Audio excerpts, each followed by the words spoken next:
Hello, and welcome to another stream of Vampyr, to get the worst ending, and to get the trophy, London's Burning. Hey there, Inmita. I'm doing good, thank you, dude. Welcome on in. How's things with you?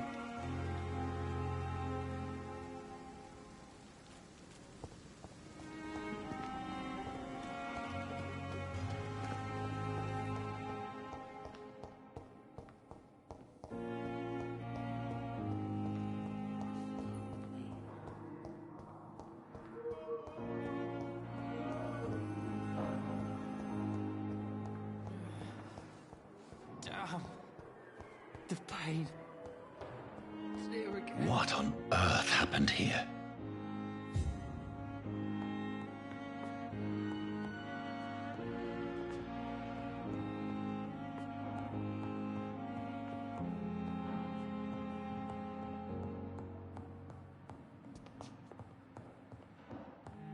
Daily routine.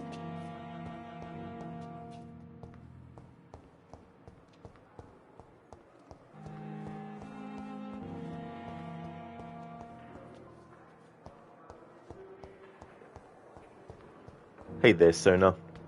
How's things going? Welcome on in. Oh, nice, Inmita. That's good. Glad to hear that it's going well. Working and watching videos. Hope you're enjoying the videos you're watching.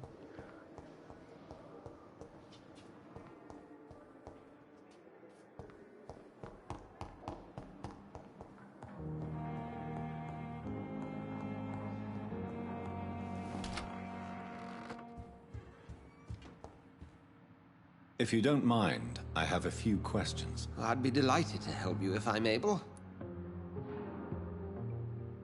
I really like this music. It's like a piece of music that you'd hear in like a tavern or something, or a save room. Thank you, Edgar.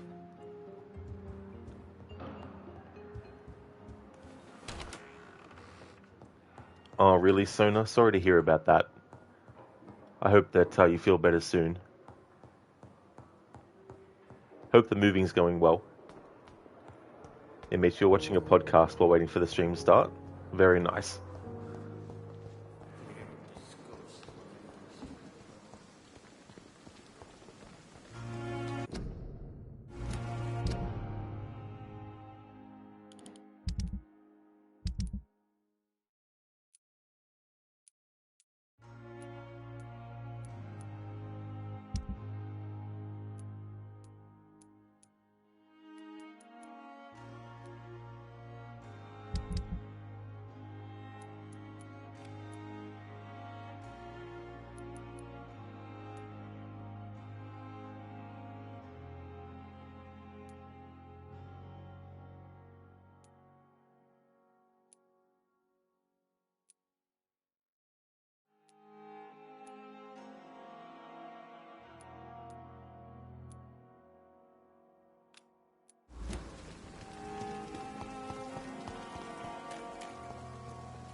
So no, they were supposed to hook up power and deliver oil today, but the workers are being lazy and tend to do the bare minimum at their job. That really sucks that happens too as well. You know, especially if they're getting paid to do it. It's like if you're only going to do the least amount of work, then you'll get the least amount of pay. They probably wouldn't like it then. They'd probably start to do a bit more.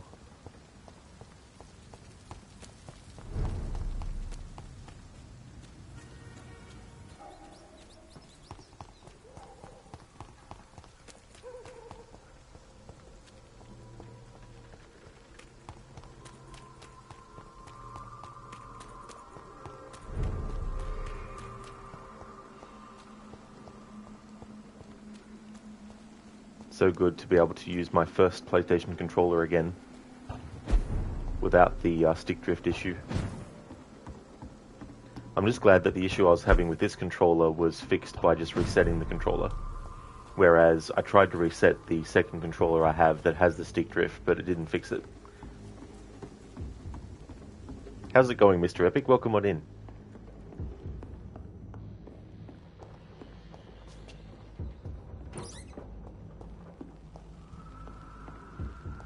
Oh yeah, Meter, exactly. It's really annoying to have stick drift. Especially in games where you need to use your game camera for certain things. But it was also affecting the left control stick too, which also meant a character's movement would suffer from it. Hey there, Code. Good morning to you. How's it going?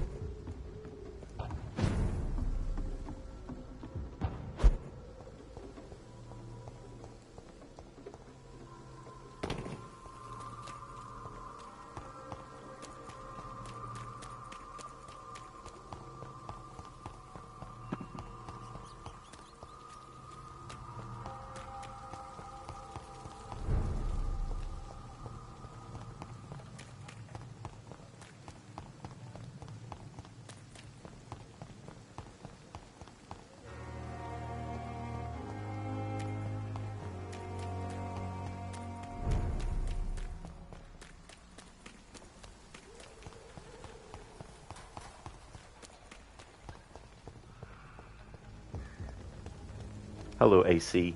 How's things? Code, today's menu was finger sausages, cheese, day-old buns, and potato and pickle cream salad drops of top. I've never actually had pickle cream salad before. Well, I hope you enjoyed your food, dude.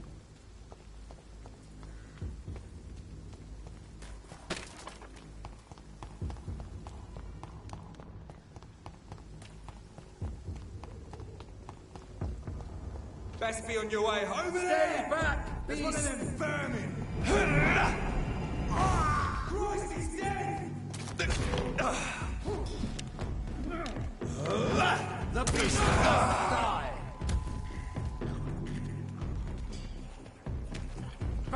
demon! Back!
I like having enemies fight each other.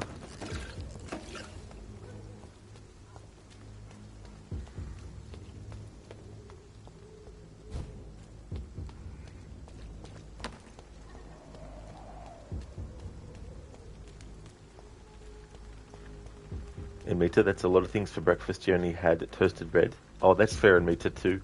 Yeah, like, I don't eat breakfast much, but whenever I do, I tend to have, like, just one thing.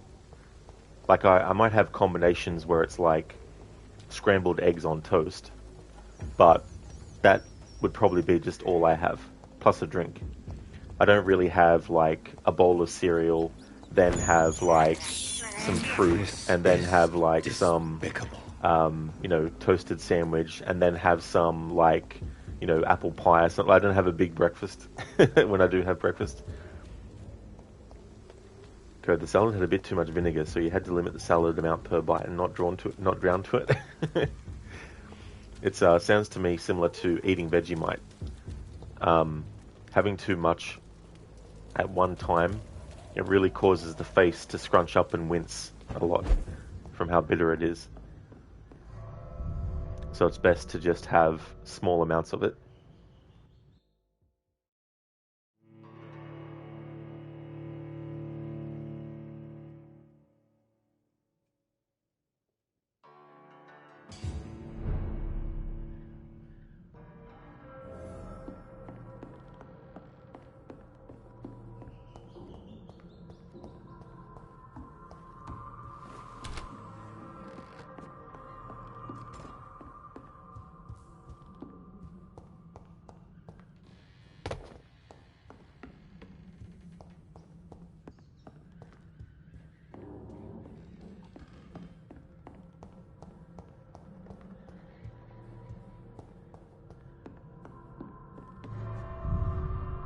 In Mita, when you're not working, you skip breakfast because you get up late and it's almost lunchtime, so you just wait for lunch.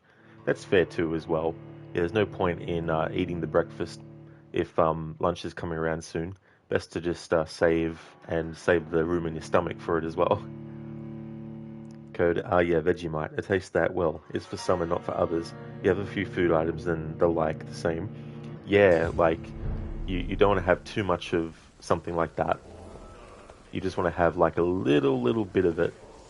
Like, I can take the tip of a knife and put a little bit amount of Vegemite and spread it across the bread, and that's enough. Whereas some people like to get like a spoonful and put it on them like that.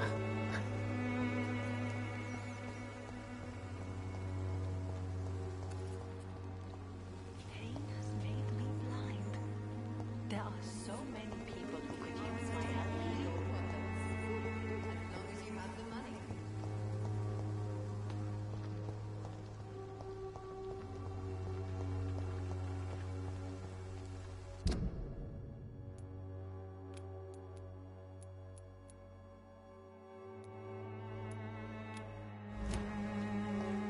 The wet boots will be proud of me.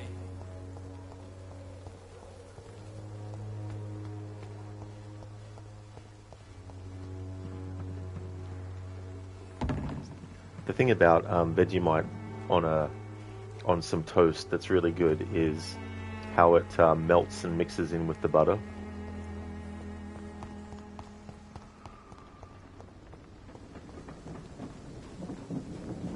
I don't mind it on untoasted bread as well. Plus, I mean, you can take certain cracker-type biscuits and put butter and Vegemite on it as well.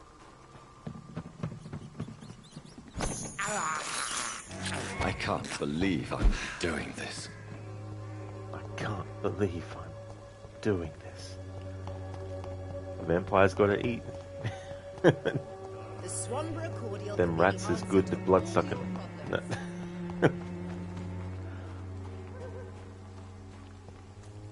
Someone should do like a parody of those survival videos that Bear Grylls does, except have it be a vampire who is basically showing all the disgusting kinds of things that a vampire will actually eat to get blood from when they really, really are desperate.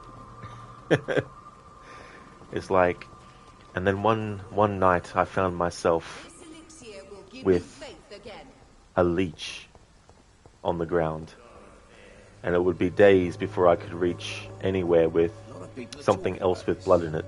So I had to eat this leech.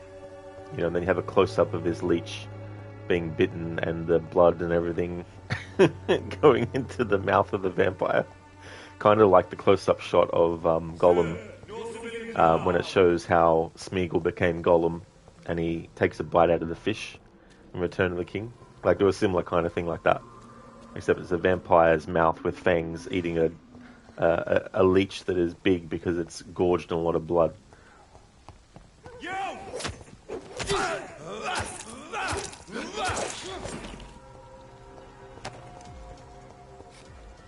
Emita, he's also immune to diseases, so it's safe for him to drink from rats. That's definitely a good point too as well. Anything that could be in the rat that a human eating would cause them to get really sick, or in worst case scenario, die. Vampires won't have to worry about that kind of stuff.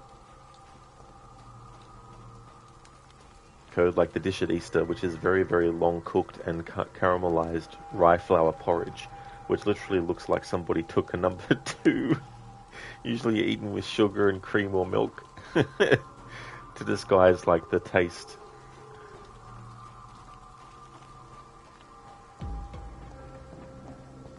He's just doing some stretching, getting that T-pose stretching. It's a very important stretch. We have to stop it!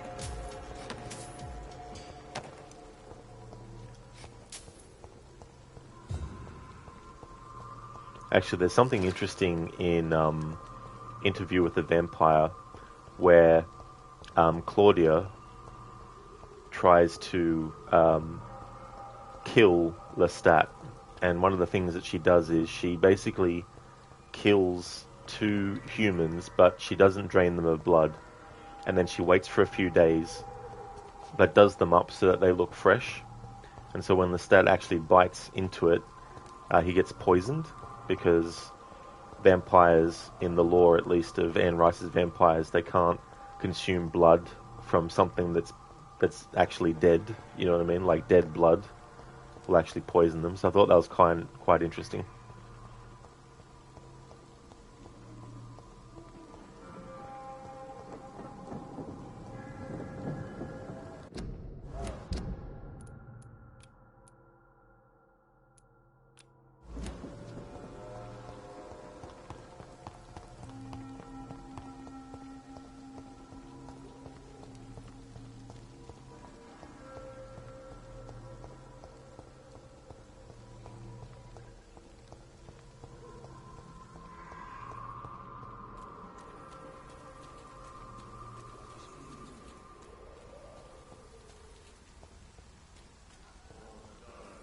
Maybe it's time to see if this steel.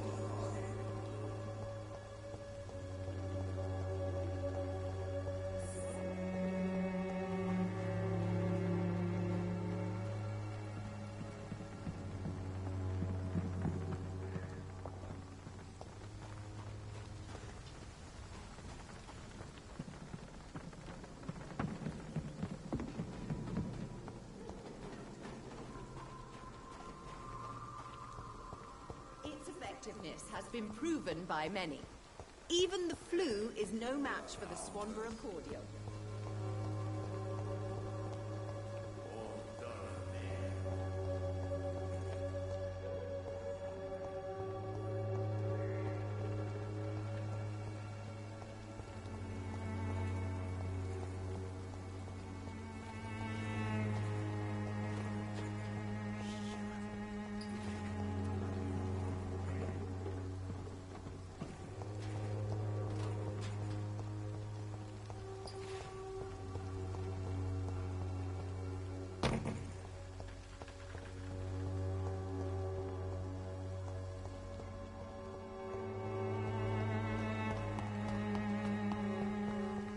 It's good to chill on a Friday evening playing a horror game. Creates a certain kind of vibe that's really, really cool.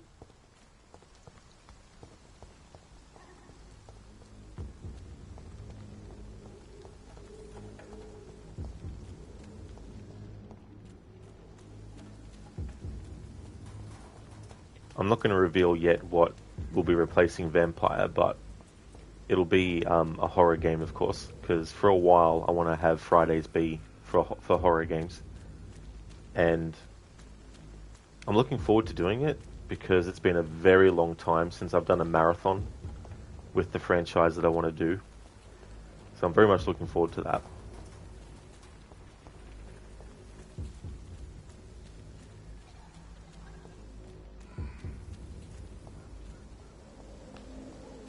Code. Now, you're not sure, is there any bit of truth about this porridge, but there is a joke with it. At the famine or something alike in the 19XX, and the USA gave a food support or something, in this porridge we have to get food help here. The people are eating their food twice over. Also, apologies if someone is now unable to eat food for some hours. Oh yeah, like that. Oh, I couldn't imagine. You know, and there would be people that unfortunately that's what they need to do to survive. Like, it's a true, Friday is perfect for a horror game. It really is. Also horror movies as well.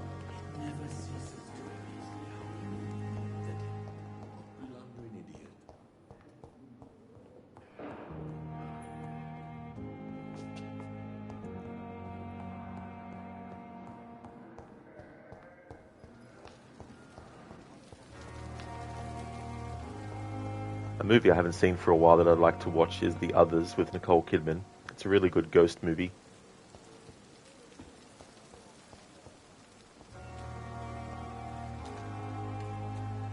I'm surprised they never did a sequel for it, because the concept and the twists at the end would have been interesting to have as a jumping off point for a sequel.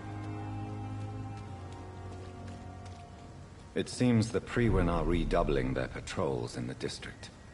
I must be more careful. Fear no evil. We do the Lord's work here.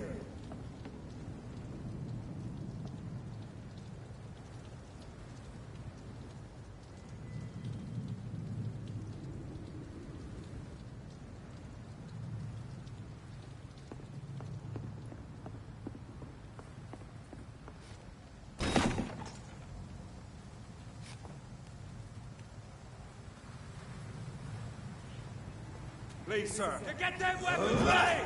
Report for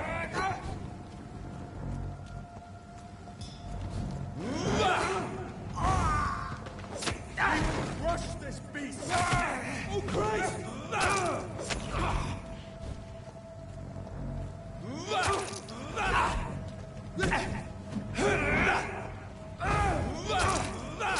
I order... He's like, I order you to... I'm sorry, but you need to repeat the order. It makes you curious to see the alien in Alien Isolation. Oh yes. Well, you may actually see that alien quite a lot throughout your playthrough. Hey Absolution, how's it going?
And Mita, you guess you'll need to be running around to get away from him at a certain point.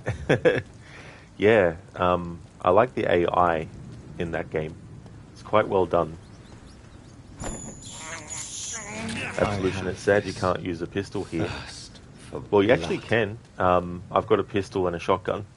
I haven't been using it too much now, since I've been able to upgrade the blood bomb, as I like to call it, and that. But yeah, I do have a pistol and a shotgun.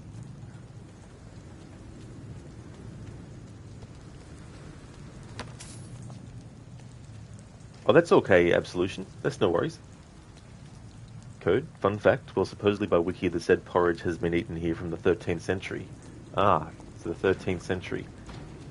Imagine if the first day that happened was on a Friday the 13th. Die, vermin! Die, vermin! Filthy piece of shit! Food!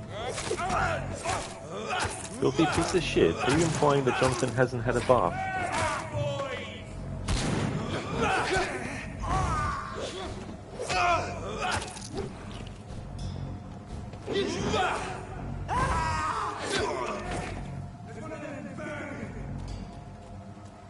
One of them vermin.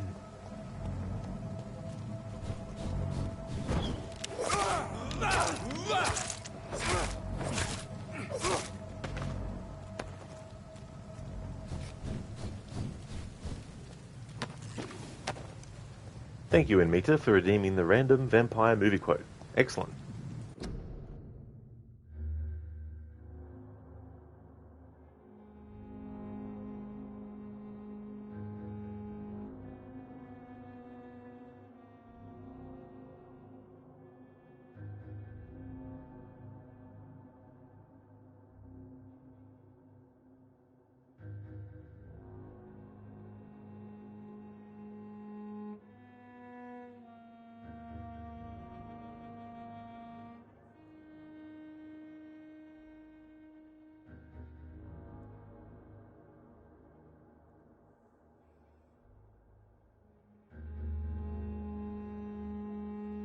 Alright, so I have... What are you afraid of? I don't understand you. Why all these garlic flowers over the window and up here? They're not for decoration, are they? I don't know what you're talking about. I think you do. And I think you know something about my friend. He came here with a purpose, to help you. We haven't asked for any help. You need it all the same. Look, sir, you're a stranger here in Klausenberg. Some things are best left alone, such as interfering in things which are beyond our powers. Please don't misunderstand me. This is more than a superstition, I know. The danger is very real. If the investigation which Mr. Harker and I are engaged upon is successful, not only you, but the whole world will benefit. Castle Dracula is somewhere here in Klausenberg. Will you tell me how I get there? You ordered a meal, sir. As the innkeeper, it is my duty to serve you. When you've eaten, I ask you go and leave us in peace. So that's from the 1958 Dracula movie, starring Christopher Lee. It's also known as Horror of Dracula in the United States as well. So it takes the original novel, and it does make, changes here and there as well. But yeah, it was the first time that Peter Cushing had played Van Helsing, and the first time that Christopher Lee had played Dracula. Hey there, Templar. How's things been?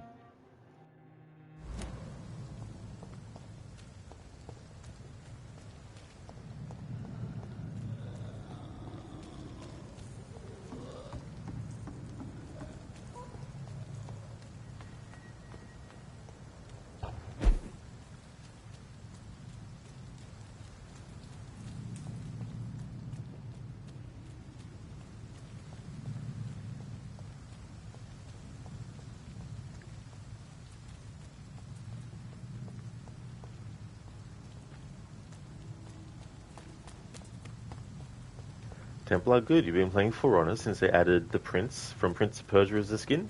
Oh, nice. So is it the Sands of Time version?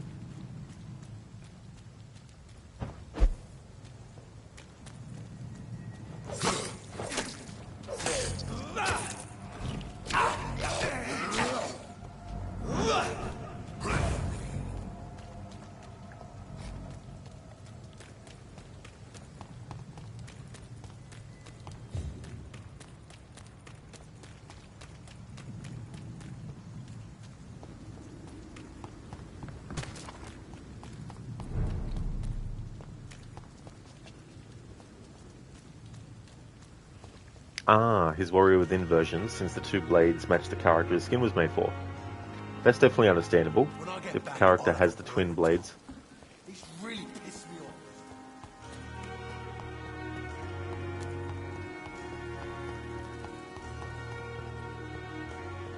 This year it'll be Prince of Persia: The Two Thrones' turn to celebrate its 20th anniversary.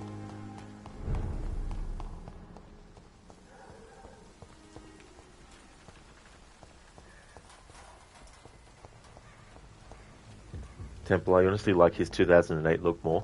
Yeah, I like that look too, actually, that they went with the whole scarf thing that he has as well.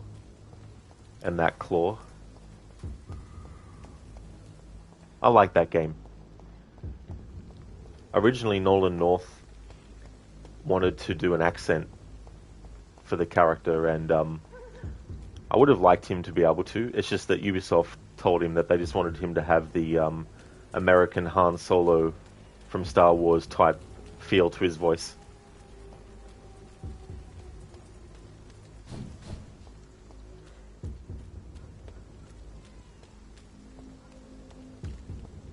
You would have preferred a sequel to that versus The Lost Crown. Yeah, the only sequel that we got to that one was a Nintendo DS game, but it didn't even sound that good. Vampyrs will be proud of me.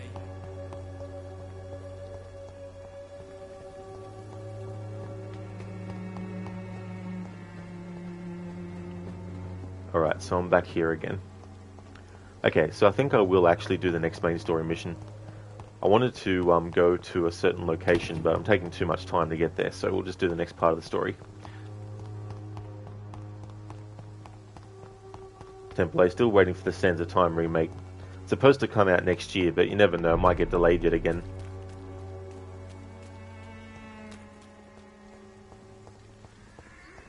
The original version of the remake was being done by Ubisoft Pune, but they were taken off the project, and then Ubisoft Montreal took over, and then they went back to the concept phase.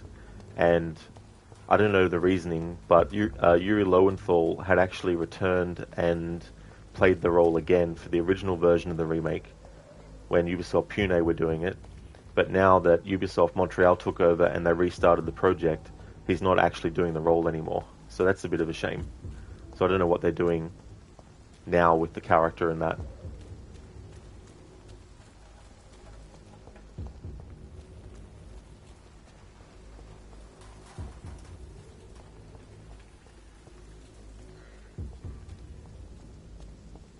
I mean, if he didn't want to do it again because they were dicking around too much, I wouldn't blame him. It's still a shame though, because he's one of the reasons why the Sands of Time Prince was a great character. Robin Atkin Downes, who played the role in Warrior Within, he's not terrible or anything like that. He does a really good job. They were going for a more gruff Prince, and I feel like Yuri could have done that too, but they obviously wanted to go with someone different for that. But he still did a really good job. But Yuri Lowenthal definitely is the voice that I think a lot of people definitely associate more with that version of the Prince than others.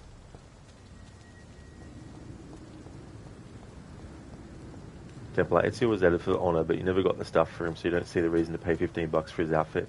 Also, Ezio doesn't fit a game where knights, samurai, Vikings, etc. are fighting each other. I mean, I guess you could argue that a lot of the times when they do these things with games where they bring in a skin from something else, that it's not always fitting the actual world of the game that they've created as well. It'd be like if you had the ability to have a Tomb Raider game and have the character model for Lara Croft replaced with Micah Bell from Red Dead Redemption 2. Like, it's like, what?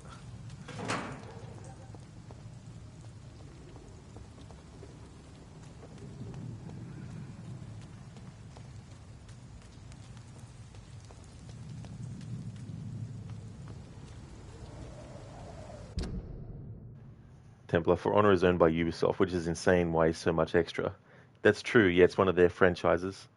Haven't played it before. But yeah, that's one of theirs.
Actually, before I do the next main story mission, there's something I need to do.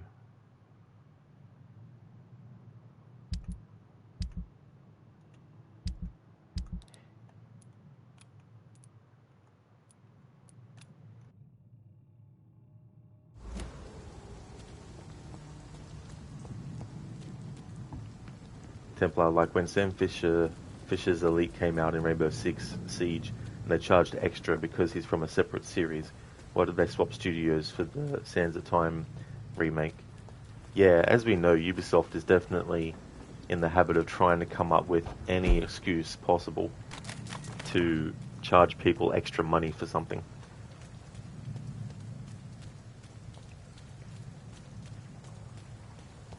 And as for why they switched studios with Sands of Time remake, not entirely sure.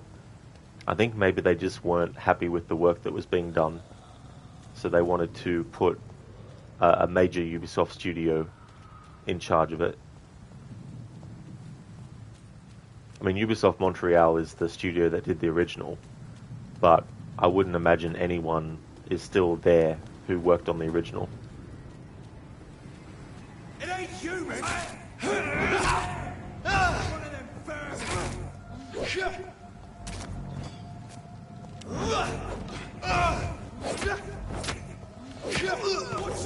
It's a killer!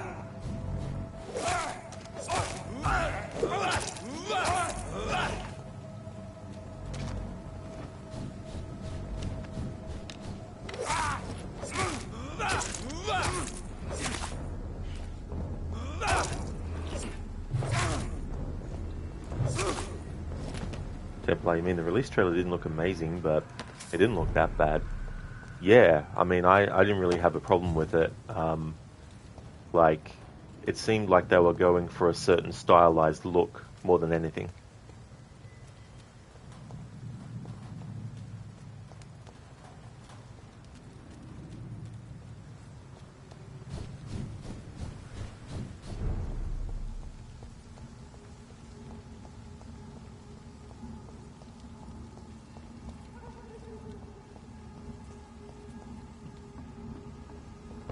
It's one of them!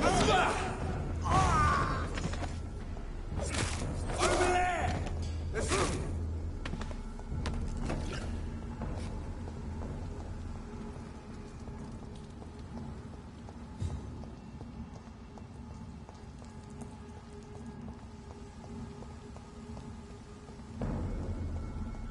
Better, this one's mine!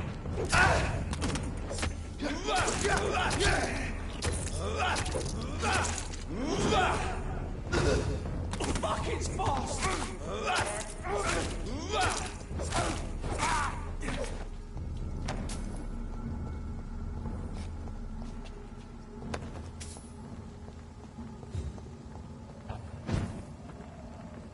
Hey there, Senny. Good day to you as well, dude. It's going really good. Having a good day today. How about yourself? Templar, you can't swap studios and delay such a big game and then release The Lost Crown. Like, that's reassuring. Yeah. They probably thought, well, we've got 2 different Prince of Persia games happening. We might be able to get some kind of, like, boost in eyes on the franchise if we have 2 projects. And then it just ended up being that Sands of Time remake got delayed. And they were like, well, we can't also delay the other one, so let's just, you know, bring that out. Maybe. I don't know. I don't have a direct line to them.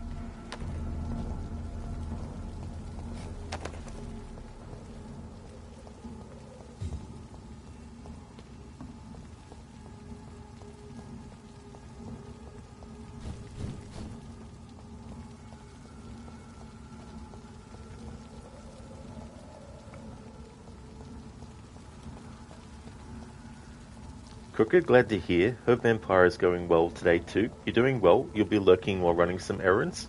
No worries at all, dude. That's for sure. Thank you for the lurking that you do.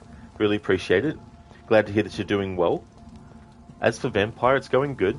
Still very early in the story, but I wanted to also make sure that I had Jonathan leveled up a little bit, because I know that there's going to be some boss encounters that, when I played it for the first time, I didn't feel that very prepared for, and my character's strength wasn't at a really good level, so I wanted to avoid that this time around.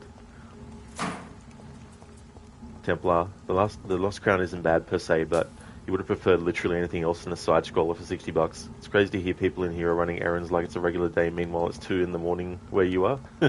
Very, very early. That's definitely early. Yeah, that's fair enough too, as well.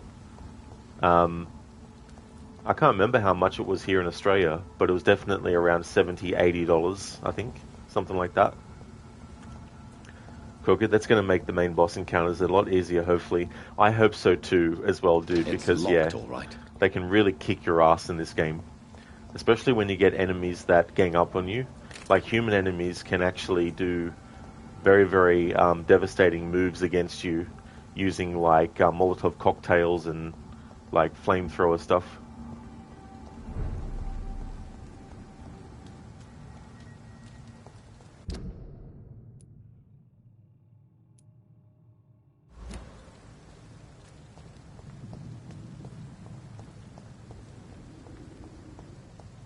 Admit to the final boss isn't hard, but she's always higher level than you. Yeah, I didn't really find the final boss fight that taxing, really. I think I did pretty well with it.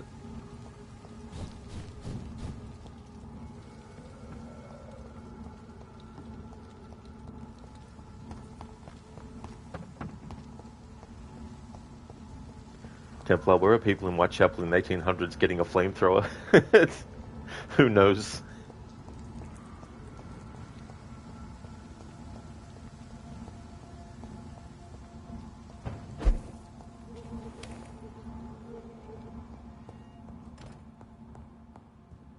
I cannot enter.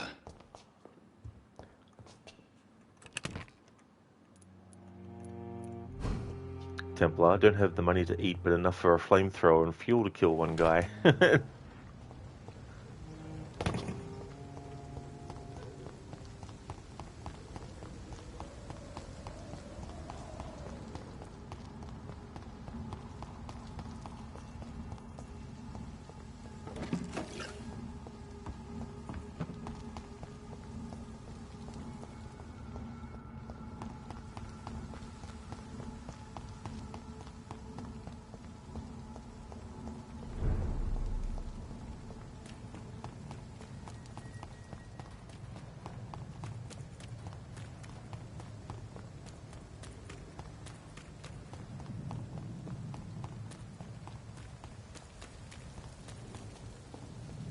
Templar, you'd say that's petty, but your wife would do the same thing. Oh, what's that in relation to, sorry? The flamethrower? Over there! See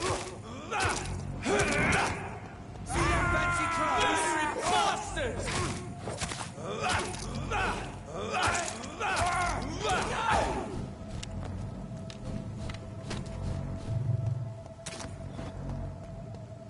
Ah, getting a flamethrower to kill one person.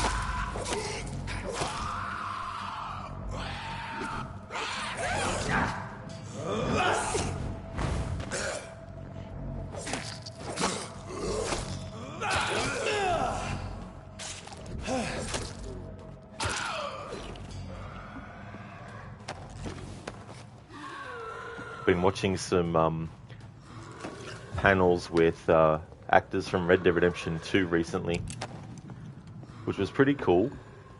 Actually got to see some actors who played characters that in the other conventions I haven't really seen much.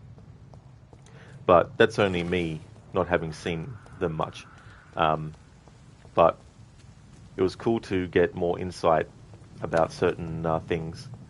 And the actor who plays Charles, for example, was talking about the first day of performance. He did the scene in the camp where he actually grabs Micah and throws him down to the ground. But originally it was supposed to be Bill that was the character that he was actually throwing to the ground.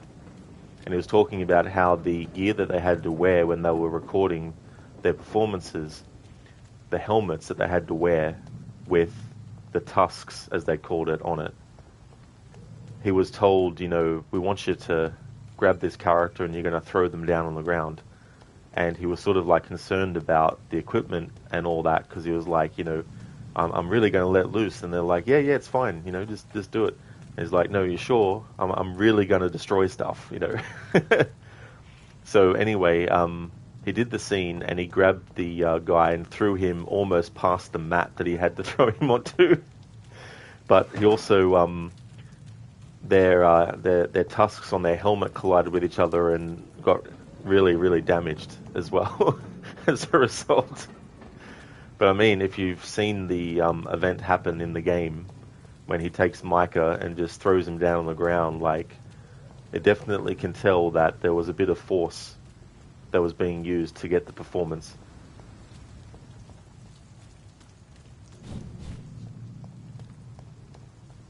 Templar, getting a flamethrower to kill one person. Jack the Ripper would have been cool to be in this game. Yeah, I mean, this game is, what, 1918, I think? So it's a fair way on from when he was supposed to be going around killing. I think it's 1918 when this game's set.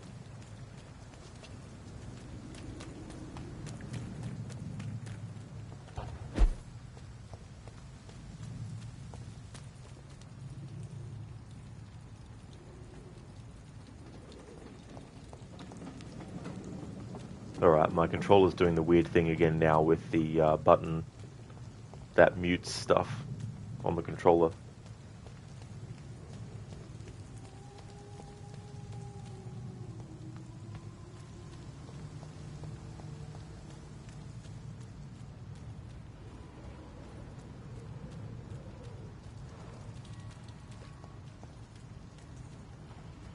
Because if you hold down the button, it actually mutes all audio on your PlayStation. And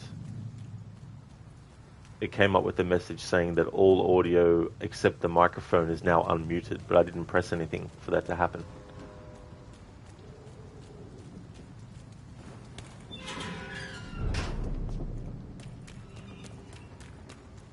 Templar. If he was a vampire, then he maybe could have still been alive. That's true. If they made him a vampire, I could see them having him included. RDR2, assault and property damage, both in-game and in real life.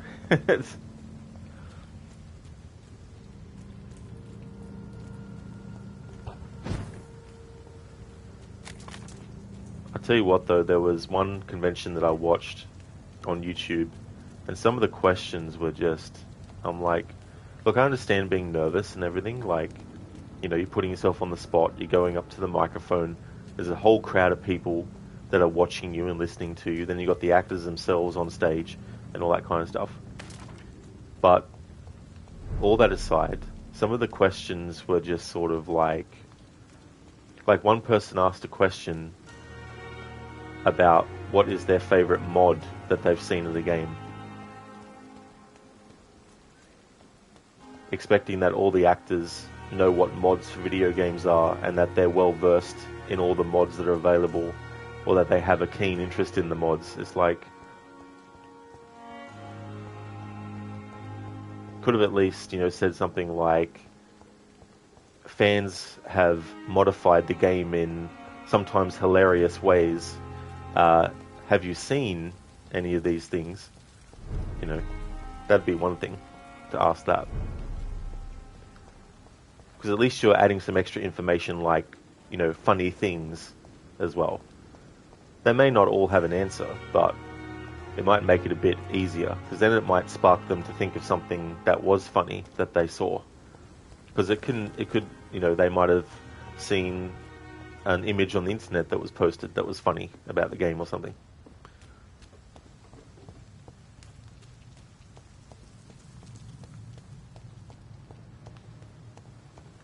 I mean, one question that someone asked was really good was, how did you come up with the approach to your voices with your characters? And it's funny because Rob Wiedoff, who plays John Marston, if you've heard him speak, that's his voice. Like, he didn't have to do anything to come up with how John Marston speaks, because that's how he speaks himself, you know. And then Alex McKenna, who plays Sadie, she was told that she needed to do a southern accent, and she asked them where in the South, and they were like, just southern, you know. I mean, I wouldn't know the differences and all that kind of stuff. And then the actor for Micah, Peter, I think it's Peter Blomquist, I think is how you say his last name. In the conventions I've seen him, he always has some funny stuff to say. Like he talks about a scene that was cut from Red Dead Redemption 2 where him and Dutch have this long dance together in the camp, and snow was falling and all this kind of stuff. It didn't actually happen, but, you know, just adding a bit of humor like that. So I thought that was quite funny. And apparently they said that people actually believe that was cut content.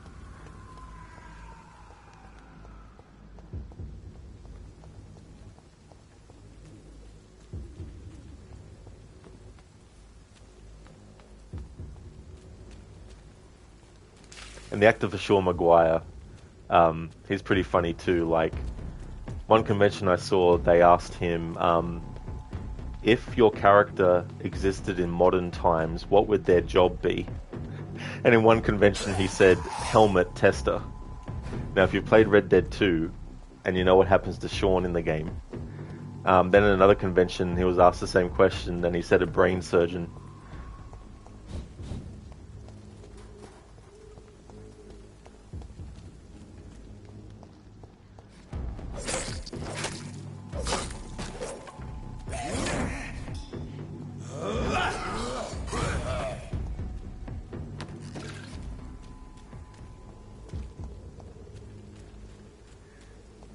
Yeah, Templar, that's right. Yeah, Red Dead 2 will be celebrating its 10th anniversary in 2028. Just so crazy. In 2027, it'll be Assassin's Creed 1's 20th. Can't believe that in that year it'll be 20 years since that first game came out. Hey there, James. Welcome on in. Good morning. How's things going? Templar, if you've lived in the South for long enough, you can tell where a person's from based on their accent. Oh, no doubt Templar for sure, as well. Especially if you know all the nuances to how certain words are said and all that kind of stuff too. Yeah, James, this one came out in 2018, and I've played it once before last year for the first time, and I really liked it. And the ending that I got was the bad ending. And there's actually 4 different endings, so I thought, well, for this playthrough, I'll go for the worst ending. So that's the goal. But it's really good. It's an interesting concept too. You play as a doctor who becomes a vampire, and the doctor, his name's Jonathan. His expertise as a doctor was blood transfusions. But yeah, it's one of those games that I was looking forward to doing a replay of. Did you read how Ubisoft screwed again to get another £75 million fine? I didn't, no. I knew there was something that was going on with them being sued about The Crew 1, but yeah, I don't know if that's related to what you're saying or something different. It made it the best ending is the hardest because you'll be low level. Oh, really, dude? Jeez.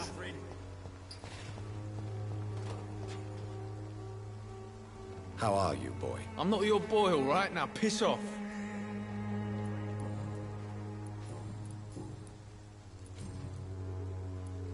Goodbye, young man.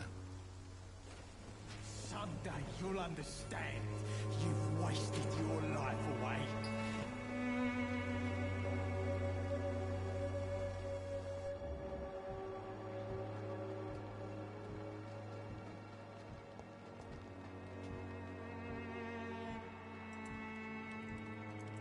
The wet boots will be proud of me. In Meta, yeah, unless you grind a lot, but since you won't be killing anyone, you cannot get too much XP. Oh, for sure. Oh, yeah. Yeah, you get a lot of XP from killing victims, so not being able to, you'd have to spend a lot of time, I imagine. I won't end up another drunk arsehole littering the streets. Not me.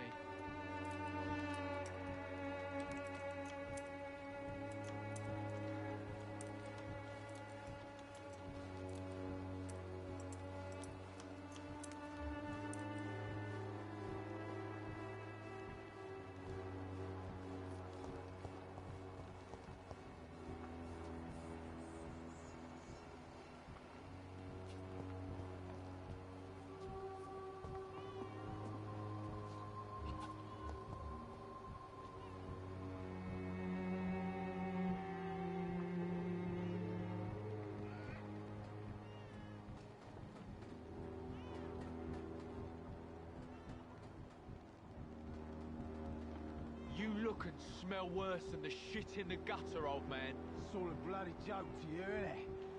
Stealing drugs from the sick and suffering. Me? I'll not die in some piss-stinking alley reeking worse than a week-old lavvy. Bloody hell, boy. Keep on digging through the rubbish, that's all you're good for. Someday you'll understand. You've wasted your life away.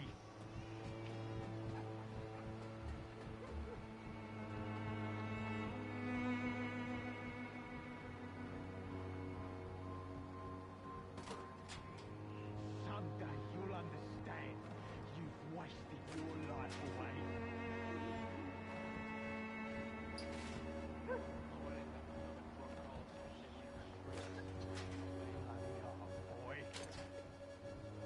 James, you just finished the article. They got sued by EU again for collecting illegal players' data in AC Shadows without players' consent. So they got a fine and have to delete all collected data or they will get a second fine about 100 million EU. And the games will be forced to remove from EU Ubisoft accounts. It's AC Shadows and can't remember the second game. Oh, that's fair enough, James, but that's crazy. Like, I wonder, like, what data? Like, are they talking financial stuff and things, I imagine?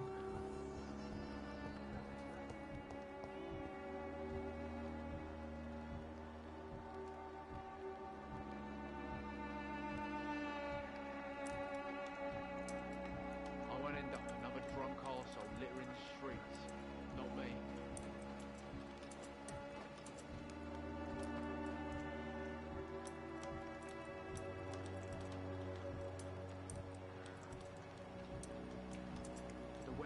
will be proud of me.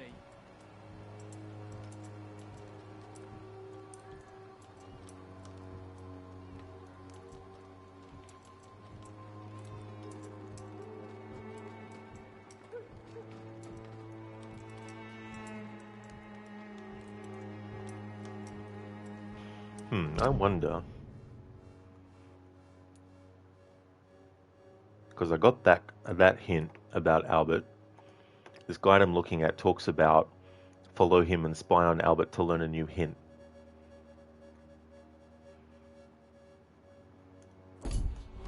But maybe I'm too close to him, so I'll just back away a little bit from where he goes.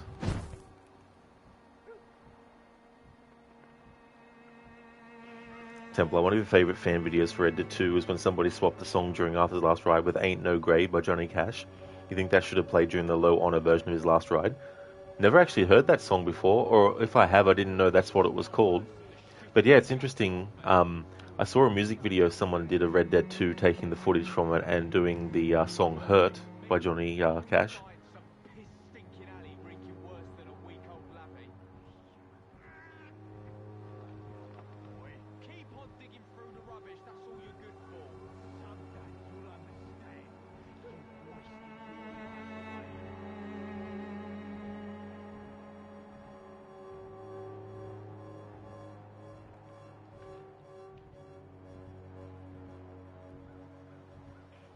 James, all personalized data like your email address, IP, operating system, and machine you're playing on, your browser, its history, your credit card and purchases that aren't part of your Ubisoft account, and so on, your location and shit, which is hilarious that they forced you to be online to play solo player games to get themselves shot in the ass. That is just absolutely crazy, you know, like, fair enough if you want to collect user data based on how many hours a player has spent in the game, how many quests a player has done, you know. But to actually want to get all their data about their financials, their browsing history and all this kind of stuff, it's like, what the fuck?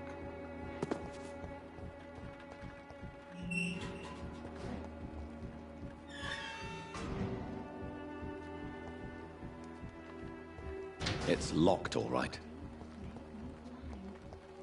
There are so many people who could use my help here. Damn it, of course. Of course that would happen.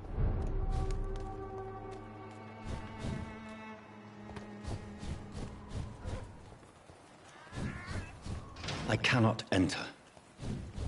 Well, that's friggin' annoying.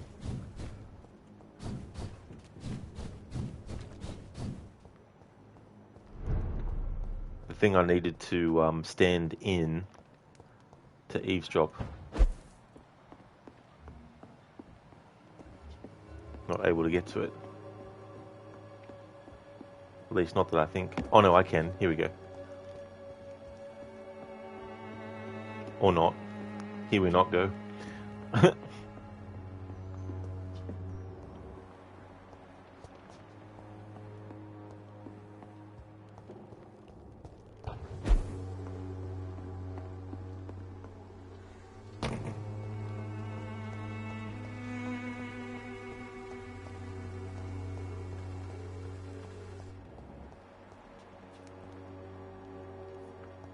Templar, a lot of missed opportunities. I feel like what they chose was good and all, but yeah, it's good to sort of like think about what they could have also used. Maybe it was just a licensing thing. I mean, they got Willie Nelson's one of his songs, but that's different in terms of like maybe they were able to get the rights to that song. Whereas with the other ones, they might have had to pay a bit more for it.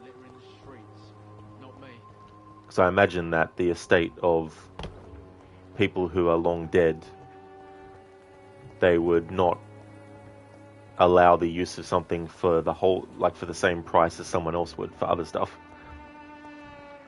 James, you're like, come on, if you want my data, you know, you get the fuck out. You can't shadow yourself through the gate. Refund, vampires can't do that. Yeah, that's the thing about this game, James, is there's a lot of things that in the universe of the game Like, being able to teleport here, for example. You can only teleport in this game to things where there's, like, the prompt to do so. When there's, like, a locked gate, even if there's a lot of space above the fence line, like, Jonathan could easily just teleport to the top of this wall and go over the top of it. But of course, they don't want you doing that. So you have to wait until you have the ability to access this door.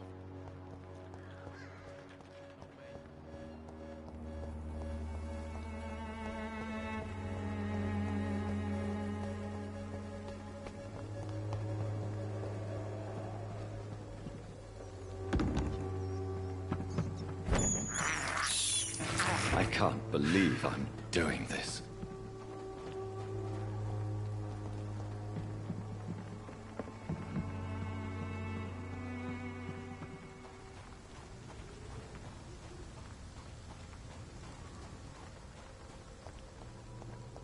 In Meta, truth be told, Ubisoft had the opportunity to make the best AC yet, but no, they want to do what they think you want, and not what you as a player actually want, so all in all, they brought this to themselves. Yeah, the idea of doing an Assassin's Creed in Japan, it should have been a slam dunk. I feel like what has held them back too is wanting to do an RPG game in that setting and location. Not that you can't do an RPG set in Japan in a different time period, but I really feel like if you look at some of the other games in the series, for example, that have some really cool stealth gameplay that you can pull off, if you look at those games, having one of those set in Japan would be really, really cool. Like, there's so many potential things. But because they've made it one of the RPG games, the other thing that's come about with that is they want to make it a massive game and all this kind of stuff. It's just like, you know.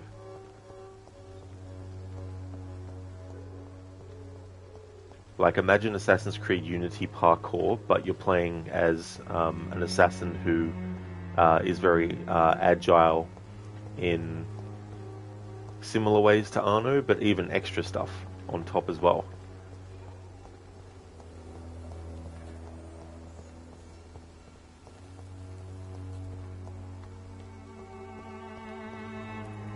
James, yeah, I forgot to put the prompt on the wall. Now you made you want to play again the Vampire Masquerade. That's actually a game that I've never played any of those before. I've seen one of them being played. I can't remember which one it was though. But I wouldn't mind trying one of those, but I don't know where to start though. In Meta, yeah, that's not necessarily a bad thing, but they could have done better. That's true, yeah.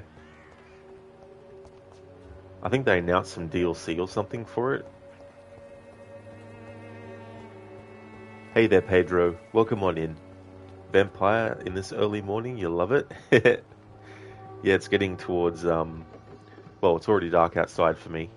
So we're in nighttime, but I was saying before that Friday evening and stuff, it's really good time to play a horror game or watch a horror movie.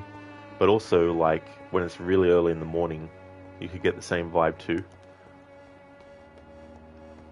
You just saw Vampire the Masquerade on the chat and you had to join the chat. Oh, cool. Yeah, those games, I've seen one of them. There was one that I did have a very long time ago. I want to say it came out in 98 or 99, but I never actually played it. It's one of those things where I bought the game but didn't play it. James, yeah, like the AAA companies want to now be good on one front. That is the bullshit propaganda. It doesn't want to learn the players are not sheeps and won't stand for bullshit. Well, that's the thing too about any game is that any elements that are in it, depending on what type of game it is and all that, you know, that can affect whether people like something or not as well. Hey there, Lynch Mob. I hope things are going well.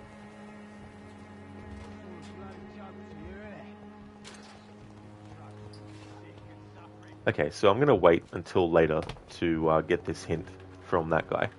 Let me see. Clayton Derby, I've already done that whole thing with the souvenir. Didn't get the outcome I wanted though, but them's the breaks.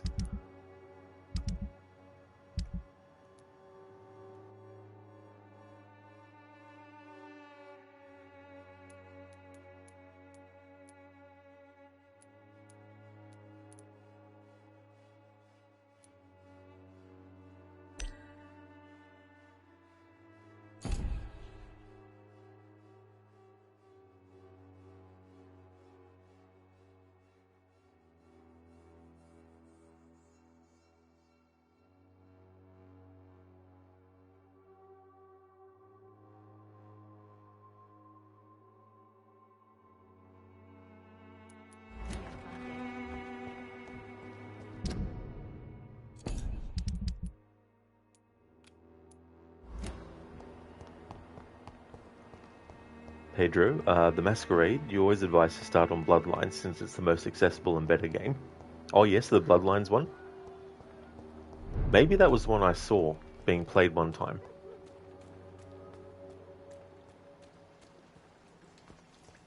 In Meteor, you're watching a video about the game Lords of the Fallen explaining how the CEO fixed the game by including into it all the things that the players wanted. And now people love that game. He had also stated that he cares about what the players want, and he also does polls online to see what the players want and implements them in the game. Oh yeah, I've never actually played or seen anything from that game, but it's good when developers actually, listen and they can implement stuff as well. James, yeah, like playing the Nosferatu clan was awesome. It added so much pros and cons to the gameplay, it was insane. Okay. Pedro, you're currently playing Redemption now. Or is that another Vampire Masquerade game?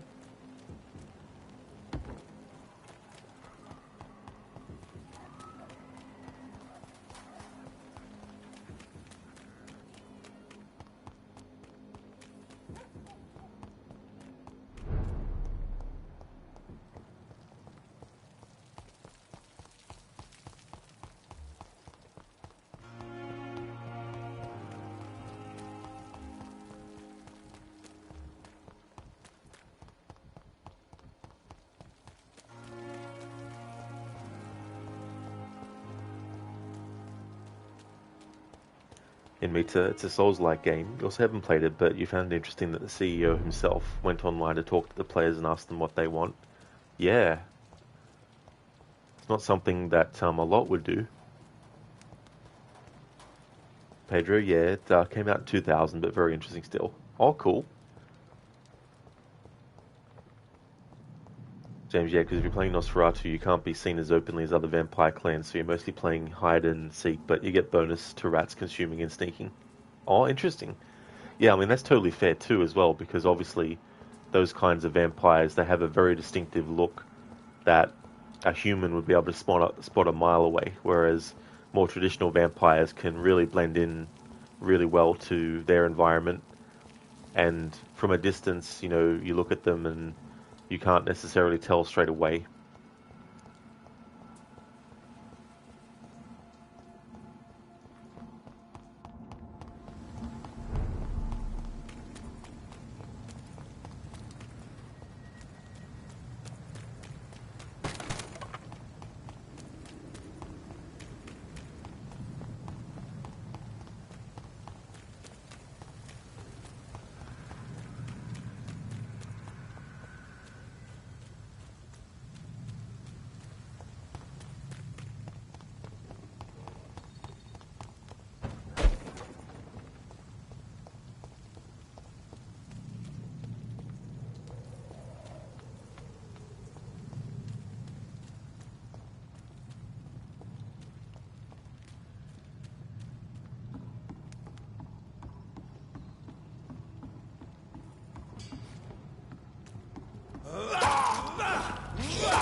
Pedro, how are you finding Vampire though? You particularly love the setting and soundtrack to this game.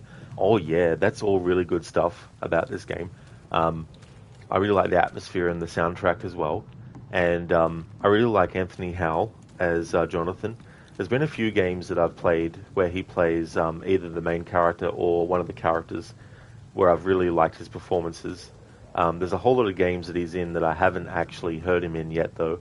But the 3 ones that I've played that I really enjoy his performances in is this game, Call of Cthulhu, as well as Samuel's in Alien Isolation. The first playthrough I did of this game last year, I really enjoyed it, and so I definitely wanted to do more playthroughs of it in the future. And this time around, because I got the bad ending last time, I just wanted to go all in on the negative ending and get the worst one this time around.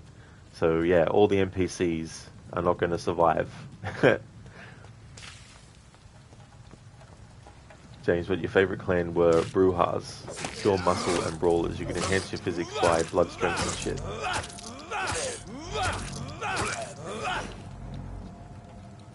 Pedro, that's Gangrel for you. You love them. Lunchbob, we're just thinking about playing this game today, but you decided to play the Batman Telltale game series instead. And so far you like the story and the choice you get to make as both Bruce Wayne and Batman. Oh, nice. That's cool. I've only seen a little bit of those games, but I find it interesting to have that kind of game with Batman as well, you know. Definitely opportunity for them to try and do something a bit different with the IP. Thank you, Lynchmob, for redeeming the Red Dead 1 or 2 quote. Thank you very much.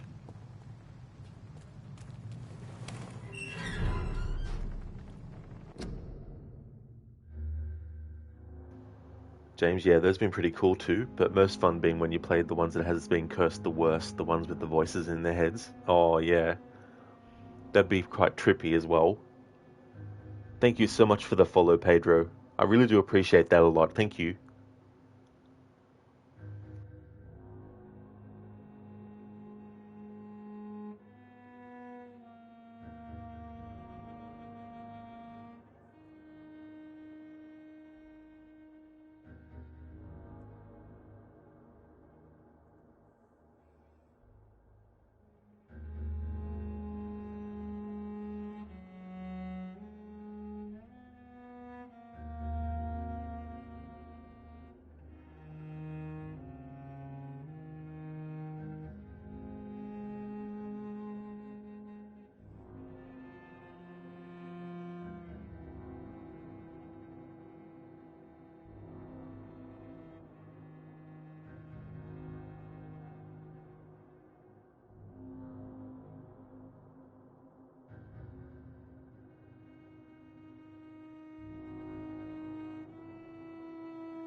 Alright, so I've got something from Red Dead Redemption 2.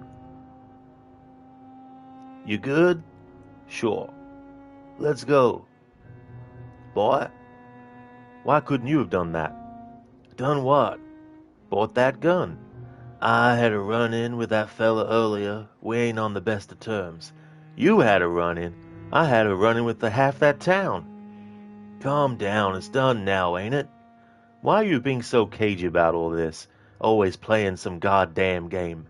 Me? I ain't the one taking Jack on fishing trips. No, you ain't.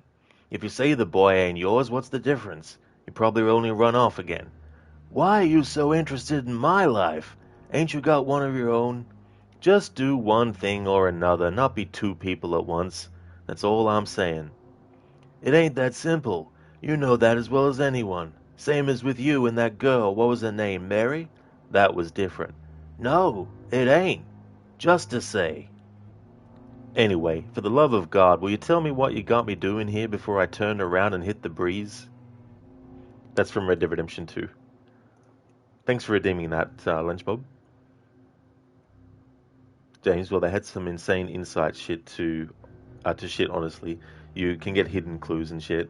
That's really cool as well, you know. But yeah, that's a good idea as well, to take advantage of that. Pedro, no problem. We fellow kindred are weird, but very cool nonetheless. Well, thank you so much, Pedro. I do different games on different days, so my Friday is Vampire at the moment. But I want to keep Fridays for a little bit as the day I do horror games, so after Vampire's finished, there'll be more horror games that I got lined up.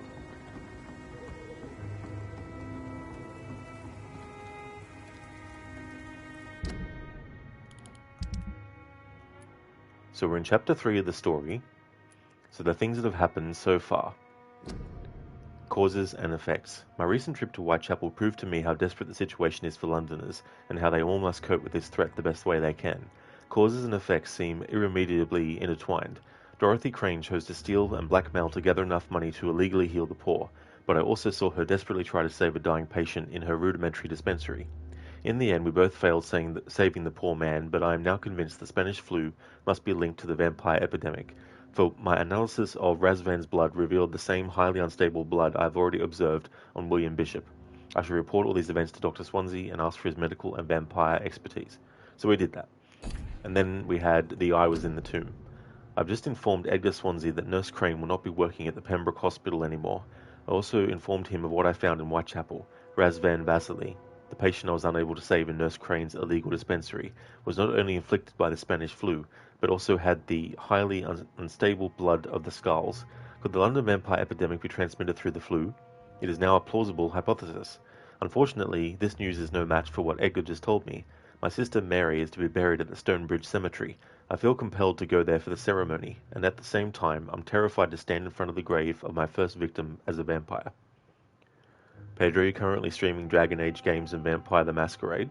Oh, cool. I haven't actually played the Dragon Age games before. And Mita, maybe you'll play Resident Evil games after this one, just a guess, lol. Well, whatever game it will be, it'll definitely be a surprise. So now we're up to this one. The Sad Saint of the East End. I interrupted an argument in Edgar Swansea's office after I came back from my sister's funeral. A man was there, Geoffrey McCullum, leader of the Guard of Priwen. He presently suspects that Pembroke Hospital of vampire activities. He immediately recognized me for what I truly am, a vampire. But he was not here for me.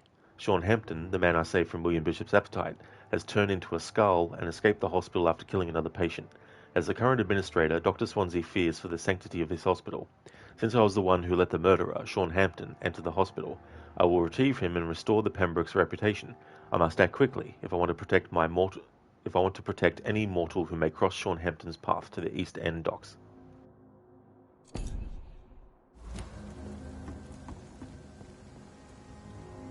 Good evening, Miss Cox. Hello again, Dr. Reed.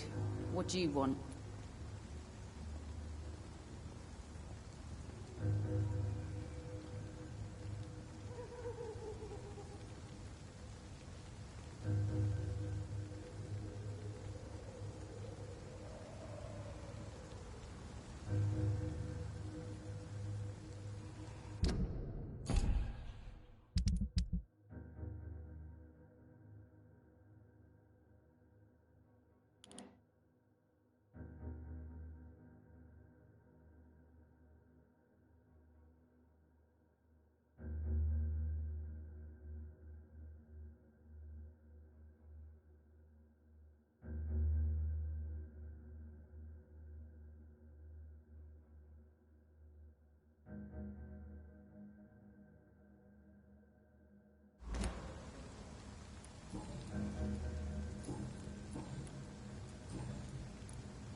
I'm looking for Mr. Sean Hampton.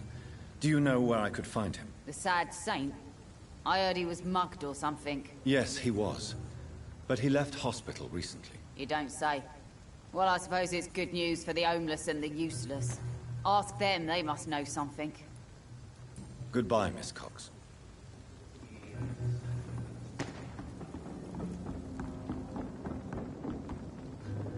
You again. What do you want? Do you know where I can find Sean Hampton?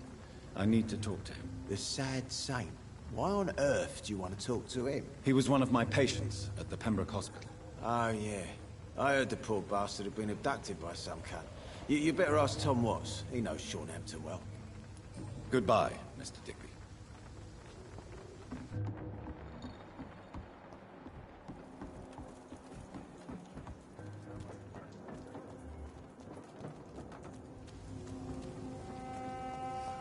Mark my words, miss. These murders are the work of a vampire. A vampire? Whatever do you mean? I'm a tracker of these creatures. A vampire hunter. You best be off to your hunting then. For if the sewer dog is back, and hunting all these poor folk, he needs a catching. A sewer dog? What's it look like? It's an old story. A monster with daggers for teeth and icy claws. He comes of a sudden, nighttime, claiming innocence, then vanishes. Teeth, claws, murders by night? Your sewer dog is my business. He's the kind of prey I hunt, milady.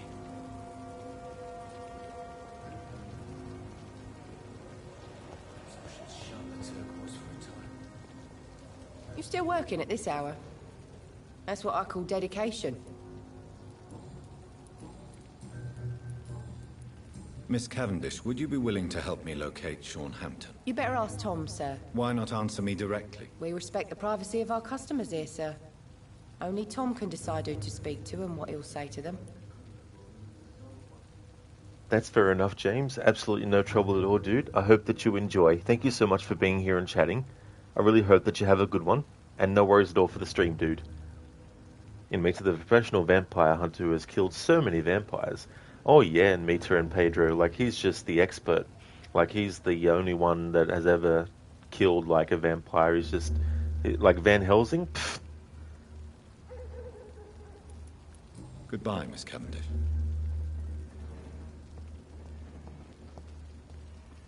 Good evening, Mr. Delaney. What? Ah, you're that doctor.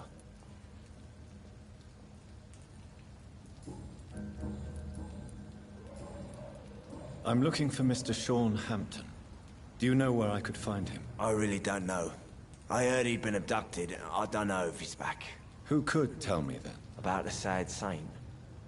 I'll try asking Tom what's about him. Goodbye, Mr. Delaney. Not a drop of blood left in his body. This is the work of a vampire. Good evening, sir. Have you witnessed any suspicious activity or strange events recently? And what do you define as a strange event? More to the point, who are you? My name is Ichabod Throgmorton, vampire hunter extraordinaire and warden of the East End. A vampire hunter? Really? I know what you're thinking. I'm just another lunatic howling at the moon, but I'm not. The bloodsuckers exist. And they're close. Mr. Throgmorton, I'm Dr. Jonathan Reed. I'd like to hear more about these vampires you're hunting. A man of science? Well, I'll be glad to enlighten you.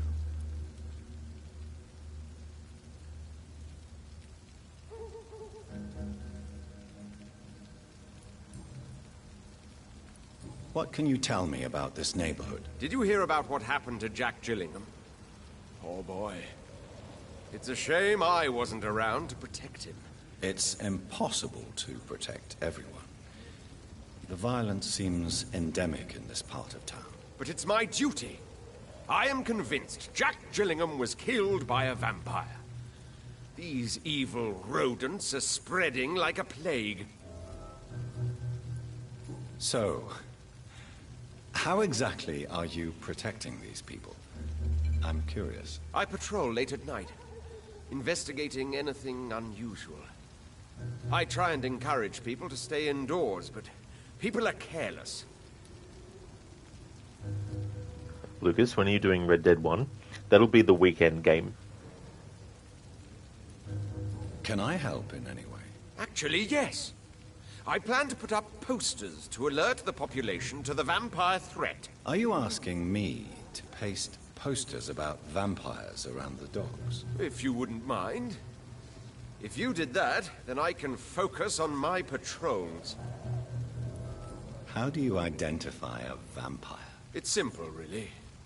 They can't stand daylight. They're afraid of garlic and holy symbols. They also cannot enter a house without being invited. Have you ever killed one of these creatures? Yourself, I mean. Of course I have. What kind of question is that? It's a dirty business, believe me.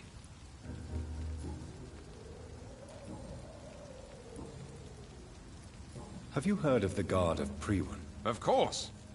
They're dedicated hunters. A little militant for my taste, but they do let anyone join. Were you ever tempted to join the Guard yourself? I did think about it, but I'm more of a silent hunter. They're more of a sanitary militia. So you hunt alone? That sounds risky. Vampires are just like every other predator. They hunt when they're hungry and follow certain patterns. It's just a matter of observation and patience.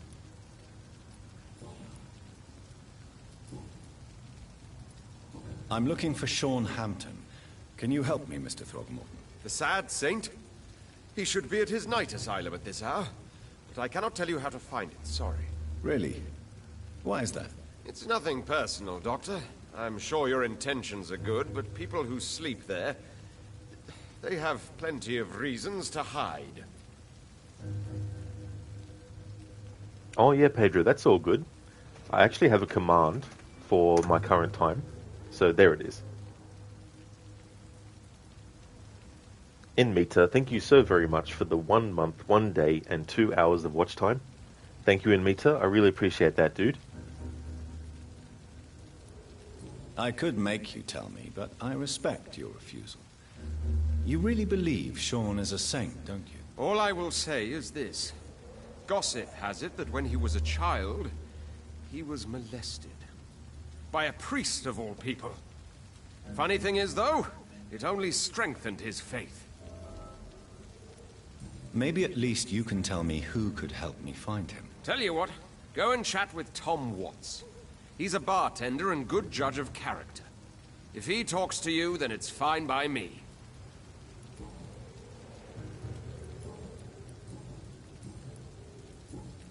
Goodbye, and good hunting, Mr. Throgmorton.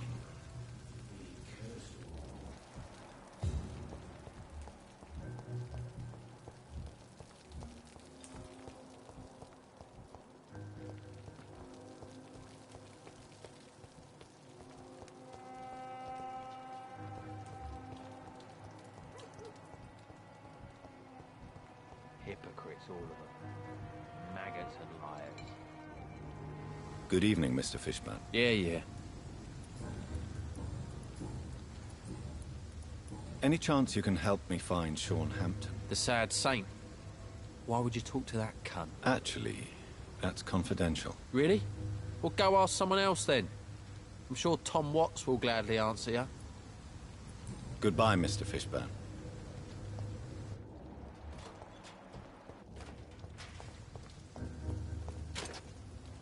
Evening, Rufus. Evening, Mr. Reed.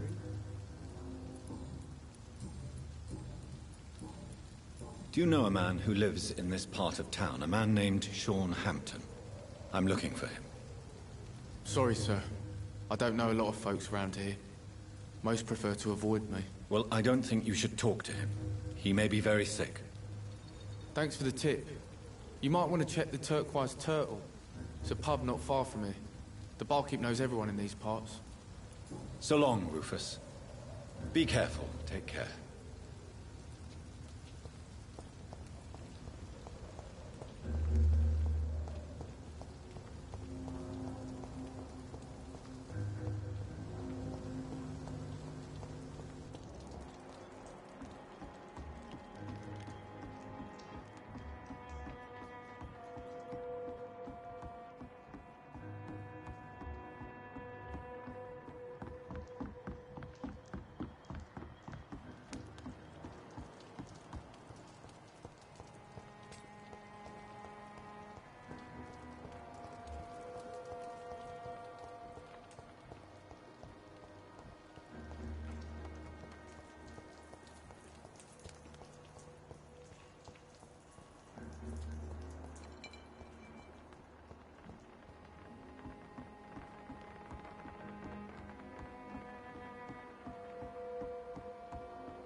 Good evening, madam. It's Dr. Reed again. May I come in? You best come back in the morning, Doctor. The disease takes away the good people too, madam. Why not let me in? It's Mrs. Fishburne. Stella Fishburne. And yes, indeed. Why not let a doctor in? I'm not sure the epidemic is what worries people most these days.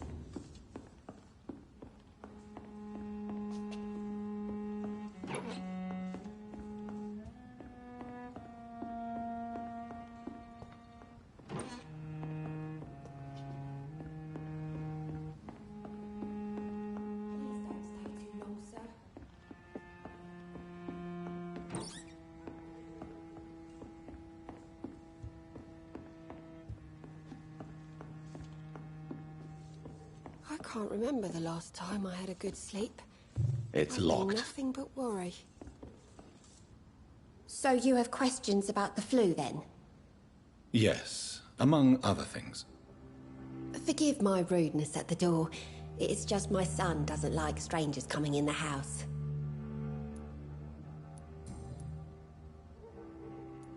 How is life around here? Life has always been hard in the East End. But it's everywhere nowadays, isn't it? Do you think the increase in violence has anything to do with the epidemic? Don't know. But it's most likely linked to the gangs, if you ask me. Recently, it's like everyone has had to pick a side. Violence has always fed on poverty, don't you think? It's a cruel law of the human condition. And selfishness is their rotten fruit. These days, you can just die in the gutter and no one will bat an eye. May I ask what you do for a living, Mrs. Fishburne? Since my husband died, I worked at the Dawson Rope factory, but it closed before the war. I occasionally help at the night asylum, in exchange for food. Did your husband die in the war? Oh no. My Jack was a docker. He died when my Seymour was just a lad. The poor boy saw his dad slip and fall from that scaffolding.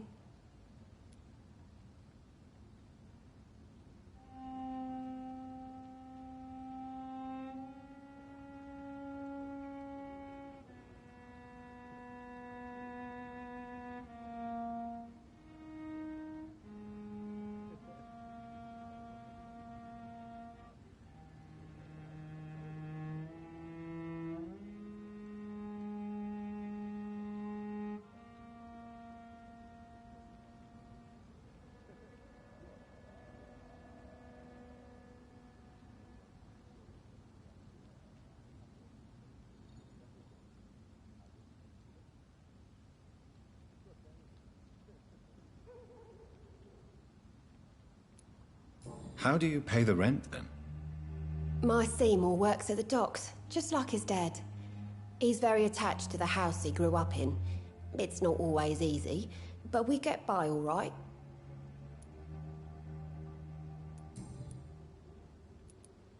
The orphan that regards you as a mother. Please tell me about him, Stella. You mean Rufus? I wish I could do even more for the poor boy. Most people are so selfish. But you're not.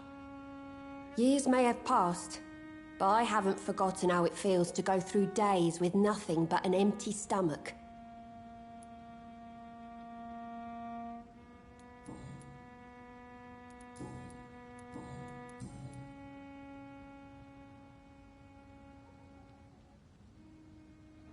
I think I might have had my mic muted. It's so funny going from streaming on the Xbox to having to use my switch on my microphone's cord to actually turn the mic on and off. Then also jumping back to the PlayStation where I don't have to do that and just press a button on the controller. I accidentally had the habit of putting the mute button on the actual headset when I actually responded. Pedro, the only playthrough you did of this, you didn't embrace anyone. I assume you did the same thing. I only actually embraced NPCs that I felt were assholes or that rubbed me the wrong way as well. So there was a few. Some customers just come in the chat and complain about the product they got, but don't send photos. Like, how am I supposed to know exactly, Amita? Like, they could just be saying that that they've got a complaint about the product, if they don't have any picture or anything.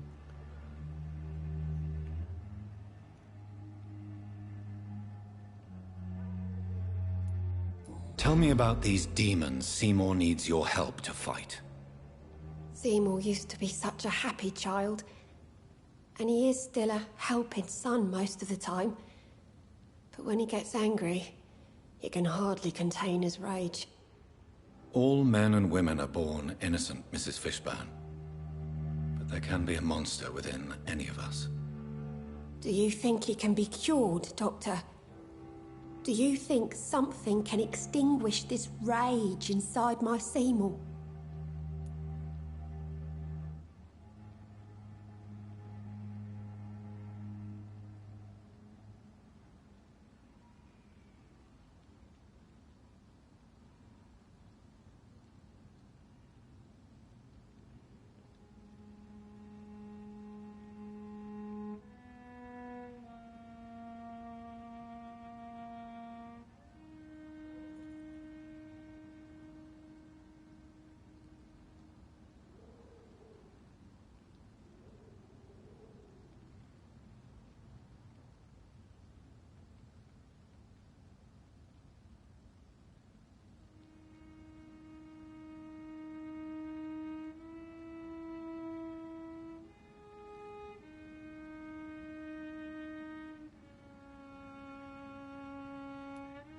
Science has only just begun to investigate the mysteries of the human mind.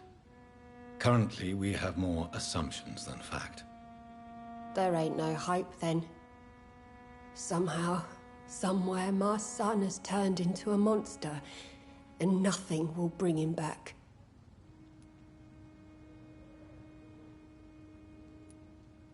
Your son's gone way beyond simply bullying people. He has a taste for blood, and you know it, don't you, Stella? One night, he told me straight up, in his own words. It was several days after one of his episodes.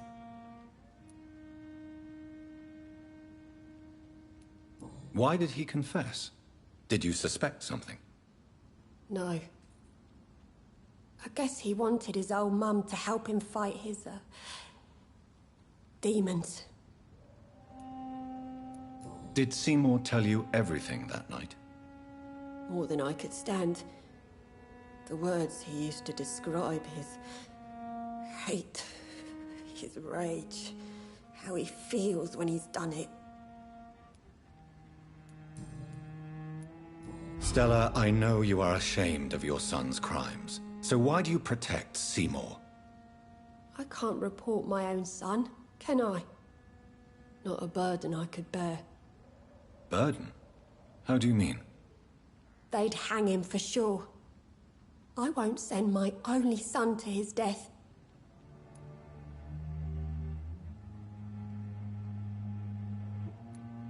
I'm convinced you raised Seymour the best you could.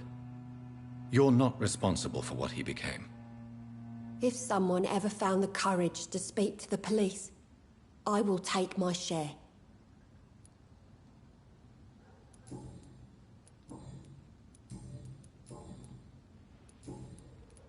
I'm trying to locate Mr. Sean Hampton.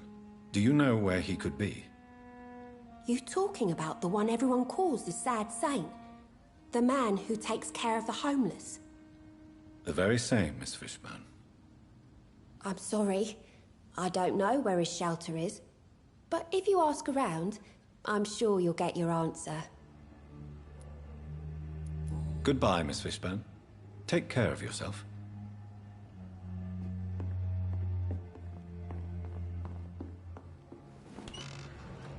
Pedro, if anything is wrong, like a bug, they always want it to be fixed within hours.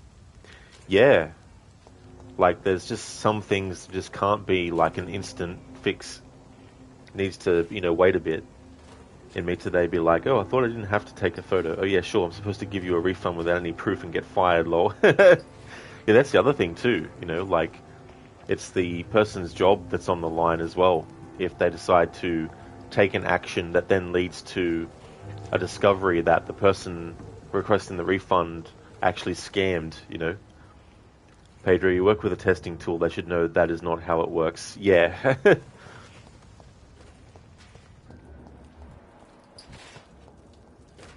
Good evening, Mr. Fishburne. Yeah.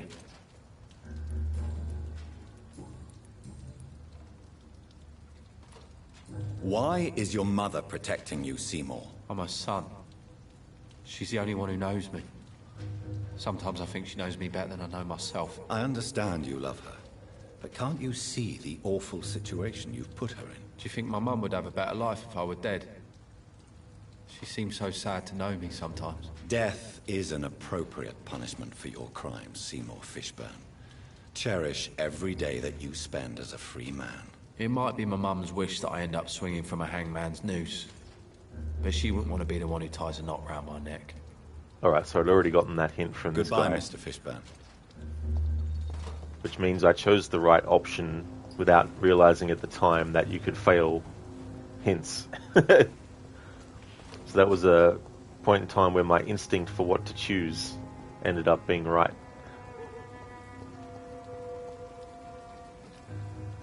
Pedro, you've been working in support for years now. You've learned that you should care, but not care too much to be upset about these cases. That's true as well.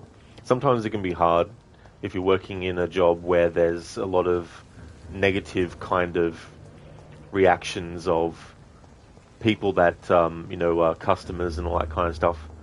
But yeah, at the end of the day, it's important to try to remember that in some cases too, the person may not have meant for what they said to come out that way. But at the same time, you can't just expect that that might be the case as well. So it's understandable to be wary of that customer or whatnot in the future and not be able to trust them and all that kind of stuff. Alright, I was talking earlier about how my first PlayStation controller didn't have any stick drift issues. And of course, it's having stick drift issues now. It seems to want to move the right control stick up in the air for some unknown reason. I'm getting sick of these kinds of things with these PlayStation controllers, I tell you what. You know what I mean? Like, there's always something. There's nothing that ever just goes consistently right for a long period of time with these things. So yeah, this is a new thing with this controller, for it to just randomly want to move the camera up in the air. I'll see if resetting the controller does it. It might be a thing where I have to do this every so often. Be right back.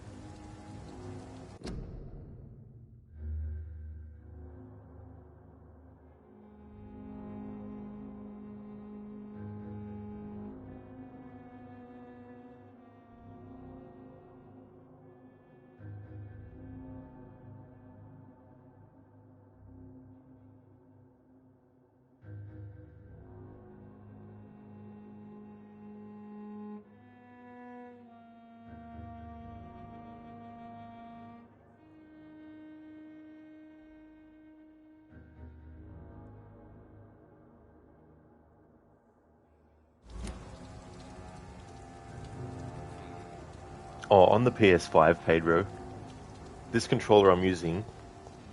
No, resetting it didn't fix that. This controller I'm using, it had something that went wrong with the mute button, where it would sometimes mute the game audio, even though I hadn't actually held down the mute button to do so on the controller. And so I ended up getting another controller, and then that controller had stick drift issues. And recently, when I discovered that there's actually a reset button on the back of the PlayStation controller, I actually reset this controller that I'm using, and it stopped doing that thing with the microphone. So I thought, oh, that's good. So I tested the same thing, resetting the other controller that had the stick drift problem, but the stick drift problem didn't go away. And now this first controller that only had the mute button problem now has this problem with the right control stick, where it wants to move the camera up. So there's always something with these PlayStation controllers. Like, I've had more trouble with the PlayStation controllers in a shorter amount of time than I have in all the time I've had, like, Xbox controllers.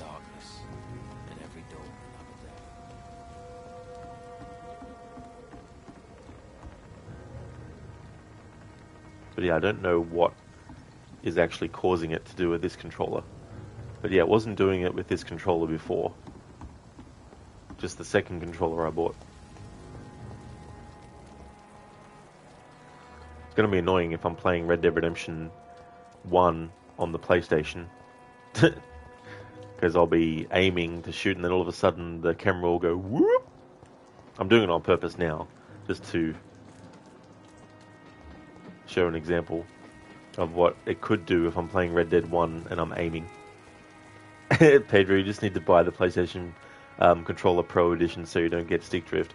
Yeah, that was the thing I read too, that apparently that controller doesn't have that problem. And I'm like, of course. It's like, create a more expensive controller that doesn't have that problem, but don't make the less expensive controller that has those problems just fix it. This thirst for blood.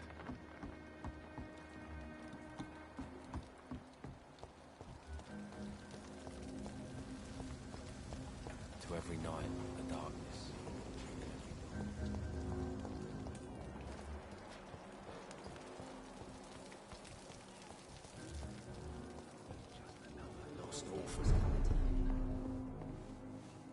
Welcome back, Doctor. What can I do for you? Tom, I need to find Sean Hampton as quickly as possible. I've been told you could help me. I heard the sad saint was recovering at Pembroke Hospital. Did he leave or something? I believe he returned to his flock. Can you confirm that? Oh, I bet you're right. Sean can't help but worry about the poor and sick. Oh, I guess it has something to do with what happened to him as a baby. Please, tell me. Well, I don't like to gossip, but I heard that the sad saint was abandoned as a baby in front of a Catholic orphanage in Dublin. That would explain his faith and need to help everyone. Hey there, Oliver. Welcome on in. Hello there, Mr. Vampyr. Welcome on in, Oliver. How's things going? The important thing is I find him, quickly. Why not try his night asylum? He takes care of those who need a meal or a roof there. Where is it? It's in an old warehouse, northwest of here. Just follow the bank to the west and go north when you reach the end of the pier. Goodbye, Mr. Watts. Times like these, a good drink's just as likely to cause a problem as to solve one.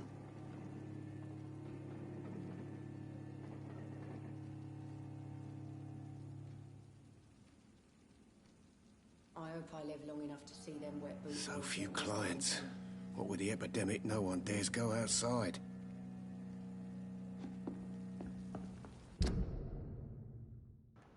Oliver, feeling much better today. Maybe even going to give the gym a visit today. Don't tell your employer. That's great.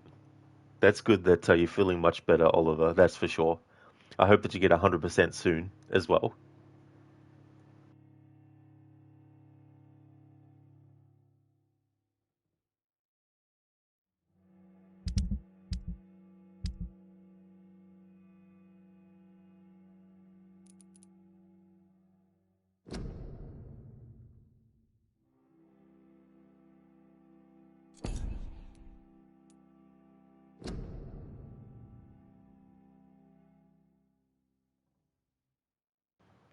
Vampire hunter extraordinaire. Ichabod Throgmorton claims to be an exceptional vampire hunter and the warden of the East End docks. Funny thing is, he does not seem to realize he is supposed to hunt me. The man asked me to help him warn the locals by gluing warning posters in the streets. What would it make me, then, if I agreed to help a vampire hunter? A double or a triple agent? Triple agent, eh?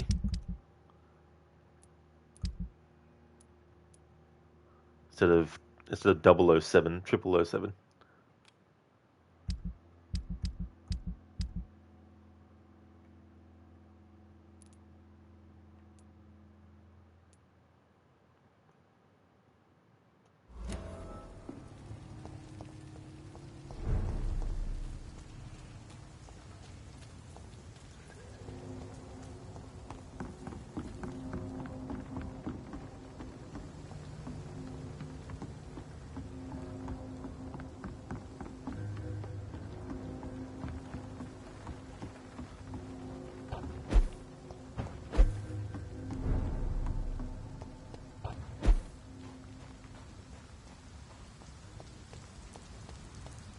This is stupid fucking beast! All of you bloody leeches need killing!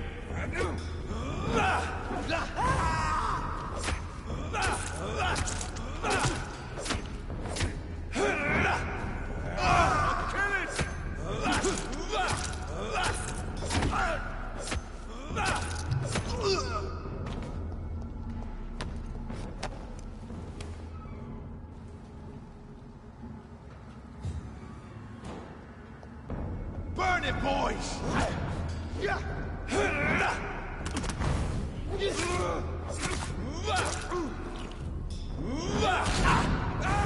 Filthy fucking beast!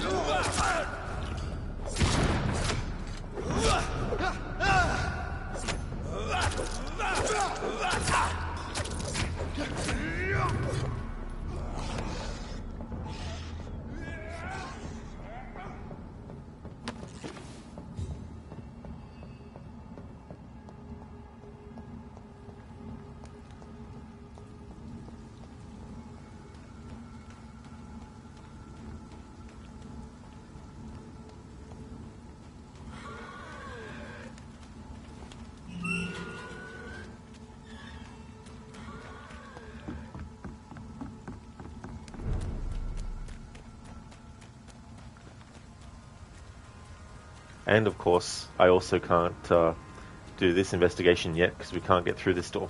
It's locked, all right. Fine then, game.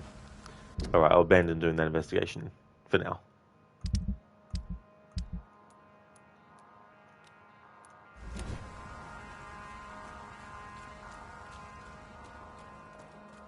Crush the leech, boys!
Inmate said there is a long way around, is there? That's fair enough. I get lost so easily in this game, so I probably went past it but didn't realise. Oh well, I'll wait until I can get through there in the shortcut.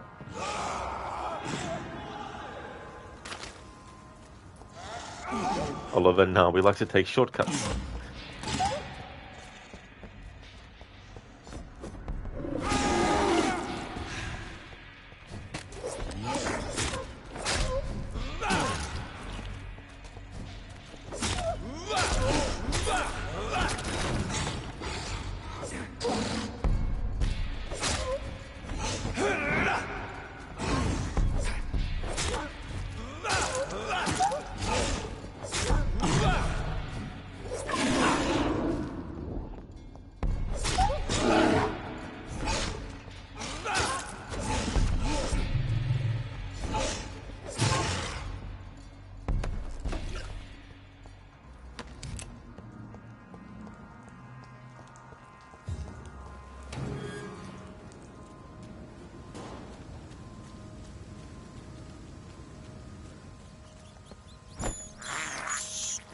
This is despicable. I can't believe I'm doing this.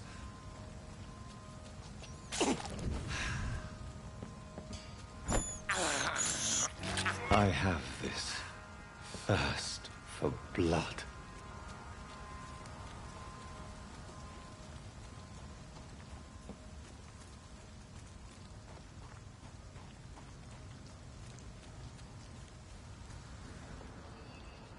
Seems like the guard of Prewin is on Sean Hampton's trail, too. Die, beast! Get a taste of this! I'll kill you! Come on, he's dead!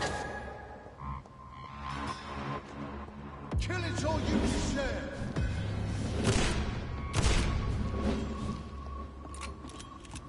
Die, vermin!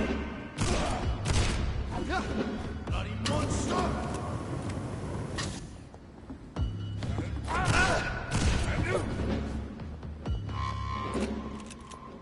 I hate leeches! Burn it, boys! Die, vermin! Want some of that?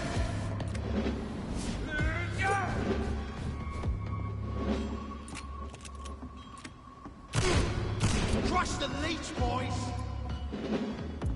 I hate leeches! Die, vermin! Die, beast! Back to the bloody grind! Leech! The wounds on this corpse are deep, the result of rabid rage. If this is Sean's doing, he's become a murderous beast. Oliver, you're a vampire and you have a thirst for blood? Impossible. What sorcery is this? That doesn't seem right.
Take a breath of this! Back in the grave!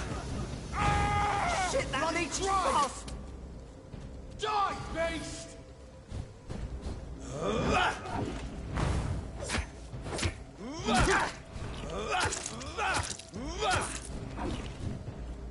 I hate leeches!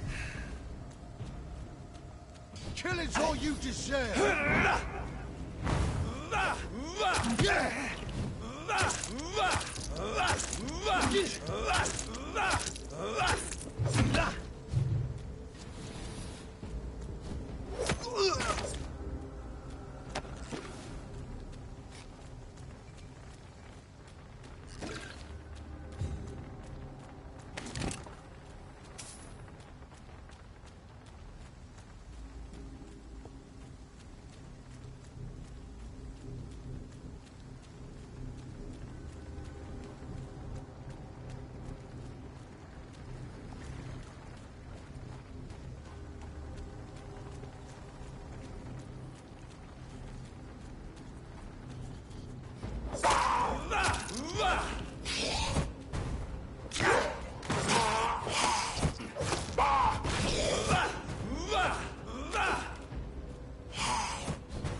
Steady, boys! We've got one of them here! He's down! Finish him! Murdering bastard!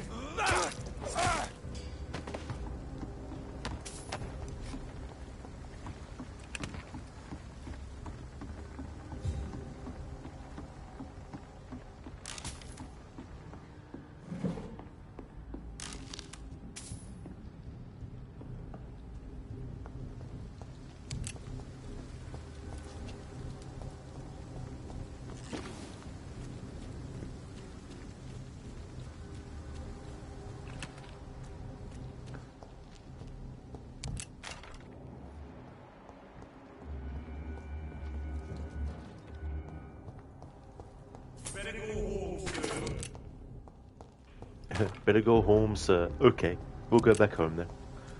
You're no fun.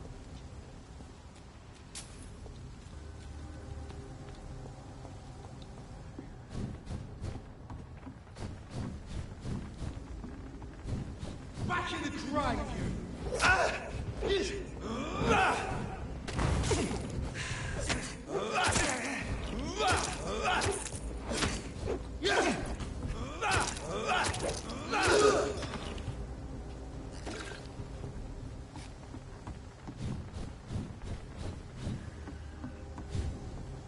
Over there! There's one of them!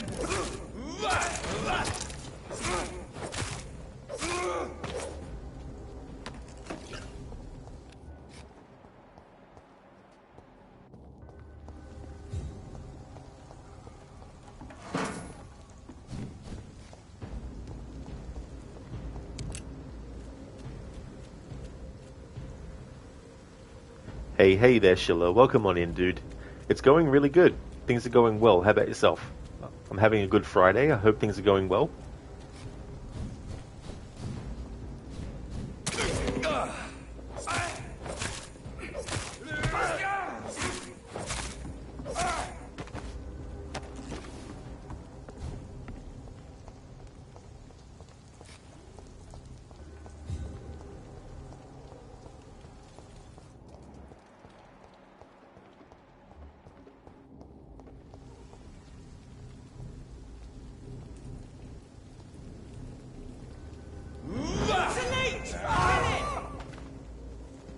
I shall fear no evil. Filthy murdering bastard! No rest for the wicked!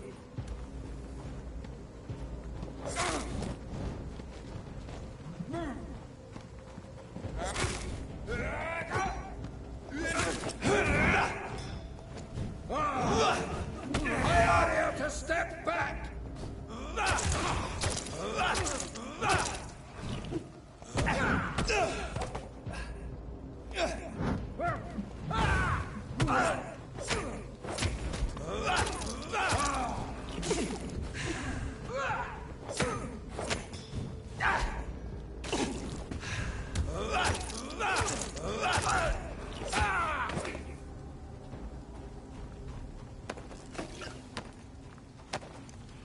Oh, very nice, Schiller. That's good that your Friday's going good so far. That's excellent, dude.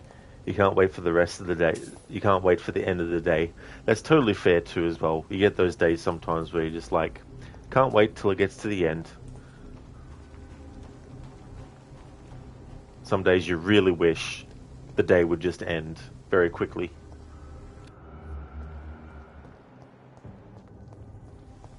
Crush the beast, boys! I shall fear no evil!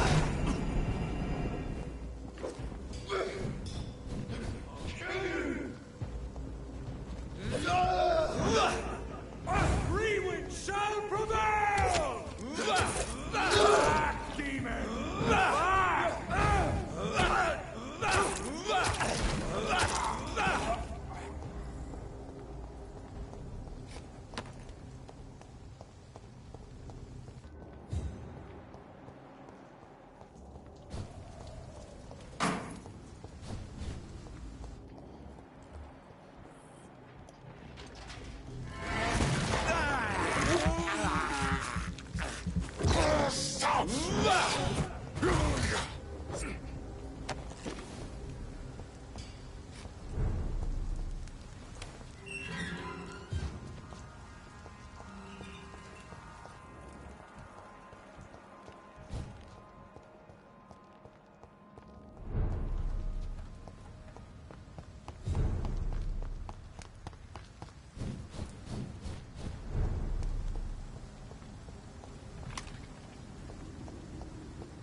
This is despicable.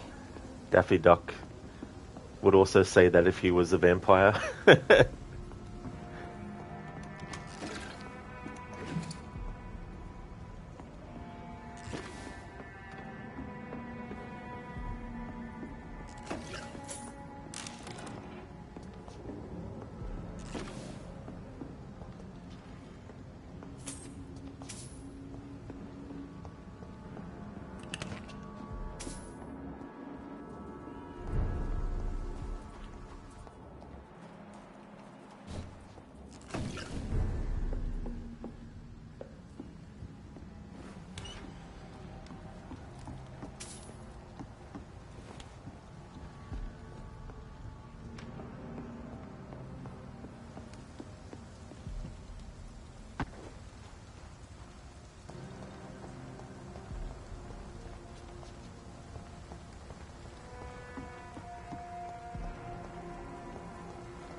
Danger is closer than you think.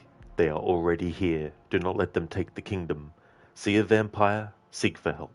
Ichabod Thogmorton, expert vampire hunter. Anti-vampire poster.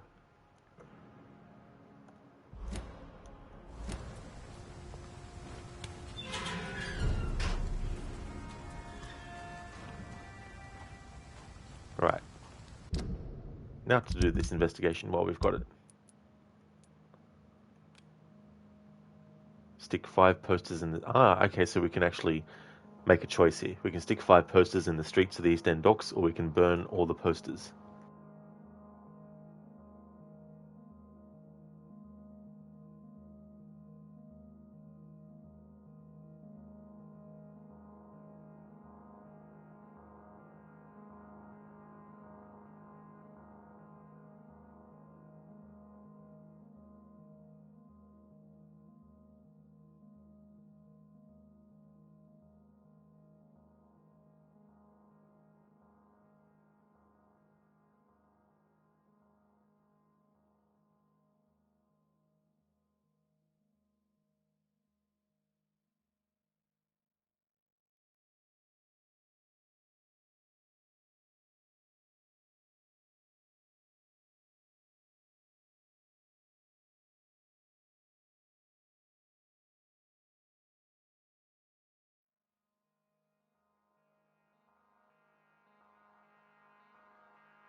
Alright, so if we put the posters up, he'll give us 50 shillings extra for the effort. But if you burn all the posters, you'll still get the second hint as well. I'm going to be lazy and just burn the posters.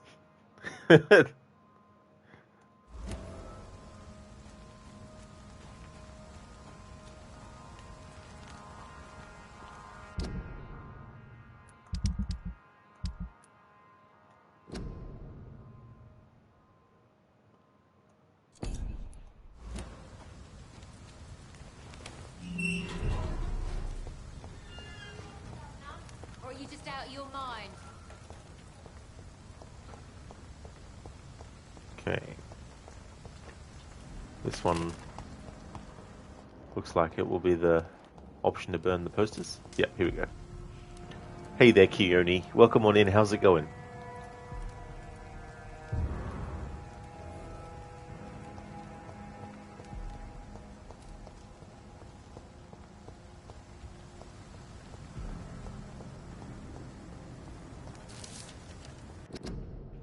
Origin of the skulls. It has been established for some time now that skull is the vernacular name of a different species of lesser blood drinkers. A skull often seems to be the victim of a vampire attack who miraculously survived death and came back as a crooked version of its maker. According to many observations made by our order throughout the centuries, skulls are generally despised and killed by vampires, who consider them lesser and despicable creatures. The name itself means slave. They also have been called Sakaliba, Arabic, Sclavus, Latin, or Sclavenoi, Greek. This shows how old these creatures are and how their makers perceive them. This may be why skulls often tend to form small and discrete communities that stick together. It is also interesting to note that skulls seem to call themselves this way, as if they have accepted for a long time their status as inferior servants among vampires. It is more difficult for a skull to hide its monstrous nature. Pale skin, terrible teeth, strange emaciation, dilated and staring pupils. Many have lost hair, and they show wounds and scars, which stay open without never completely healing. They also seem capable of surviving by eating the flesh of the dead, while vampires need blood from the living. They may be the real origin of the mythical figure of the ghoul, the folklore creature who lurk in cemeteries and feed from the dead. A skull is a miserable creature. Most of the times, they fear to be seen by both humans and vampires. In some regions, older skulls have been witnessed nearby, vampires as servants or slaves, obtaining protection by sacrificing their freedom. Most of the skulls are descended from econs and show humanoid silhouettes. Much more uncommon, some present a more canine aspect and behave like wolves. They are sometimes called Vampyrs in ancient texts. At least a third type exists, in the shape of a bird of bat, and they are called Corvus. William Marshall himself referred 3 times to some bat-shaped creature he called Vampyr in his memoirs. Other types may exist, unknown or identified for now. From Drinking at the Fountain of Knowledge by Usher Talltree, Primate of St. Paul.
Mine! I'll take it!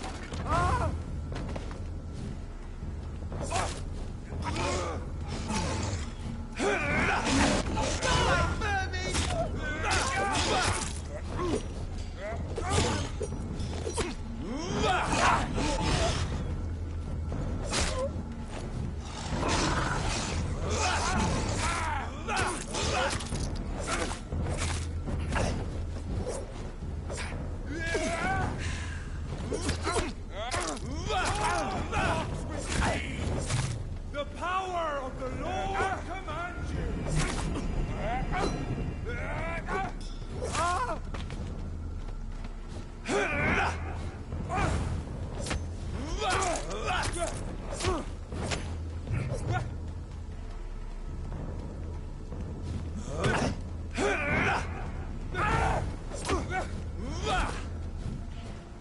Roll back to the hell that spawned you!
Good evening, Mr. Woodbead. Good evening to you, my young doctor. I'm looking for a man named Sean Hampton. Can you help me? The sad saint. Even when he was young, his faith and dedication were inspiring. A beacon even, if I may say so. Interesting. But have you spoken to him recently? I spoke with him about my missing son a few days ago. I've not seen him since he was attacked by some drunkard and left the vicinity. Goodbye, sir. Those damn drunkards.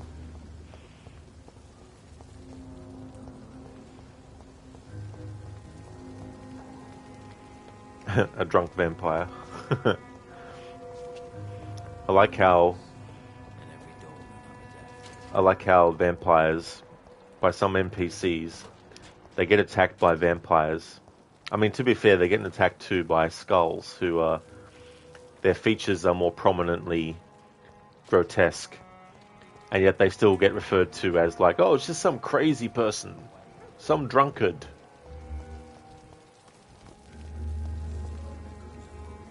Good evening, Mr. Throgmorton. Dr. Reed, can I be of any assistance? Have you noticed anything suspicious lately?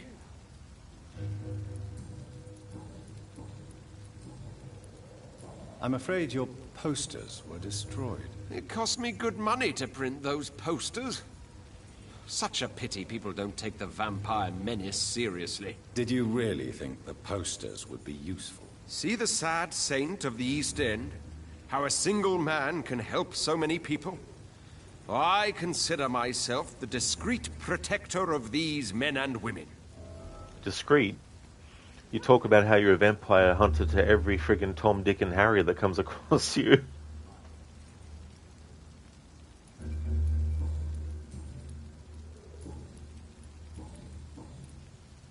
Tell me, Ichabod, why do you consider yourself the protector of Sean Hampton's shelter? He is a truly inspiring example.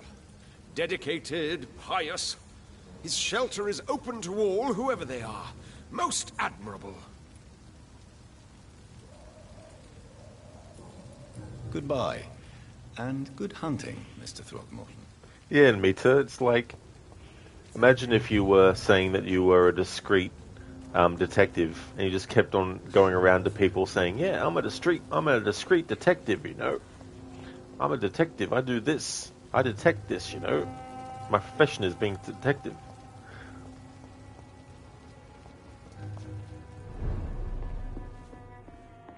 Are they stupid or something? I've never even been to India. Me neither, actually. Haven't been to India either.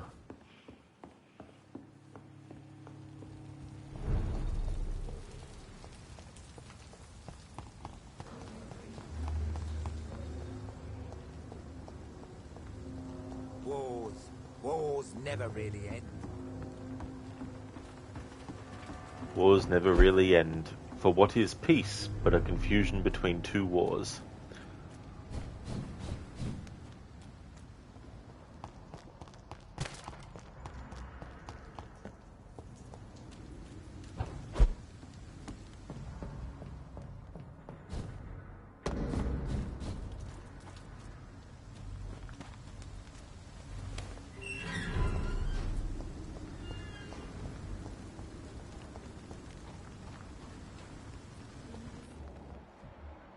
What have we here? Lost your horse, Governor? Lost your horse, Governor? It's locked, all right.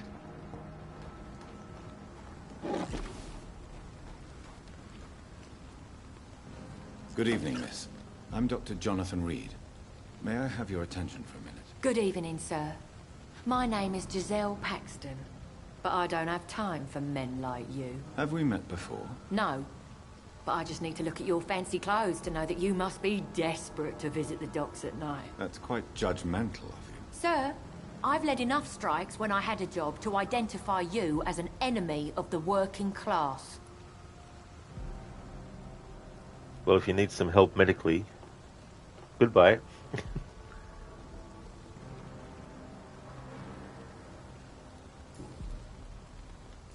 May I ask what you do for a living? I'm killing myself scraping for a living. And you? Have you ever had to struggle in your entire life? As I told you, I'm a doctor. You have to work a lot to earn that title. Oh, a doctor. Born with money in a nice house, were we? Was Daddy a banker or a doctor himself? Why such hatred? Are you judging me by my clothes and my job? Course I am. Fuck, you're so blind. You don't even see your privilege. Lazy people like you disgust me. What can you tell me about this vicinity? Tell you what, just spend a few weeks here, and then ask me that question again. If you're still alive, I mean. Oh, Jonathan's going to be alive for a lot longer than you, Gazelle. That's for sure. Especially in this playthrough. If you have something to say, say it. I'm getting tired of all this. Oh. You want information instead? Well, here's some for you. Giselle Paxton does not like you at all, Doctor. You don't know me, Miss Paxton, and yet you see me as an enemy. Your manners, your clothes, your words tell me everything about you, sir. I know your kind, and you don't belong here.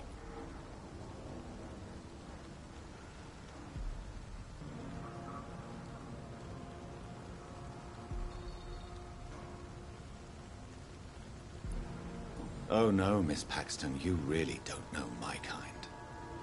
You have no idea who I am. All right, okay. No need to get all worked up. What a backpedal. Oh yeah, Mita, a very charming lady. Very charming indeed.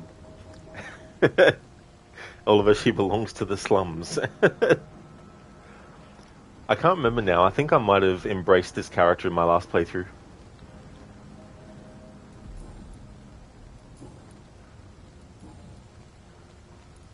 You speak of strikes and class enemy. Am I right to assume you're involved in trade union activism? You bet I am. Well, I was.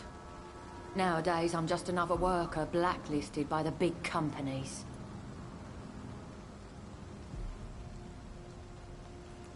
You lost your job because of your beliefs. Those bastards really hate a worker who refuses slave wages and unsafe conditions, especially when it's a woman.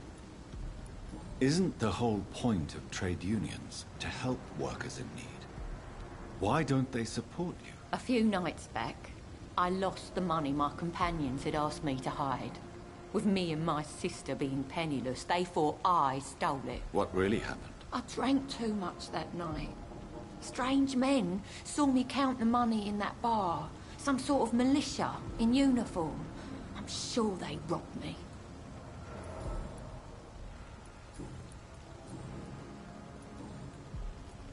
I'm looking for Sean Hampton.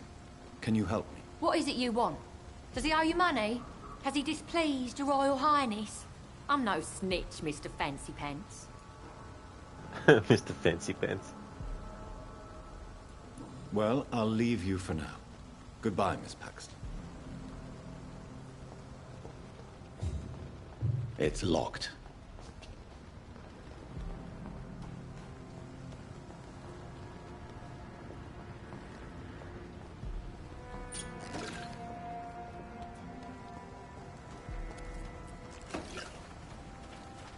Yeah, people are still working at this time, while you're not slurping soup before bed.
Alright, there's some things I want to do before we talk to Sean Hampton.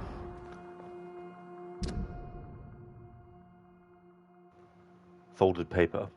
Forgive me, God, for what I'm about to confess. Sometimes I wish I never saved Dyson Delaney from drowning when he fell in the canal. There, I said it. Please forgive me, Lord, for I'm just a sinner. Dyson may be the most frustrating case I ever had to deal with since I opened my night shelter in the East End.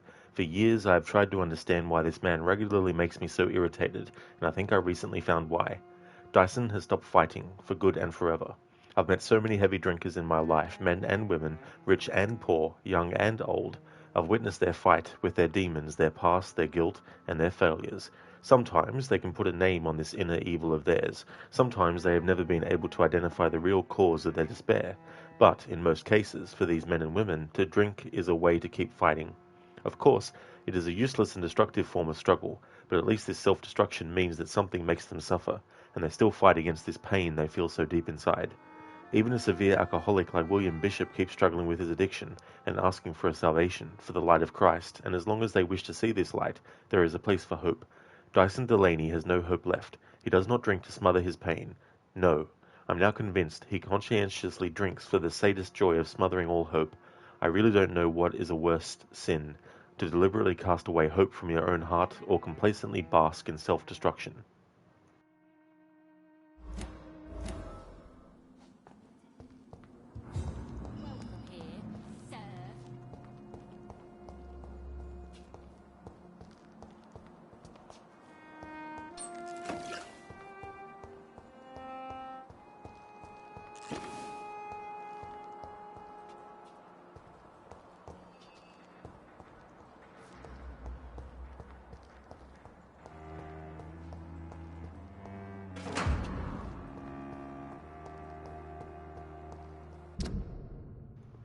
Burnt letter. Miss Paxton. I recently heard that redacted Hampton shelter for months and redacted money or support of any kind redacted. Without a positive answer from you, I may be redacted. My boys always get what they want redacted. Accepted no for an answer, redacted. Keep on refusing to answer me and redacted. Wet boot boys come redacted. You and your sister.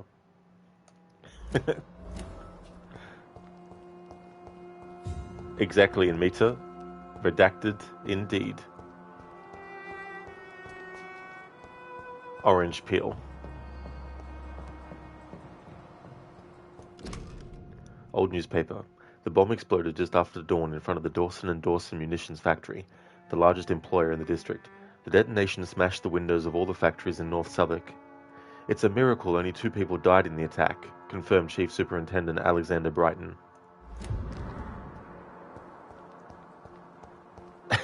All of them moi to you too as well.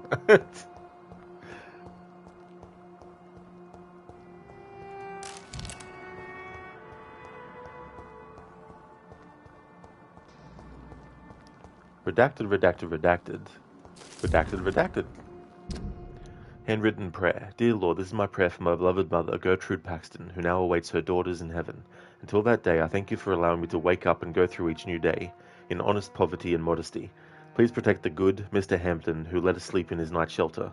I humbly ask you to forgive me, for the resentment I feel toward my sister, Gazelle, since mother died. Blessed be her soul. Thank you, God, for hearing me. Amen.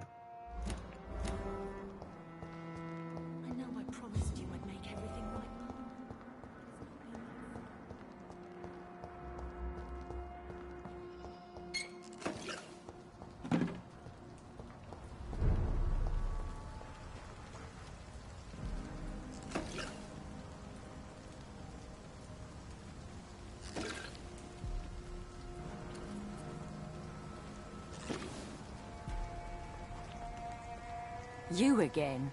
What do you want? My face on the $1 bill.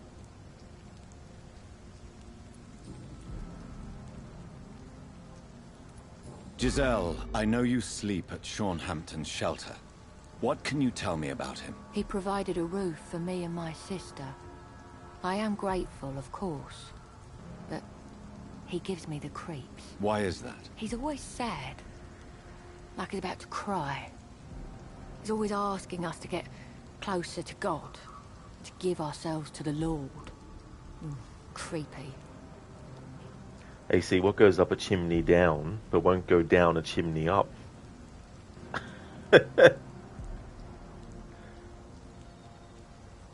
What goes up a chimney down, but won't go down a chimney up? A confused Santa, I don't know. Giselle, tell me about the death of your mother. After our father died, Mother worked so hard she made herself sick. We spent all the money we had on useless drugs and doctors. It was hell. Hell? What do you mean? The three of us were exhausted and desperate. And when I'm desperate, I tend to get angry. And I'm hard to live with. Lottie said I killed Mother. Nice one, AC, so it's an umbrella. So when an umbrella is down, it will go up a chimney, because there's enough room for it. But when the umbrella's open, it can't go down, it can't go up the chimney.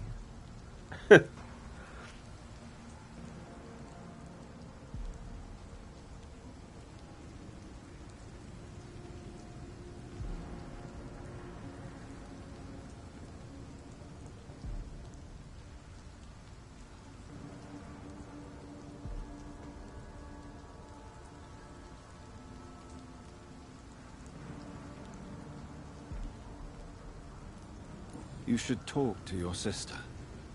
Whatever happened when your mother died, the truth lies somewhere between your two versions. I don't want to talk about that. It was years ago. We Paxton sisters are tough. We don't apologize. Well, I'll leave you for now. Goodbye, Miss Paxton. Oliver, Gazelle probably. So Gazelle. Gazelle. Gazelle the Galah.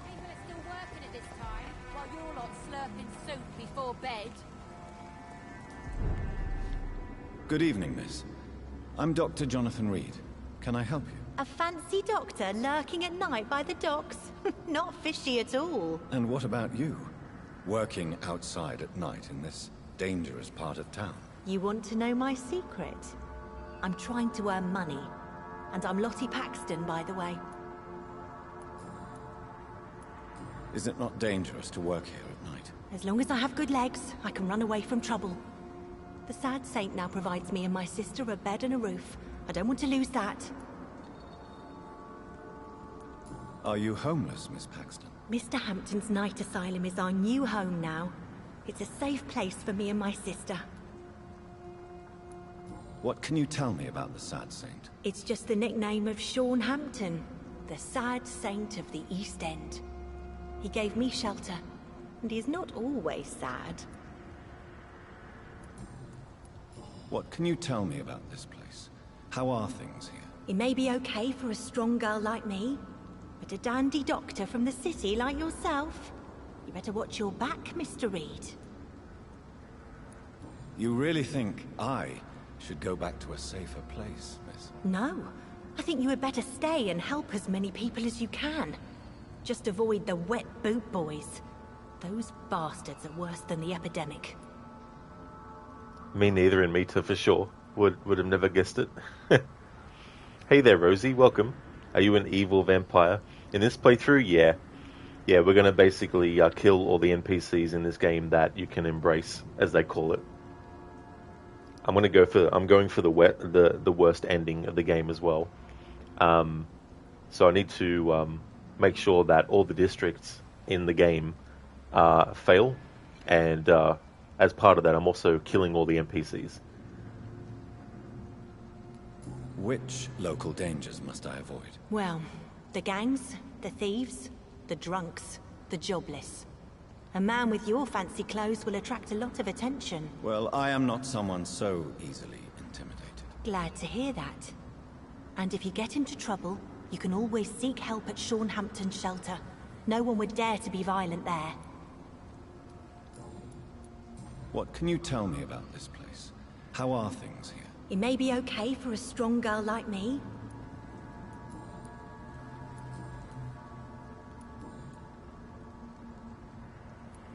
Lottie, tell me about the Wet Boot Boys. I know they've threatened you. Edwina Cox wanted me to provide her with information about Mr. Hampton's resources. I refused. Is that not dangerous? Fuck them and their lies. They claim they protect the interests of the neighborhood, but they are just greedy parasites like all the rest.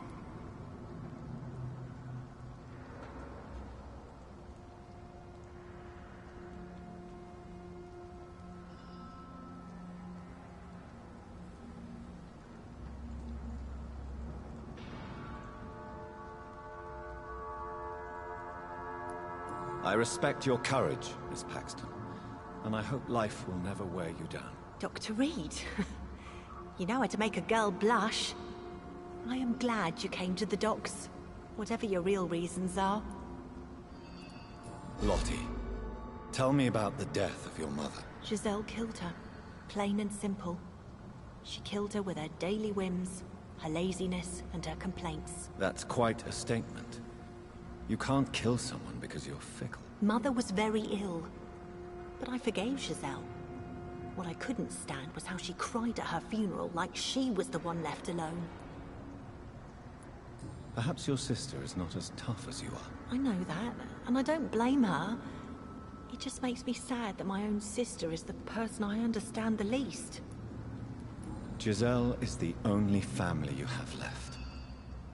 Don't you think it's time you forgave her? Sometimes words are harder to forgive than acts, Dr. Reed.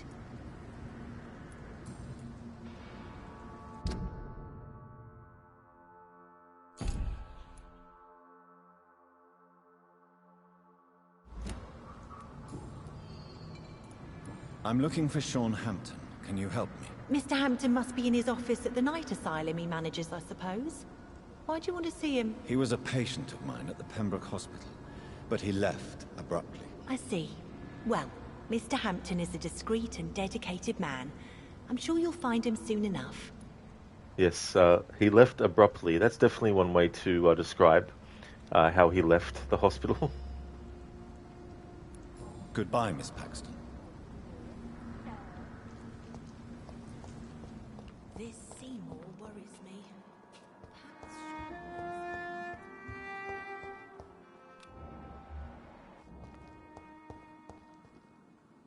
Why the long face, Doctor?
Is it all that worries you, Sean? My long face? Really? This is a blessing for me, to become a Skal. Immortality gives me more time and energy, if truth be known, to run a shelter. What more could I want? Since you left Pembroke, the amount of blood that has been shed, it's hard to believe you, Sean. Ask what you will. As the Lord is my shepherd, I will not speak a lie to you. Aren't you afraid of what you've become? We are blessed, Doctor. Can't you see it? The Lord has made us able to walk amongst the plague and aid those that need it. Do you think this is a blessing when God's own house and holy symbols repel you? If that is your burden, Doctor, so be it. But I do not fear the cross, nor am I forced to take the life of another. My kind doesn't share your imperfections. But you must drink blood now to survive. No, not your scripture. Whoso eateth my flesh and drinketh my blood hath eternal life, and I will raise him up at the last day. So saith the Lord. I only need to eat flesh, no blood. Why return here? This is my home. These people are my flock. You will always find me where I am needed.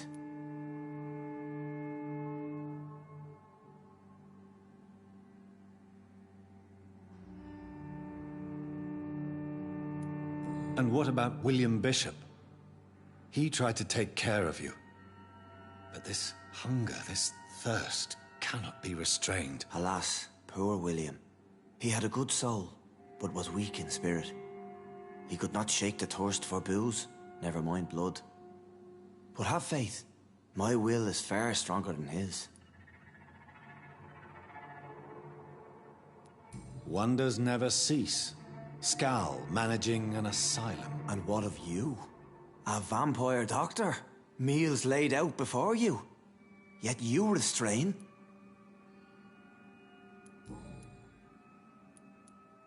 Why did you kill Miss Jones at the Pembroke Hospital? Killed old Harriet? You must be mad, Doctor. Why would I do such a thing? So you claim Miss Jones' death was not by your hand, nor the other incidents at Pembroke? Though Harriet was an angry, spiteful woman, she was one of God's creatures. I have nothing but love for all he has made. But you were close to her. Of course. But she was lost, separated from the fold. She did not see the hand of the divine in my blessed condition. People have been murdered. I've seen the blood.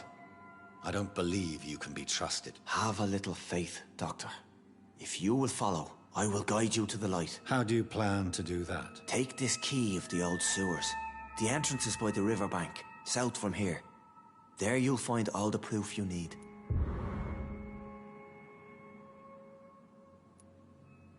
Very well. You have definitely intrigued me. I hope you're right, Sean. I'll be here when you return. If you still think I'm a threat then, well, I'll surrender myself to your judgment.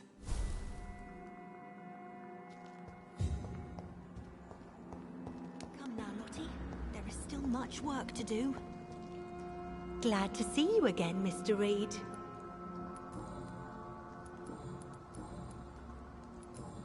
Goodbye, Miss Paxton.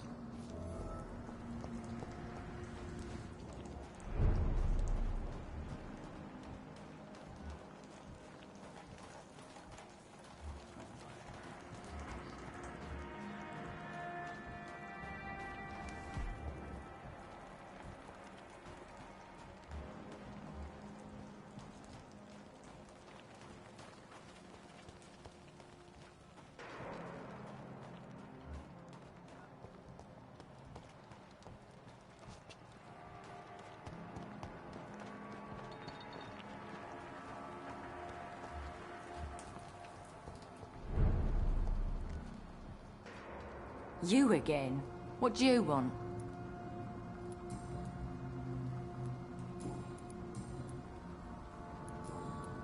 Well, I'll leave you for now. Goodbye, Miss Paxton.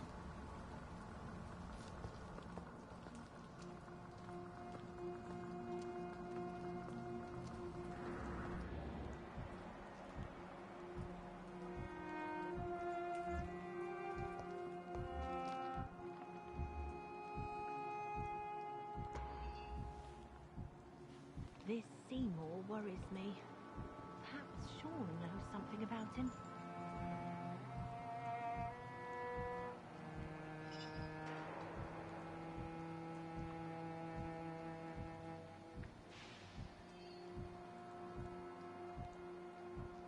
I know I promised you I'd make everything right, Mum, but it's not been that simple.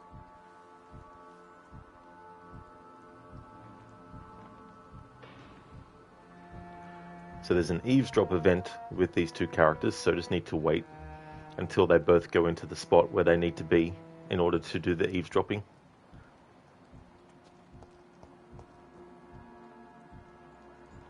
The guide said that you need to make sure that you don't go down to the sewers after speaking to Sean Hampton before you wait for the eavesdrop opportunity between the two sisters, because it cancels it out then, or prevents you from getting it. Yeah, people are still working at this time, while you're lot slurping soup before bed.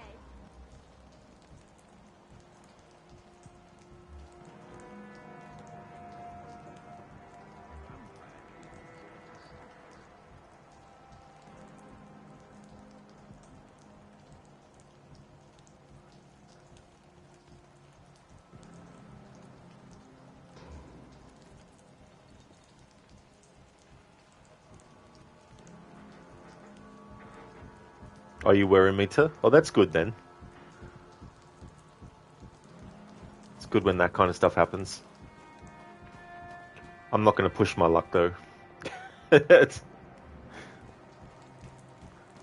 Knowing me, it'll prevent me from experiencing it.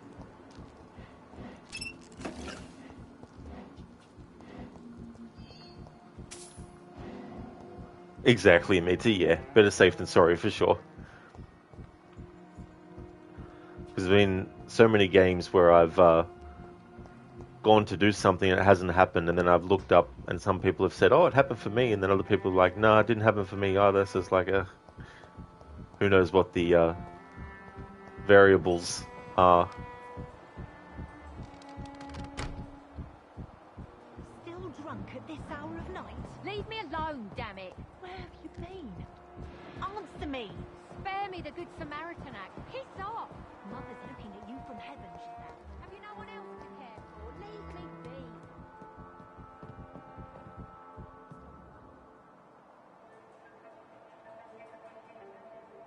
For Christ's sake, get a grip! Look at yourself! It's quite hard to do without a mirror. Can I borrow yours? Oh wait, we don't have a house. Yes, we're poor, but there is work to do. Honest money waiting to be earned. I had honest work before I was fired by those fascist pigs, remember? So let me drink in peace. You were fired for the bottle, not for your political opinions. When will you realise that? Maybe I do drink too much. And maybe it did cost me my job. But the struggle is real, and don't you dare undermine it.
You again? What do you want?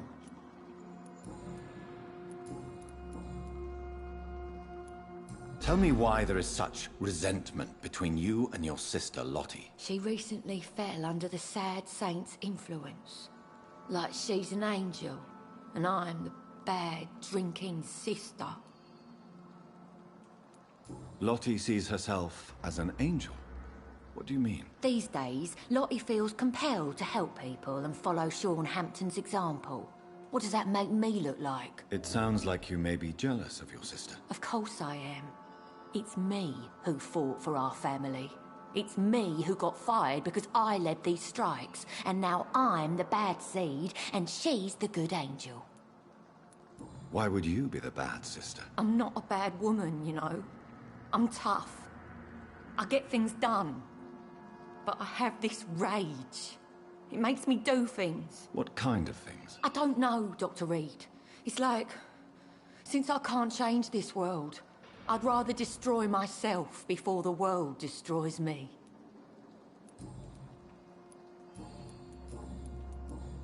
Well, I'll leave you for now.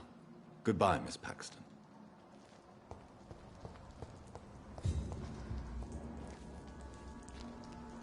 Glad to see you again, Mr. Reed. Lottie, your sister told me you are helping Sean Hampton's charities. Why are you so discreet about it? I am just trying to do my best. Mr. Hampton deserves our support. These are bad times. We should all help each other.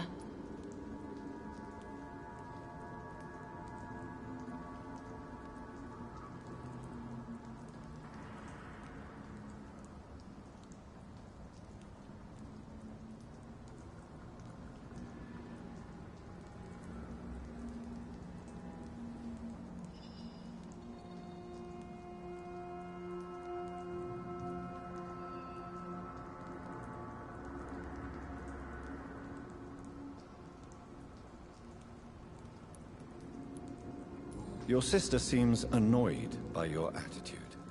Perhaps even jealous. Life has been tough for Giselle, and she bears a grudge. But she is no different to me. She is just more depressed.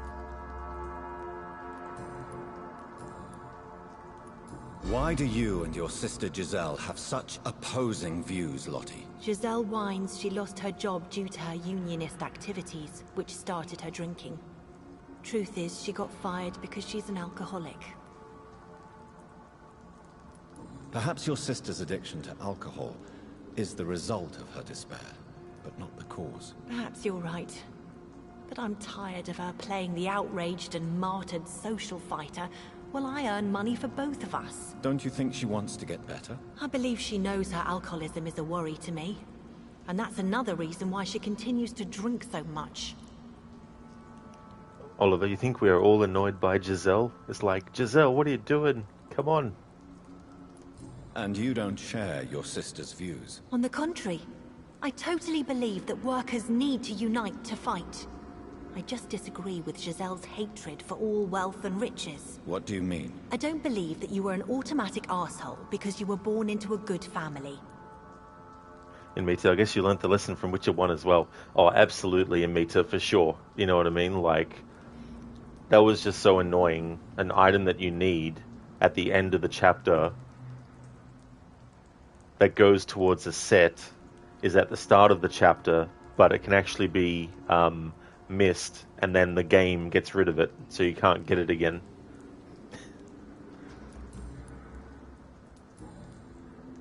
Goodbye, Miss Paxton.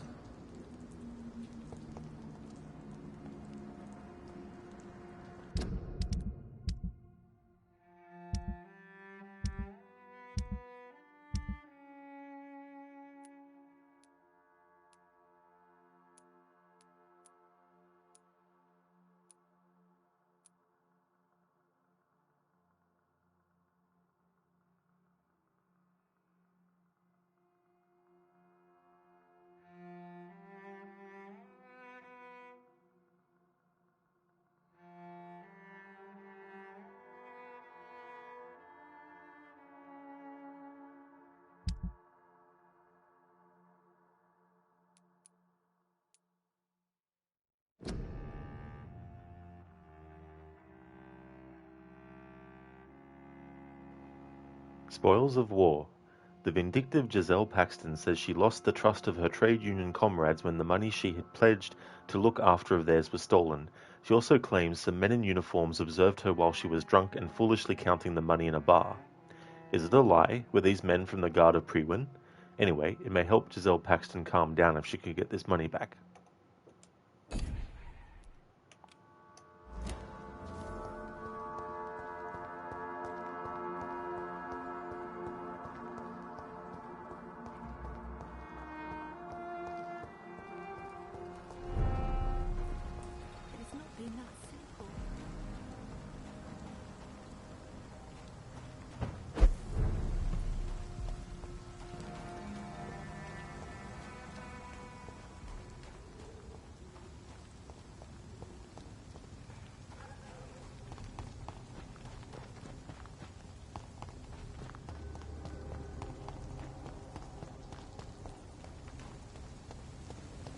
This could be the public house Giselle Paxton mentioned. I should investigate further. Ours is to flush every hole without a rat to be hiding in wait. We don't have to start. No civilians allowed, sir. This door is solid. Means someone's serious about keeping people out. First place to look. Crush the leech, boys! Ah!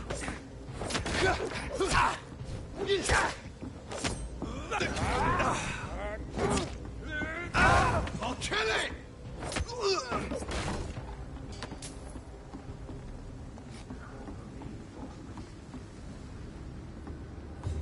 Giselle's stolen money. Priwen has some unethical ways of financing their war. We don't have to start with the darkest holes first. This door is solid. Means someone's serious about keeping people out.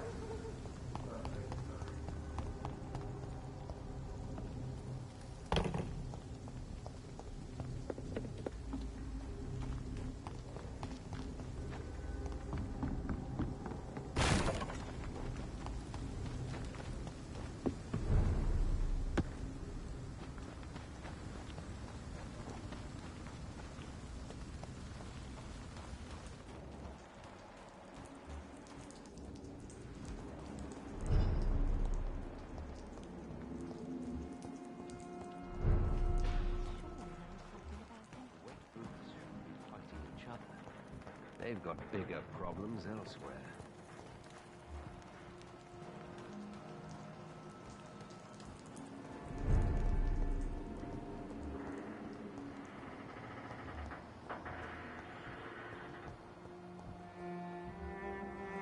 You again? What do you want? I've identified the men who stole from you. You were right. They were members of some self-proclaimed militia. I knew it! Did you find the money, too? Yes. Here it is. They thought they could finance their activities with it. I never thought a man like you would be kind enough to... I misjudged you. Badly. Well... Thank you, sir. Will you give the money back to your comrades, then? Fuck those bastards who fired me. I'll give the money to Miss Gillingham. Her son Jack was a friend of mine. He was killed recently.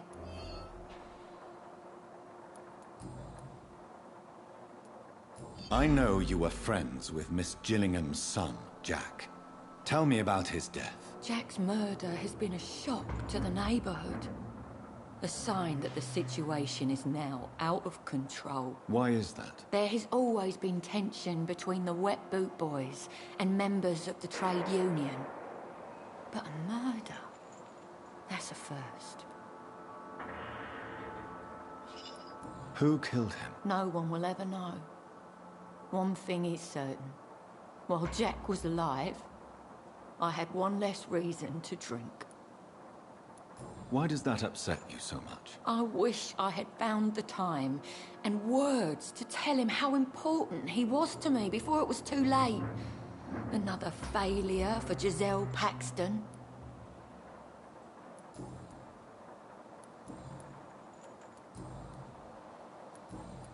Well, I'll leave you for now. Goodbye, Miss Paxton.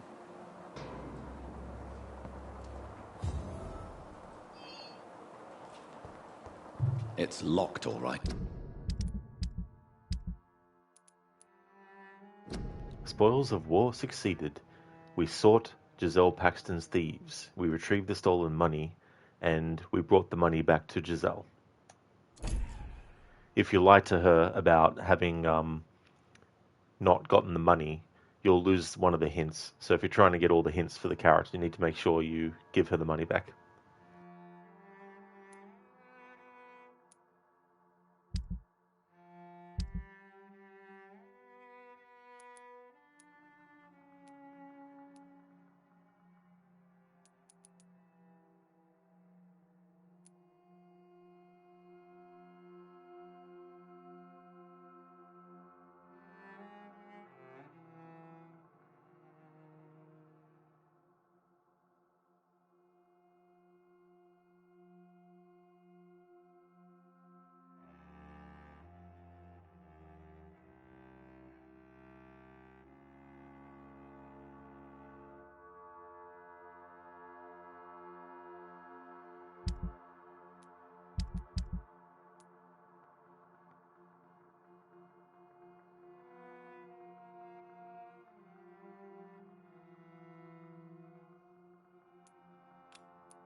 They've got bigger problems elsewhere.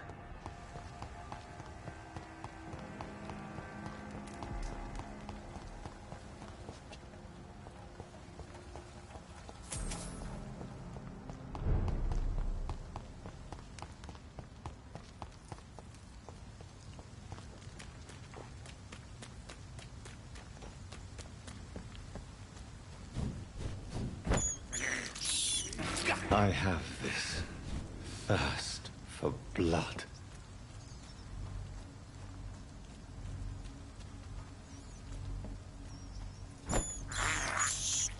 This is despicable.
Here we go.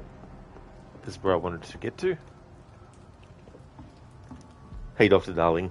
You're watching on your phone at work. I won't tell anyone if you don't, Rod. That's okay, Dr. Darling. I won't tell anyone that you're actually at work watching my stream. Thanks for the risk you're taking. I will disavow any knowledge of your existence if you get in trouble.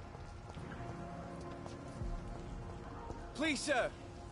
Come and have a gander. Good evening. I'm Dr. Reed.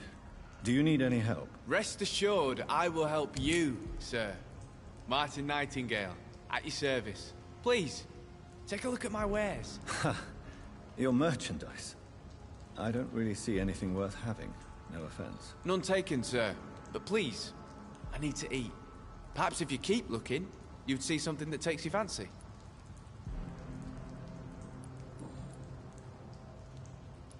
Let me be frank. You're as much of a businessman as I am a werewolf, right? Who the hell are you to question me? It's hard enough to stay clean when you don't have a place to sleep. I'm doing my best here. I meant no offense, Mr. Nightingale. I was merely pointing out the fact that you're unlikely to survive long if you continue wandering this path. And what should I do then, sir? Should I join the Wet Boot Boys like so many others? No thanks. I'd rather be a bad seller than a dead gang member. What can you tell me about the neighborhood? Have you got any friends around these parts? Not really. Miss Gillingham smiles and says kind words, but I know she's lost her marbles, especially since her son died. Tell me about this crazy woman. Madness is often mistaken for other conditions. The poor woman's mad, all right. Kind and all, but she has so much trouble remembering things. She's taken me for a son more than once. How interesting. I don't suppose you know what happened to her son. Jack. Rumour has it he tried to tackle some gang lads. I didn't know him well, but I heard he was a nice enough chap. His old ma still thinks he's around.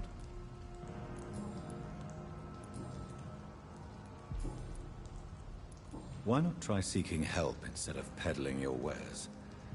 I'm sure there are people around here that would gladly help. There's always the night asylum. I heard it's run by a very nice man, but I'm no beggar. Not yet, at least. There is no shame in asking for help, my boy. Sometimes it can even be the best course of action. I don't feel okay with that. I'm gonna make a name for myself, and I'll do it by myself.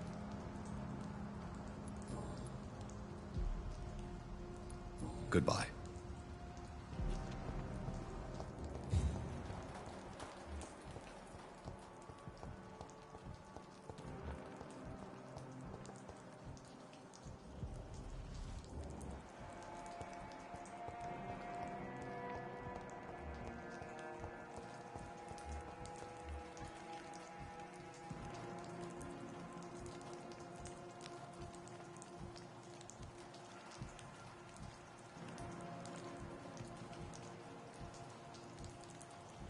Okay, so there's another eavesdrop that can be done with a couple of characters.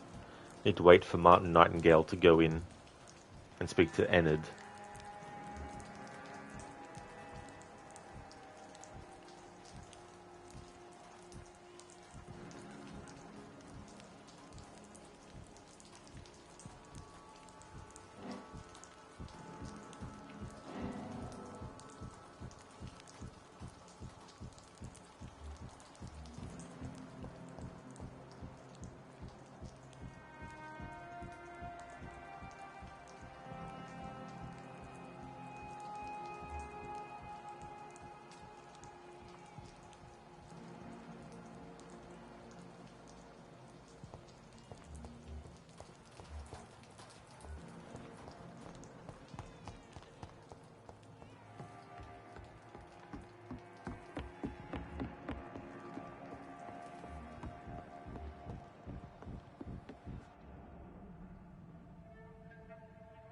I'm sorry to say, but you haven't yet paid me for the clock I brought you last time. The clock? Oh, yes. I found a broken clock in the living room and I couldn't remember where it came from. You broke it? Ah, that is unfortunate. It was such a beautiful piece of work. Really? Oh, I'm so clumsy these days. I'm so sorry.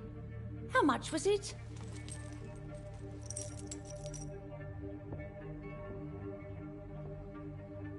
This'll be enough. I can't make you pay the whole price if it's broken. That's so kind of you. I'm going to make some tea now. It will be enough until the next time you forget it, you old bat. Martin. Martin. You son of a bitch. You cheat. You swindler. You're going to be vampinated later.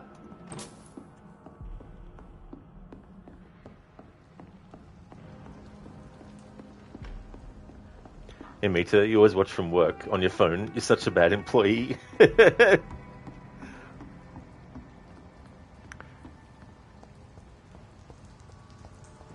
It is really appreciated though, you know, like people who lurk, whether you're, you know, lurking at work or not.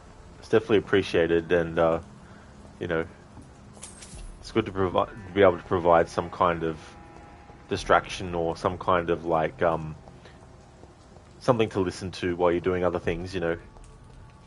Yeah, Shaky Martin, you son of a beach. You son of a beach. How's it going, Shaky? Welcome.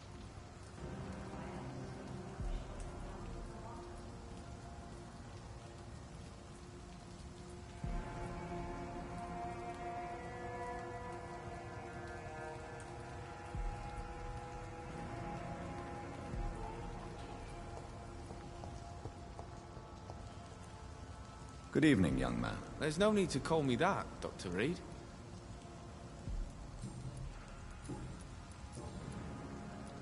It's time to confess, Martin.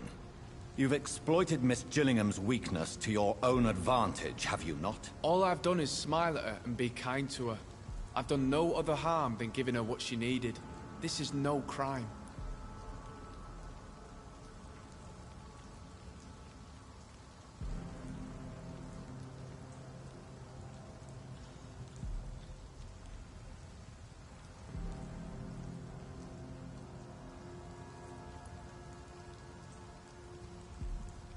I suppose we all justify our actions to ourselves in some way.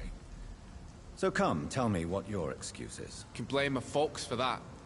They taught me never to expect nothing from anyone except lies. So it's bad parenting then? How convenient. Where are your parents? 6 feet under, I suppose. When the flu had weakened my father enough for him to be too weak to punch me, I figured it was time to run away.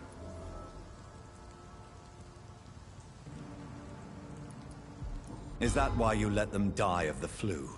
Because your father was beating you? When the epidemic started, last summer, I begged them to leave town. Neighbors were dying, houses were looted, but they chose to stay. Do you have any regrets about what happened? I haven't got regrets, but sometimes I'd like to make sure they're gone. Dead for good. Like, it helps me sleep. Shaky, you just got your first paycheck. Congratulations, Shaky, that's great. That's really good, dude. Awesome news. Welcome back, Oliver. You had some network issues. I hate when that happens. Welcome back, dude. Admit to the company is usually tolerant unless you're using your phone affects your performance. That's fair enough too as well. It's good that they have that sort of like approach to it as well.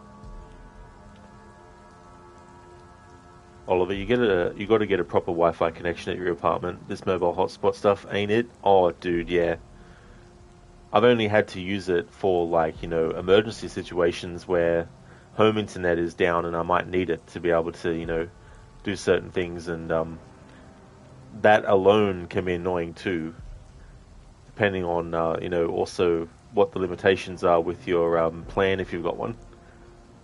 And Meta, you're lucky you only have chats and emails. Oh yeah, dude, that'd be so cool too, as well. Because, yeah, you're not having to call someone and speak to them. You're not having to go and actually, like, do something where your attention needs to be fully on it. You know, you can also have your attention elsewhere and still be able to be competent at what you're doing.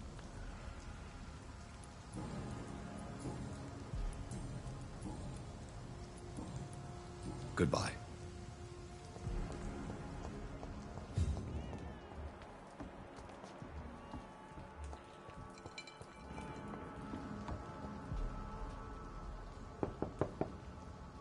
Good evening, miss.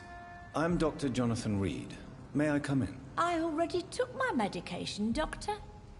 But thank you. I'm sorry. Your medication? Have we met before? Don't tease me like that, Jack. Sorry, what? I think I should come in, miss. I'd like to check if everything is okay, what with the epidemic spreading across London. An epidemic, you say? How terrible. I had no idea. But where are my manners? Please do come in, Doctor. You are a doctor, yes? Doctor, vampire, same difference, right? No.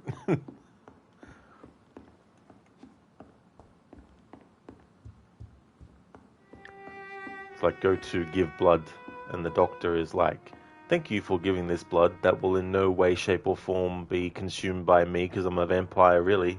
But thank you.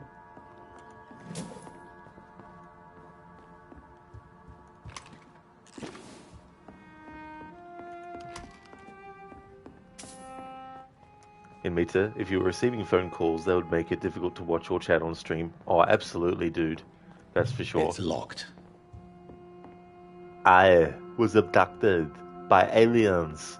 They made me wash my hands, clean my room, and eat my vegetables. Turns out I was on the mothership. Very good. Thanks for redeeming that as an Arnie impression, Dr. Darling.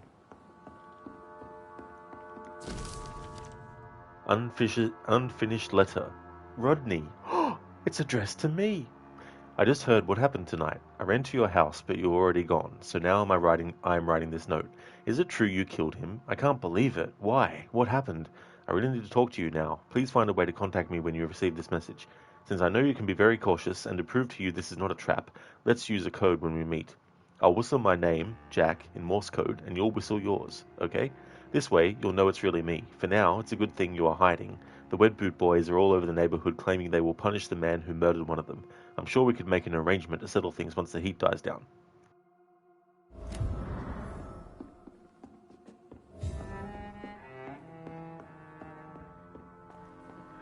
Code, are you a doctor, a batch, or a written writ? For good, neutral, or evil, and well... It's locked, all right. In the remake of House on Haunted Hill, there's a doctor named Dr. Vaniket, I think is what his last name was. And he was this doctor that had, of course, done crazy experiments and all this kind of stuff. There's also a doctor in the video game The Suffering as well. That was like a ghostly apparition type thing. Hey, Dumbledore. How's it going?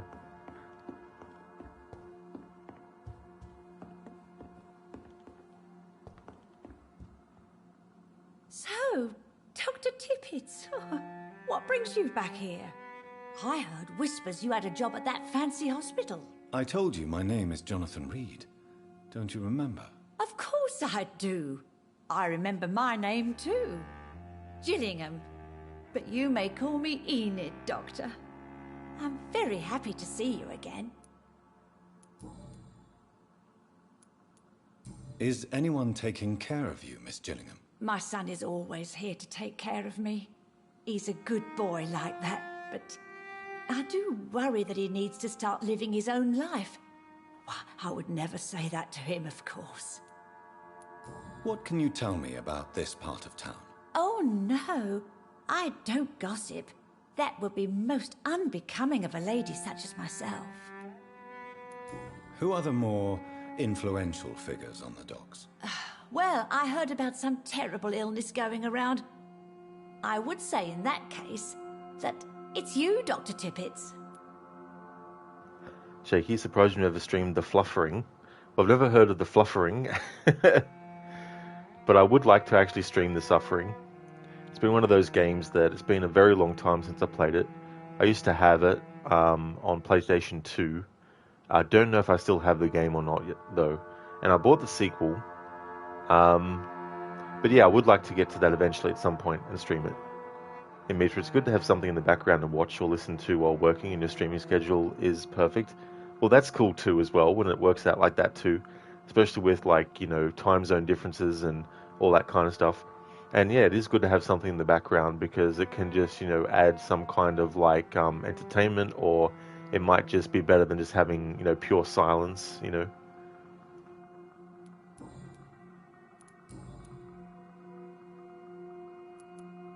Enid, have you really no idea what happened to your son? No idea at all? I've not seen Jack for so long. I lose track of time. Has something bad happened to him?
Jack is dead, Miss Gillingham. Of course he's not. I've seen him. Tonight, in fact.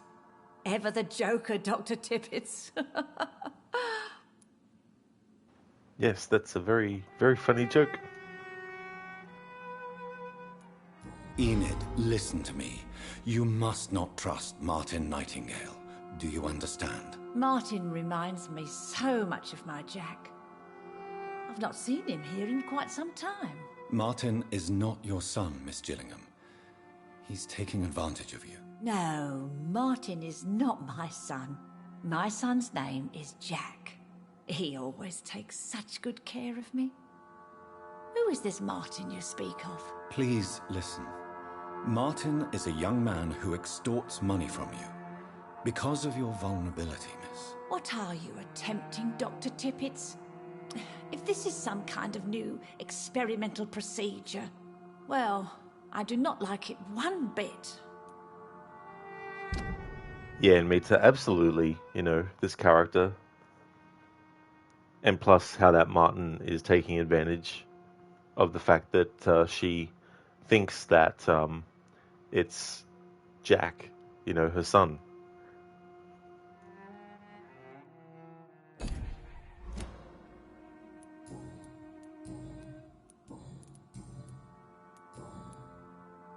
Goodbye, Miss Gillingham.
So it's interesting with this watch side quest because if you give the watch to Enid, then Martin actually extorts her for it. And when you go to speak to him next, and then you look in his inventory of what he's selling, then the watch will actually be in there as well.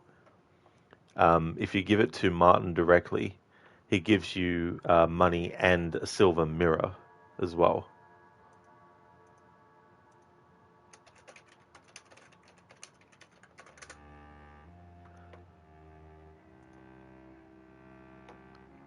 And the silver mirror has great resale value and can be recycled into components. So either way, in terms of like who gets the watch, Martin gets it regardless of whether or not you give it to Enid. I'm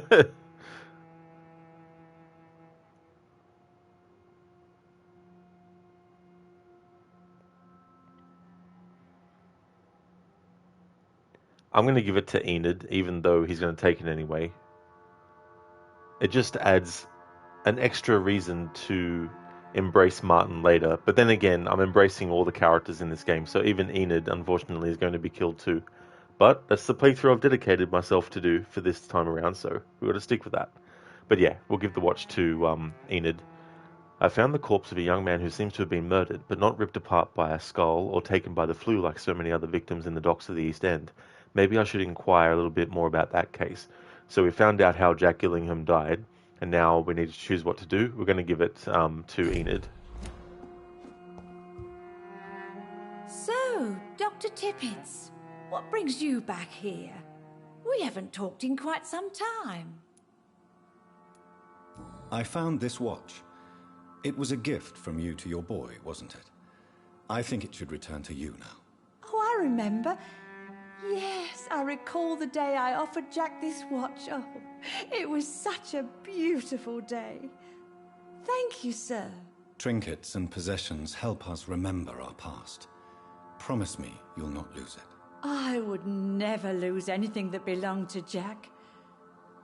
Why don't you take this? Dr. Tippets?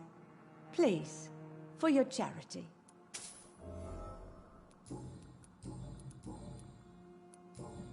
Goodbye, Miss Gillingham.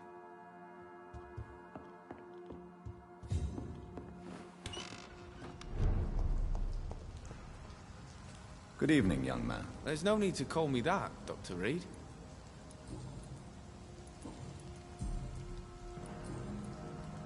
Show me what you have to offer then, Mr. Nightingale.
Alright, so there's a music box in Martin's inventory that we need to buy, because it leads to a Good evening, hint. young man. There's no need to call me that, Dr. Reed. Show me what you have to offer then, Mr. Nightingale. Music box. A small wooden music box containing a folded letter.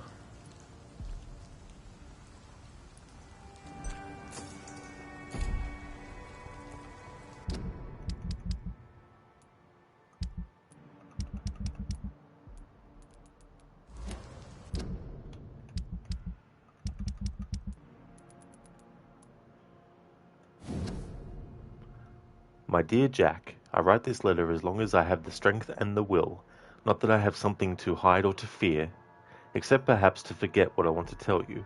I always knew you would become someone important, someone good and nice. I knew it since you were a child, when you preferred to read books rather than going to play outside. I knew it when you helped me carry groceries before you went to school and clean the house after you came back. I'm proud of you, my son, not only because I am your mother, but also because you deal so well with everything around you. I'm sorry I have recently become such a burden to you. Never forget I love you. I hope you never forget you love me. Enid.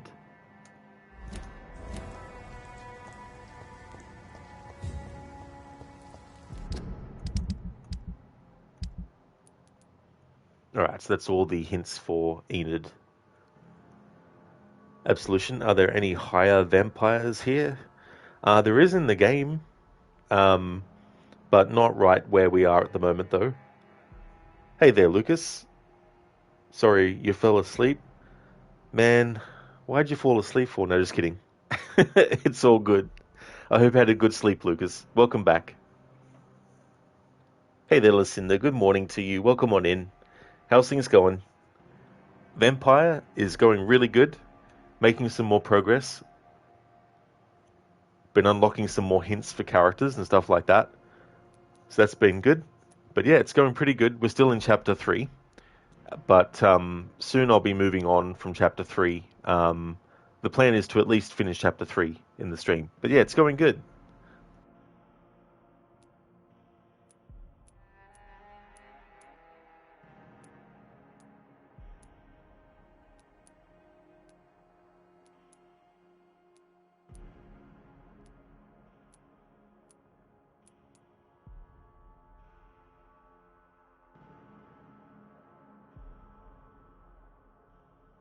Listen to how many chapters are there.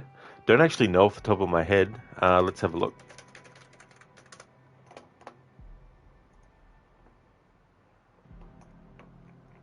There's 7. So the 7th one is an epilogue.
Listen, you're doing okay. Glad it's Friday, although your weekend will be busy and you're tired today because you took Benadryl to help you sleep, but it was close to 4 a.m., so you woke up sleepy. I got you, Lucinda.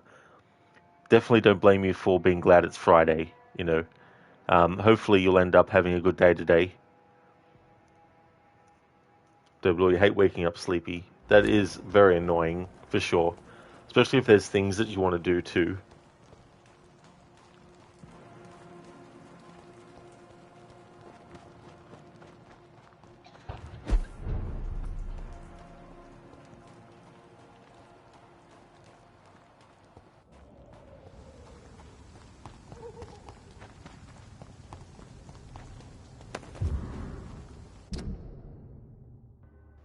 Garda Prewin note, 27th of October, from Garda Prewin Command Post to Dock Patrols. Object, Vampire Hunter. Fraud. Avoid. Some of our scouts recently spotted the presence of a certain Ichabod Throgmorton near the East End docks. You'll probably see him patrolling the place at night, claiming that he's a specialist of vampire extermination.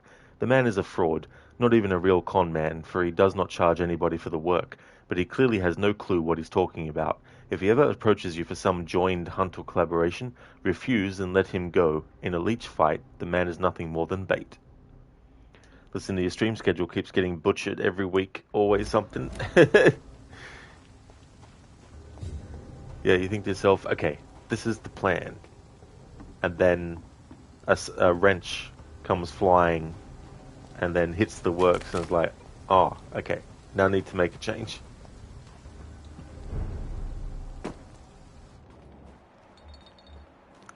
Ichabod. He's a fraud. He's a cheat. He's a swindler.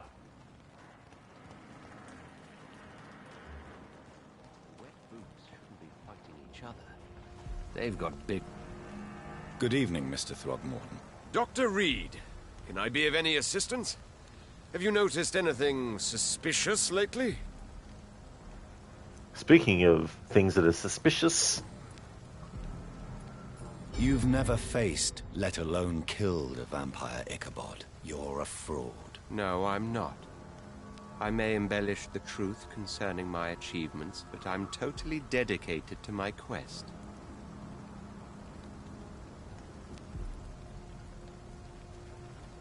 You mix your beliefs with myths. In the end, you're no better than the other lunatics howling at the moon. Well, that's not true, sir. I've already faced one of these creatures. Oh, really? And you're still alive. Well, we did not actually fight. I let it go. What do you mean? I entered the vampire's den. The stench was terrible. I was ready to kill it. But then I saw it. Just a suffering soul like you and me. I spared her. Tell me about the vampire you spared. It was... She was a girl. Her body was a mess. I could see pus running from the deep wound. She was crying in pain. You cared about her. That's what defines us as human, Ichabod. Yes, but she was a truly evil creature. I'm haunted by the tragedies she caused ever since I spared her.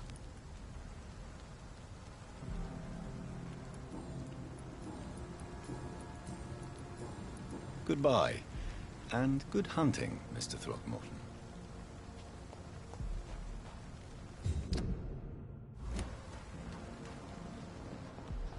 It's locked.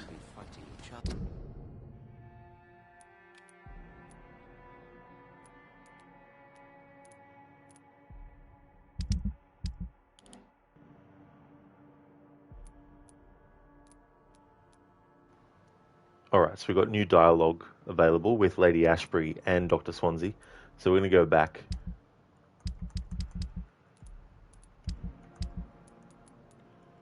Untrack that for now.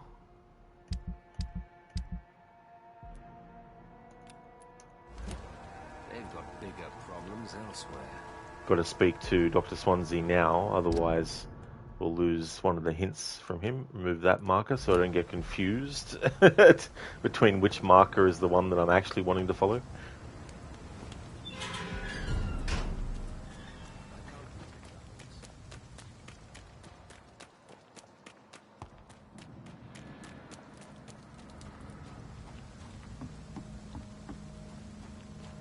So Lucinda, when will be your next Last of Us Part 2 stream then? Because I remember you saying that you're expecting to finish the game in the next stream. Do you think that'll still be possible given the changes to the schedule, or do you think you might need another couple of streams?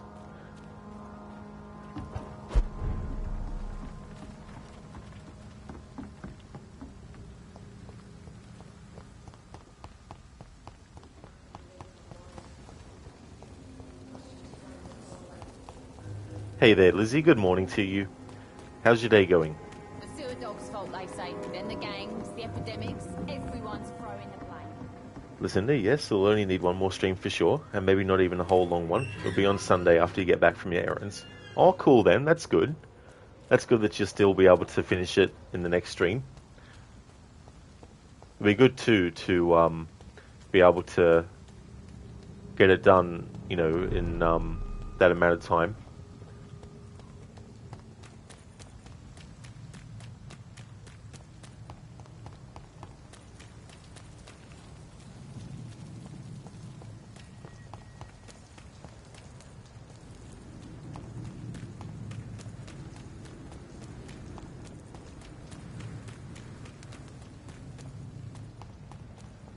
I like that I've upgraded the stamina so much now that I've got a really long amount of sprinting that can be done before having to wait for the stamina meter to refill. Hey there, Ogorki. How's things going today?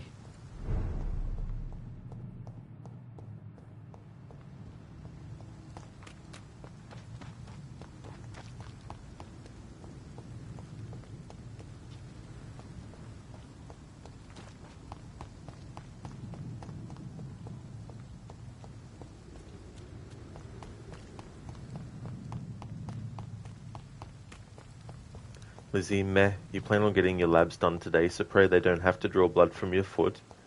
Oh, hopefully it goes well, Lizzie. Hopefully you don't have to do that, and hopefully you also get some good results.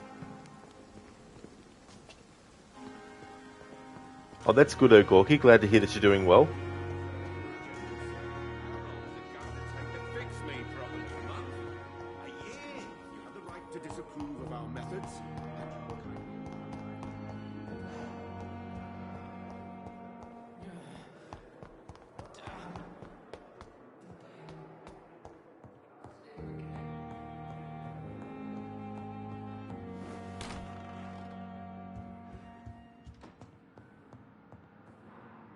Jonathan, have you got any news about Sean Hampton? I'm still investigating. In the meantime, I have some questions. All right, just ask.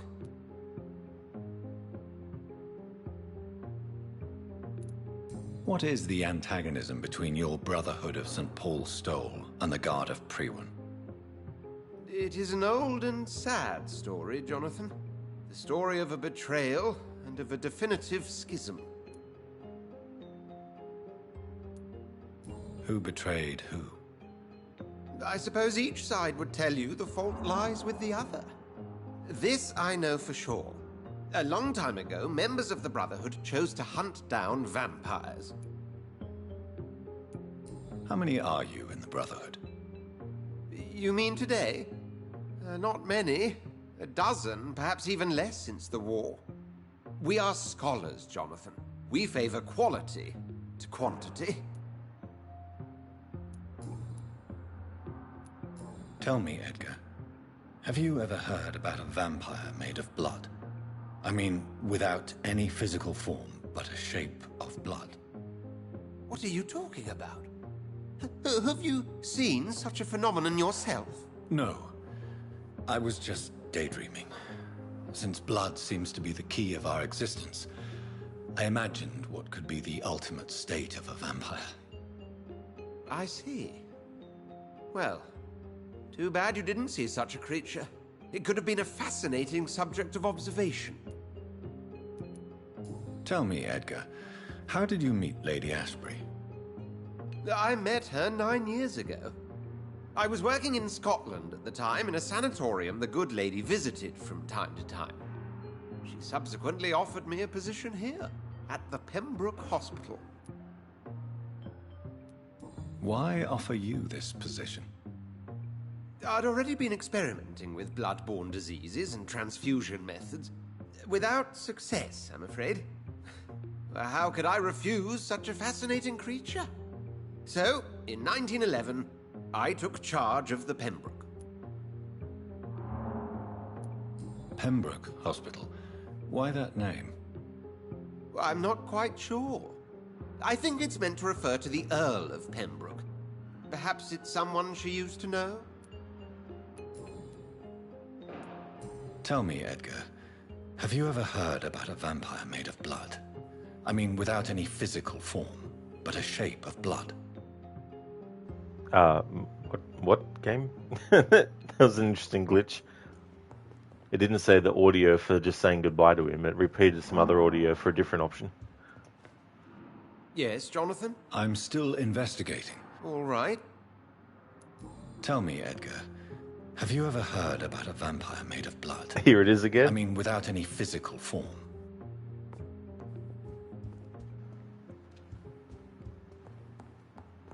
You gotta love it when audio glitches like that happen.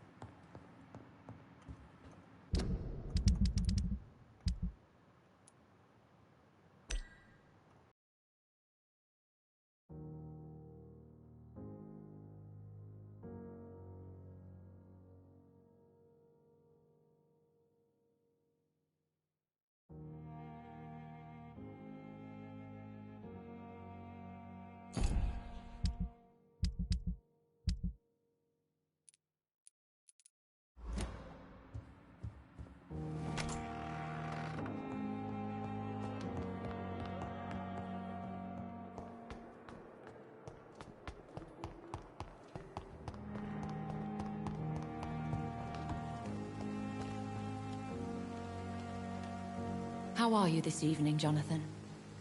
The scowl that escaped from the hospital is eluding me. He must be caught. Scowls are a risk to the balance we maintain. It needs to be stopped.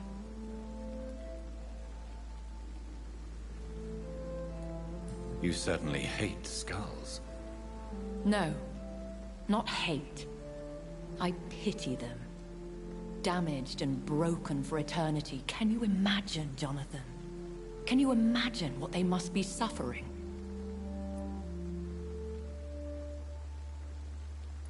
Do you think they can be trusted? They are weaker than us in every sense.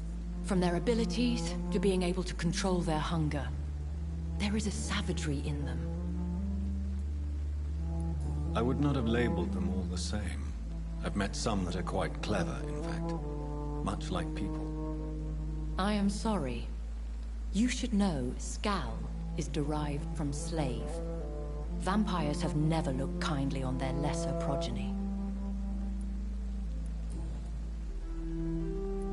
The head of the guard of Prewan stopped by to see Dr. Swansea. You have nothing to fear. The guard would not risk openly challenging the Brotherhood. Even they are not that foolish. Now that the hunters are aware of my presence, they could discover your whereabouts too. Don't worry. I've evaded those jackals in the past, and I shall do so in the future. And besides, who would ever suspect the kind Samaritan Lady Ashbury? I noticed there was no love lost between the Brotherhood and the Guard. They share the same fascination in our species, but they diverge from any commonality in thought. Talk to Dr. Swansea if you wish to know more. When we were at the funeral, I had a feeling. I think I met my maker. You do not have to tell me if you don't wish to. Should I not? In most circumstances, a vampire would not discuss his maker. There is a strong bond that exists between a maker and their progeny. There is almost nothing to say. He appeared in a gush of blood, prattled off some riddles, and vanished without even telling me his name. Be on guard, Jonathan. Whoever your maker is, he's obviously as powerful as he is elusive. Goodbye for now, my lady.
I'm quite busy right now, Dr. Reed.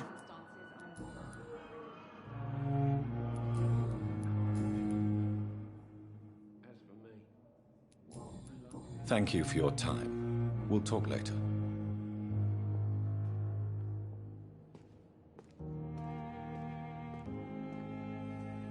I'm all right. Don't waste your time with me. My sweet girl. Reads me like a book. I'll never...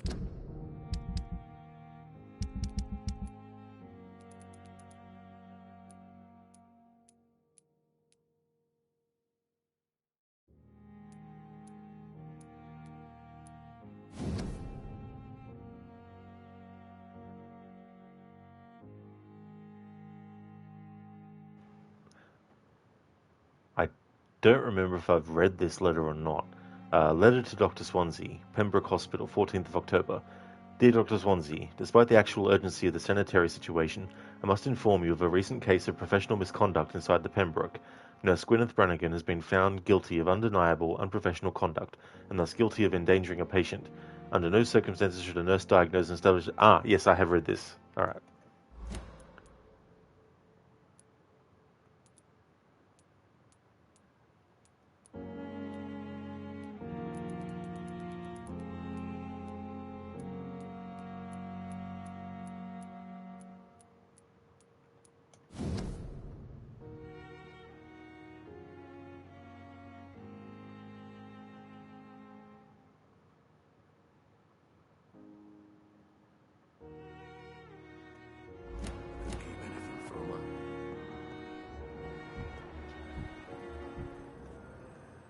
I'm quite busy right now, Dr. Reed.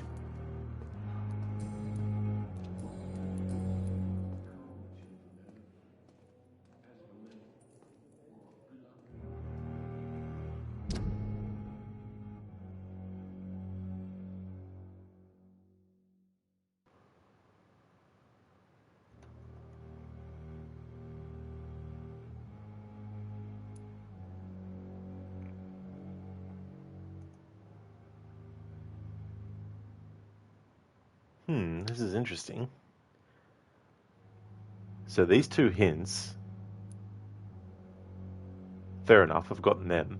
The third hint, though, find the note to Dr. Swansea in Edgar Swansea's office on a desk along the north side of the office after completing the night shift story mission. And the night shift story mission was when we had to go into the morgue, which we've done.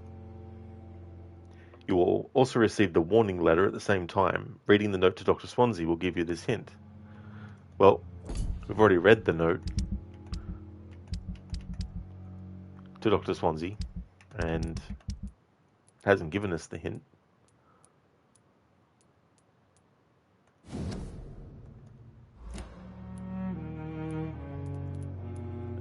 And we've gotten the warning letter, and I read it. Ah, hang on, that was warning note.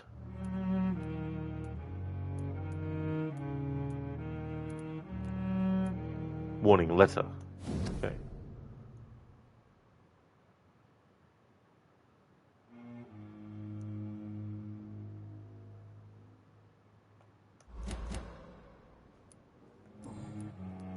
Thank you for your time. I'm quite busy. Okay, so I've read Thank you for your both of time. those and We'll no talk dice. So I don't know what's gone wrong there.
Alright, let's try something. Let's go to the main menu and then go back in. There's also the suggestion to shut the game down and then load it back up, but I'm not going to do that because that would end the stream.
I'm quite...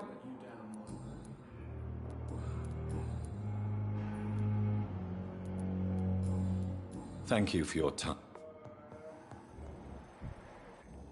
Good evening, Dr. Strick. And good evening to...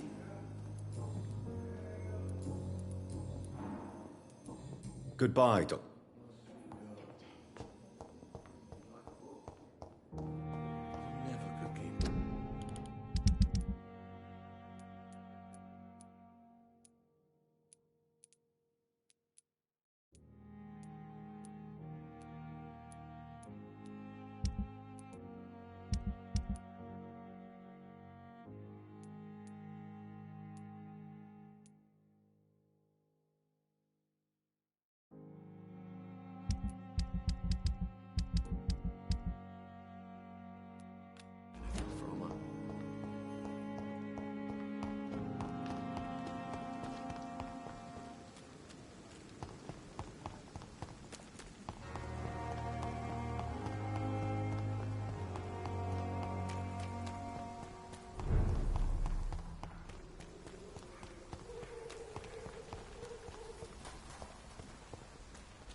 don't have your money. Come on.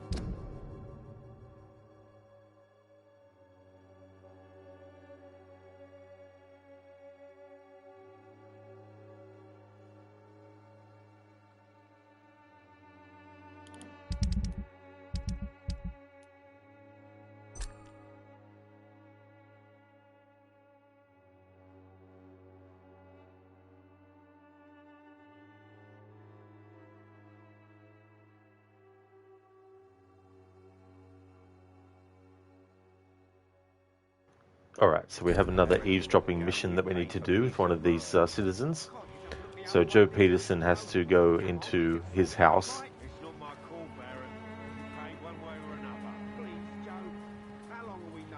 So we pretty much just got to wait until he goes to where he goes. And then there will be a blood effect on the screen. Sort of like a blood mist that will appear on the screen, and you need to get to that spot and stand in it, and then a prompt will appear on the screen, and then when you press the button it'll zoom in on where the character is and who they're speaking to, and then you'll see a cutscene, and then that'll reveal like a clue.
You're late.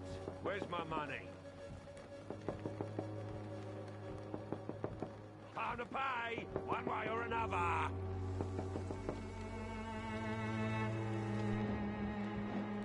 Alright, so now that there's an eye symbol above his head, that means he's going to go I know it's hard to believe, but this district to a spot where you have an eavesdrop mission with him. Don't let your guard down, sir.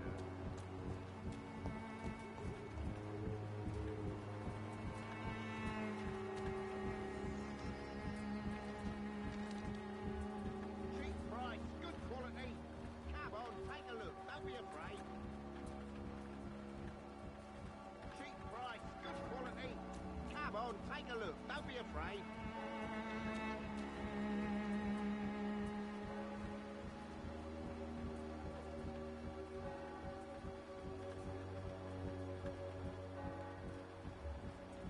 I should never have taken up my father's business.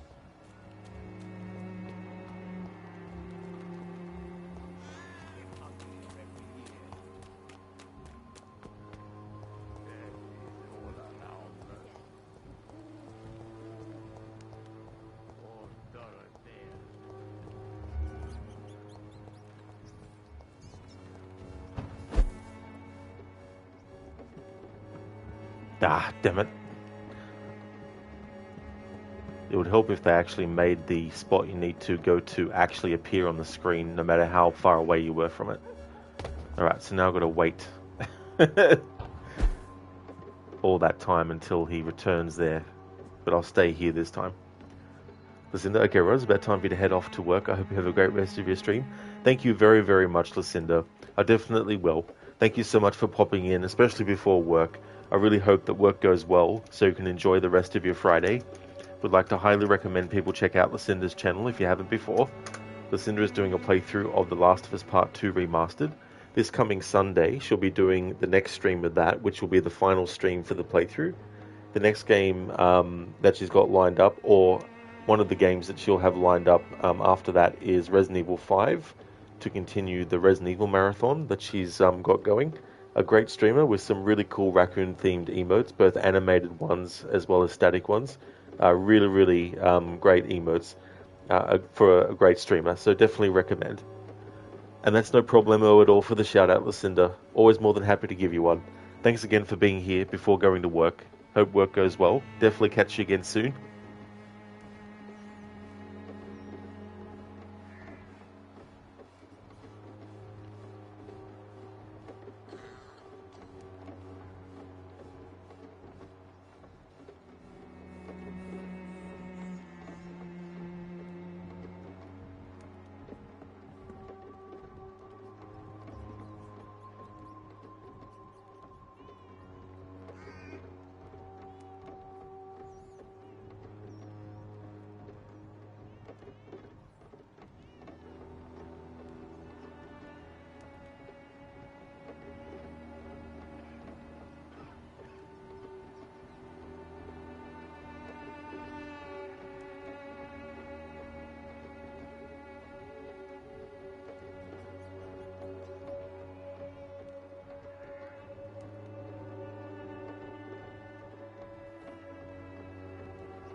So you only hurt people because you care about me? Is that it?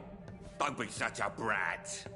I do what I must to provide us with food and medicine, that's all. Mum would never have let you bully an old friend like Mr. Lewis. Shame on you. Harry, I'm your father and I love you. But don't you ever speak to me like that again. What? You're gonna beat me too? Jesus. Give me patience.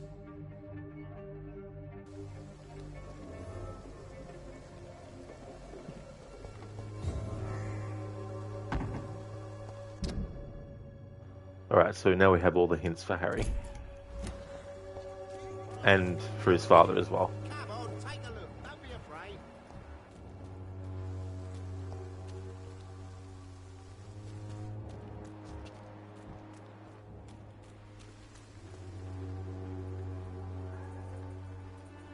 I should never have taken up my father's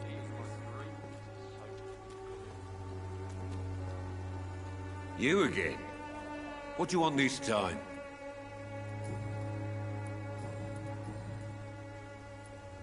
Why is your relationship with your son so difficult? Harry and I are so different. Sometimes I wonder if he's my own blood. Seems he's ashamed to be my son. Why not change that then? If you used your strength to do good, perhaps Harry wouldn't feel that way about you. How dare you tell me what I should or shouldn't do with my boy? Who the fuck are you to interfere like that?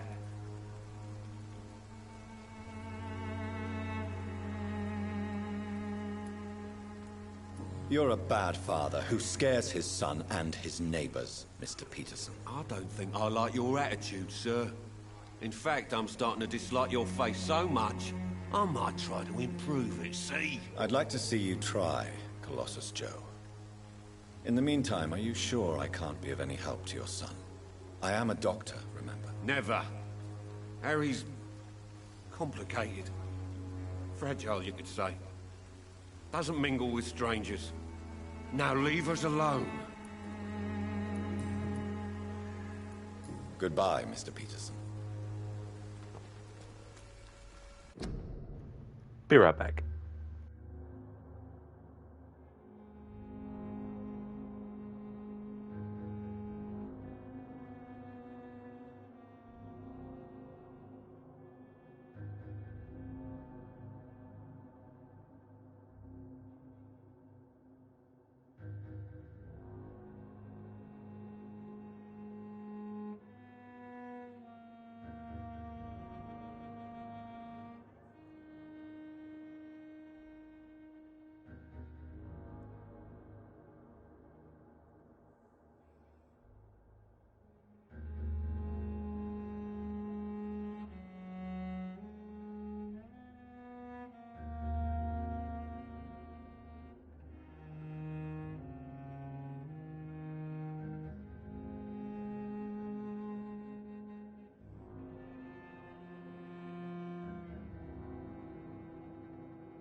Alright, I'm back. Let's have a look at more characters that I want to get the hints for.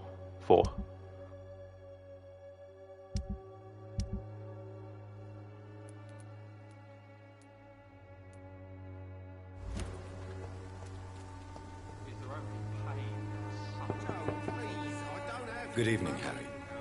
May I come in? Sure. Sure. Even my dreams are soaked with gloom. So, may I ask you a few questions? I'm not bothered. What could be worse?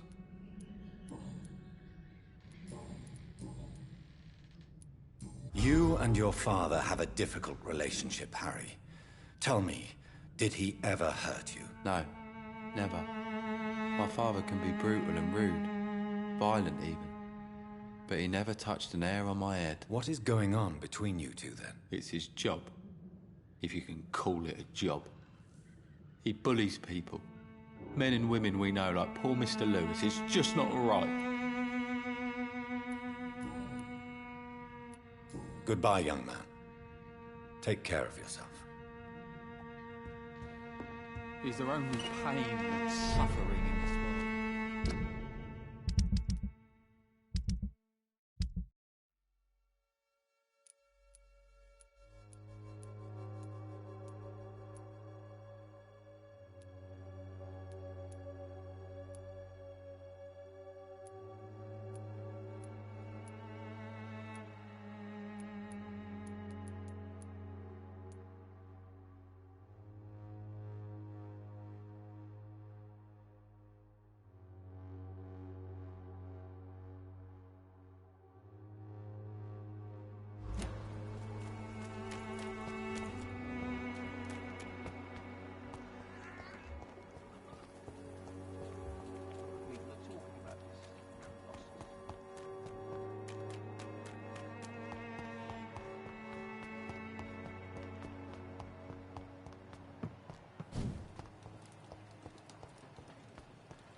This week, Joe.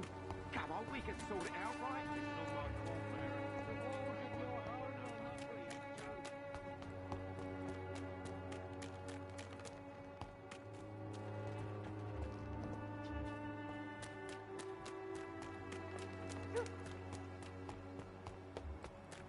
Unable to see the true horror around you.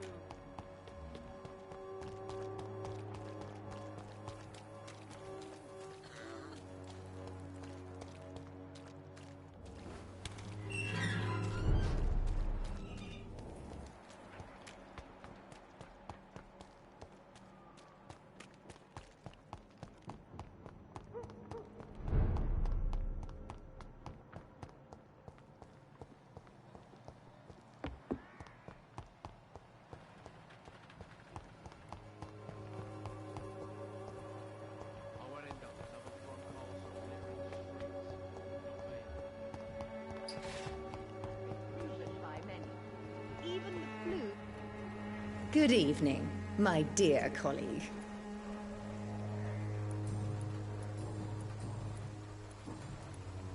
I'd like to see what kind of medicine you're selling. Alright, so for one of the hints we need to buy the Swanborough Cordial. Swanborough Cordial with the list of ingredients printed in Latin. This item can be recycled into components. Then we need to examine it.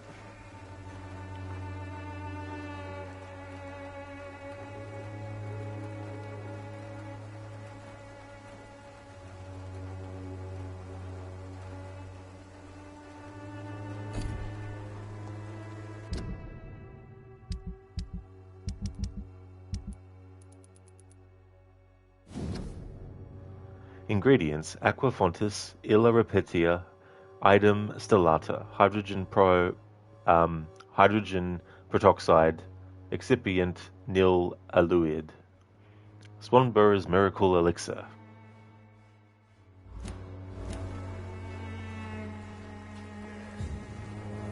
Good evening, my dear colleague. Loretta, your miraculous formula wouldn't even cure a common cold, and you know it. The Swanborough's cordial's secret ingredient is hope, Doctor. And it's something people around here really need. A placebo effect is real and has benefit. But in your case, you could be murdering your customers, who may die because they are not receiving the necessary medical attention. Medical attention? In Whitechapel? Trust me, my cordial is the best option they have, since it is the only one.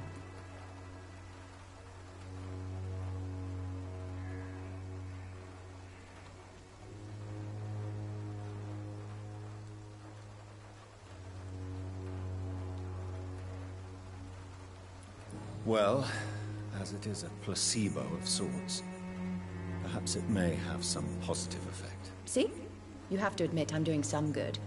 The Swanborough family is not poisoning anybody, Doctor. Goodbye, Miss Swanborough. Perhaps we'll talk again.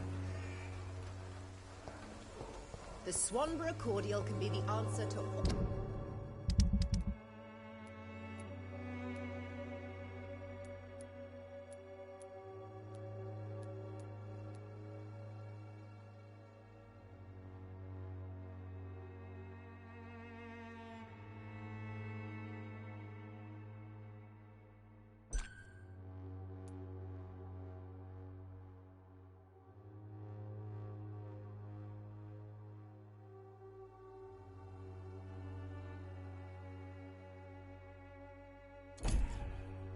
Problems.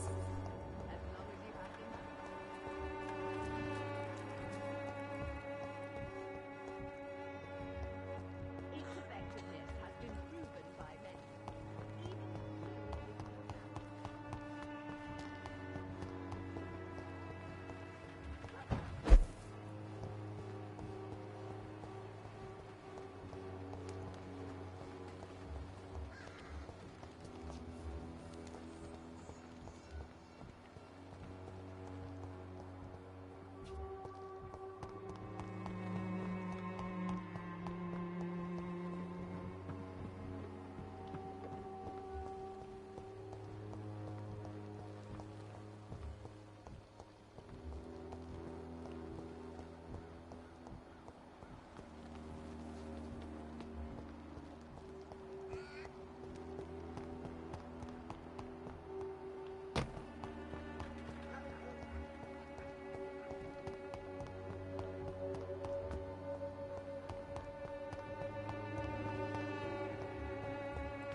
Swanborough cordial. Good evening, Benjamin. Can I help you? I'm afraid not, Mr. Reed.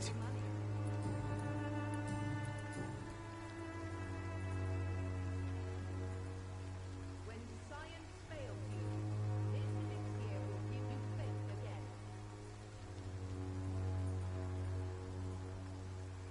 The Swanborough cordial can be the answer to all.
A gun, alcohol, and a bad temper make a terrible cocktail, sir.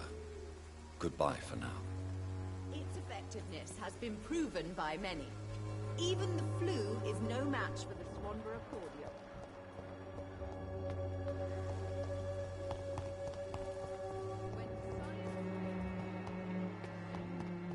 Could use my help here.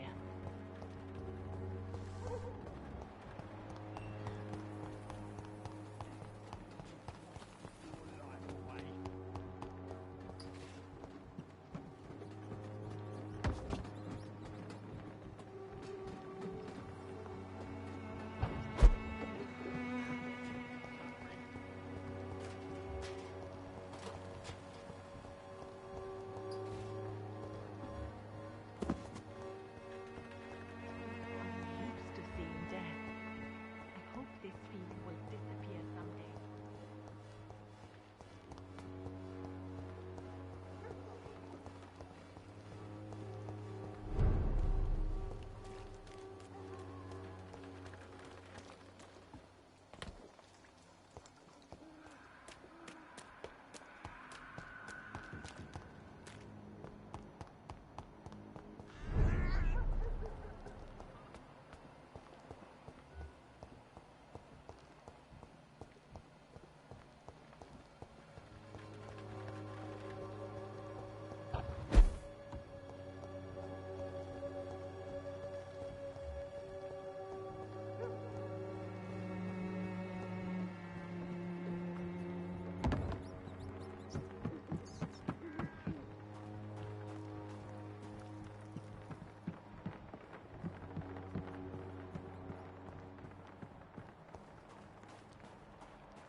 When science fails you, this elixir will give you faith again.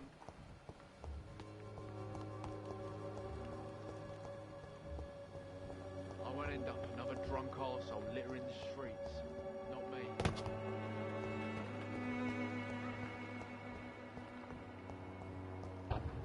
Aha. Here's the balcony we needed to teleport to.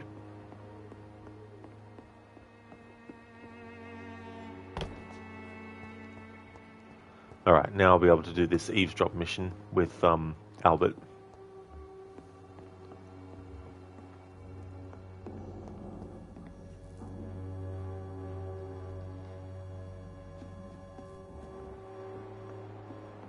Now I just need to have Jonathan wait here.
Here he comes.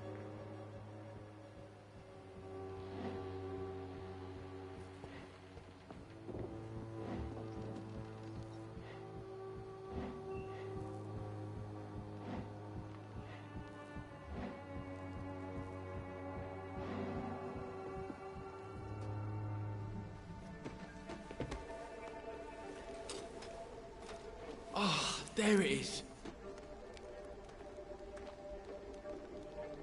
Harmonil for severe anxiety and nervous disposition. Thanks for nothing, old fart. I'll get a good price for your precious pills.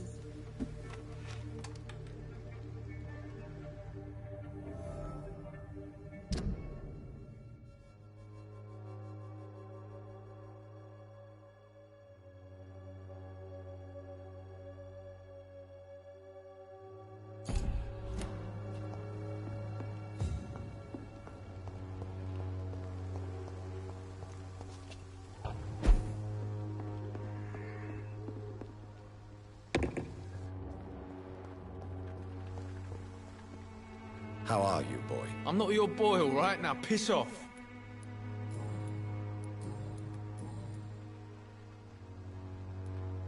It is clear that you have a somewhat contentious relationship with your father. Oh, really? Nothing clever to say? He's an alcoholic. That must make life difficult. Oh, no, it's perfectly fine. No money, no home, no friends to lend a hand. My father should have died in France.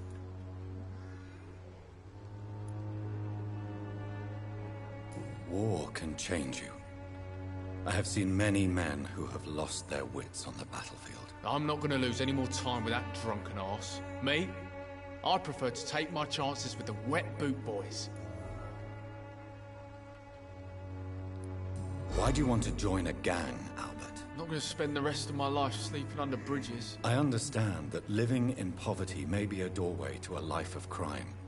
But you are still young enough to turn back. I'm not a child anymore. I'm old enough to do what needs to be done.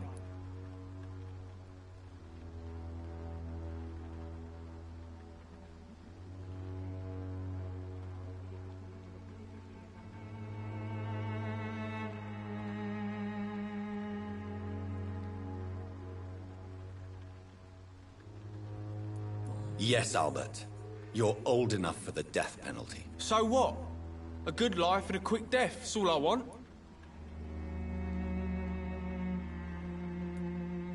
Why did you try to steal your father's medication? Why shouldn't I? What has he ever done to earn my respect? Your father seems to hold quite a grudge against you. Man's a walking gym ball. I ain't seen him sober since he got back from the war. But the gun? Now that is a surprise.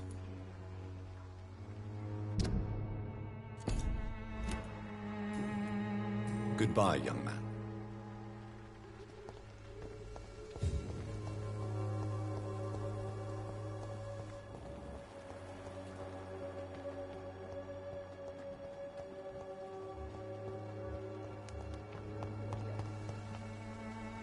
Good evening, Benjamin.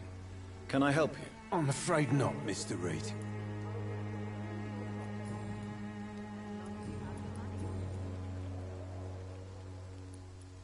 Did you know of your son's plans to join the Wet Boot Boys gang? Barely survived the war, just to come back and see my wife die of the flu, and my son turn into a petty thug.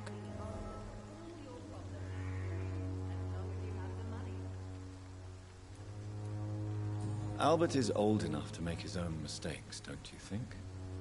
To forbid him will only encourage him to join them. Yeah, my Albert's as tough and stubborn as his old man. Apple didn't fall far from the tree. Your suspicions concerning Albert were legitimate, but were you sure he was guilty when you shot him? Tell me the truth, Benjamin. No, I wasn't. I just went mad without realizing what I was doing. My God. I almost shot him. You had better speak to Albert. You need to clear the air. He has to understand what you endured, and you must listen to him talk about his pain. I'm afraid it's too late. I pointed a gun at him for the sake of a few pills.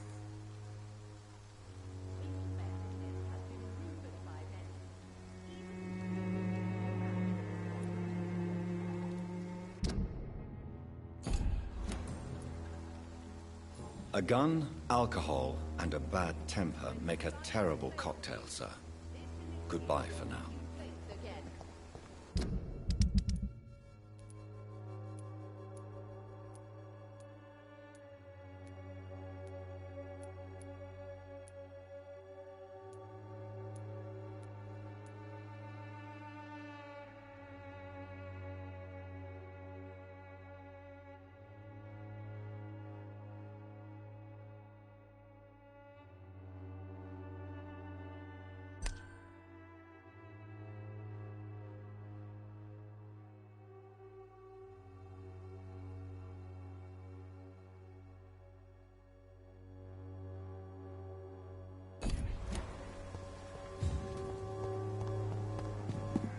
Swanborough cordial is the answer.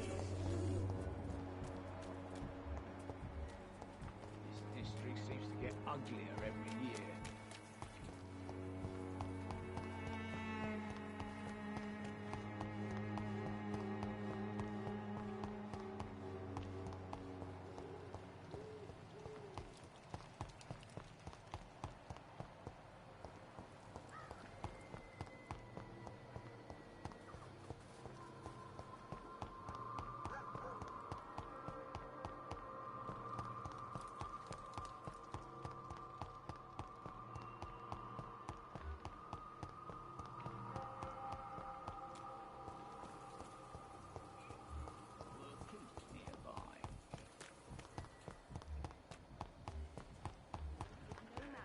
Swanborough cordial.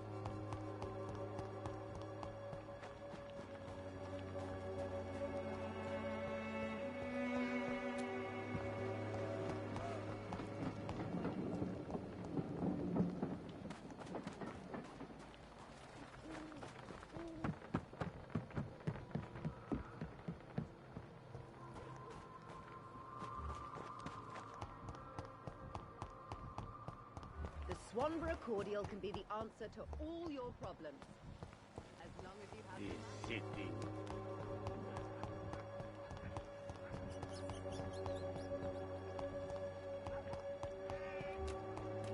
I don't have your money. Come on, Barrett, you know what game it is.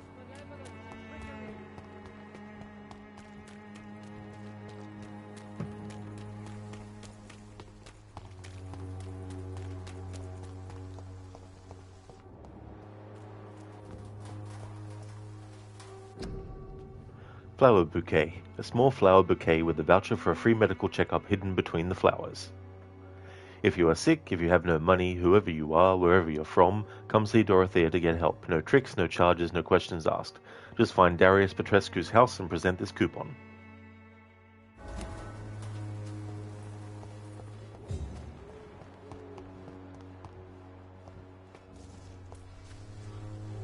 Hello again, miss. I know you understand what... Tell me, Camellia, how are things now the dispensary is closed?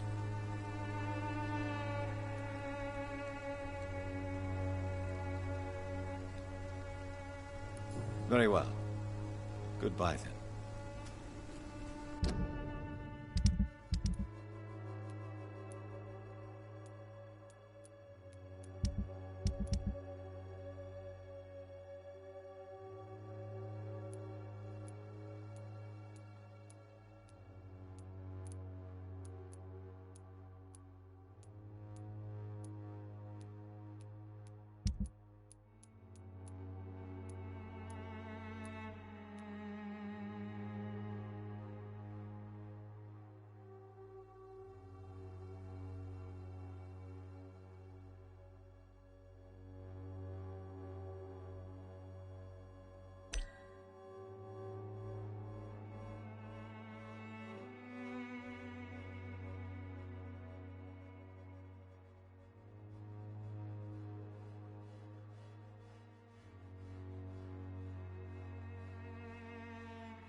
Jesus, I've never seen so many people die.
Alright, so here's Rufus. Need to eavesdrop with him, so need to wait until he starts moving to where he needs to go before we can eavesdrop on him.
Wars never really end.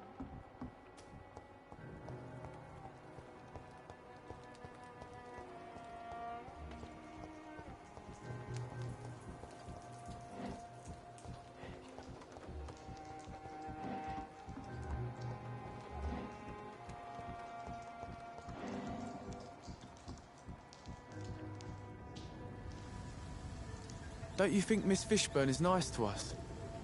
But I always have the feeling she's hiding something. For now, you're still the only real friend I have, Jack.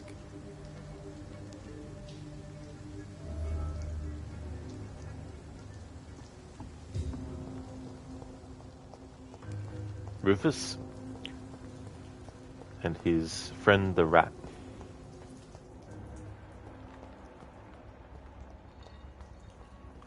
Good thing Jonathan didn't grab the rat. Wasn't one of the rats that he grabbed and bit into.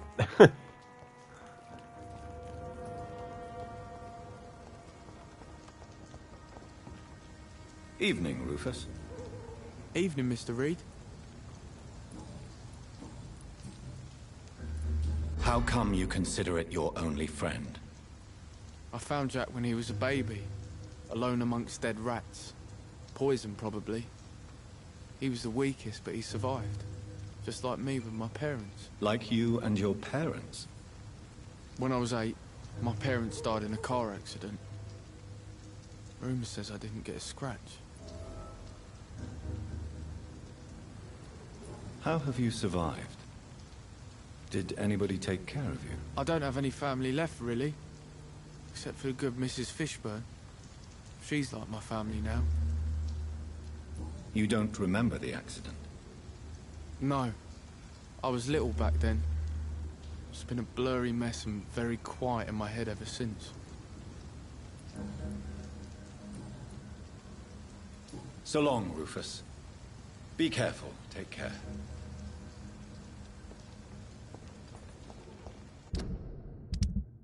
There's definitely characters that, if I wasn't doing this kind of playthrough, would not be embracing / killing. And Rufus would definitely be one of them that I wouldn't in another playthrough. But in this playthrough though, no one can be spared.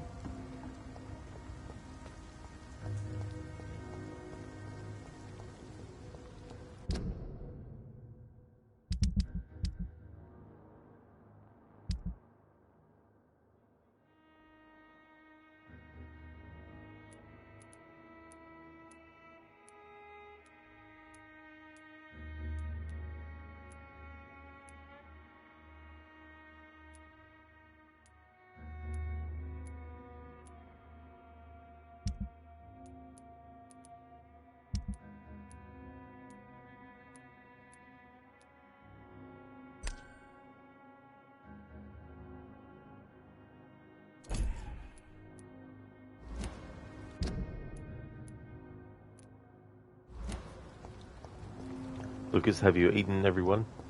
Not yet. It's a pretty big planet though. It might take me a while. Andrew, what have you done? In this game, no. And in real life, I haven't eaten anyone. But yeah, in this game, so far we have killed one person.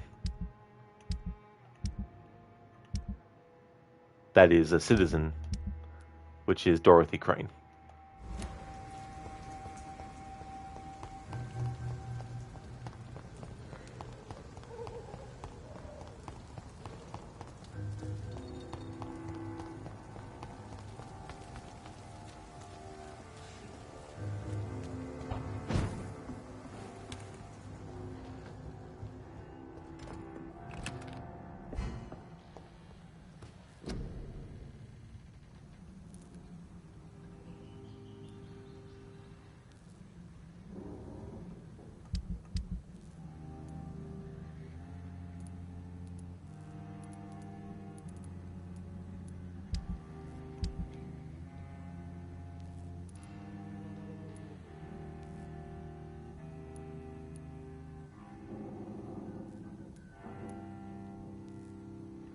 Alright, looks like I've already crafted treatment for migraine and headache.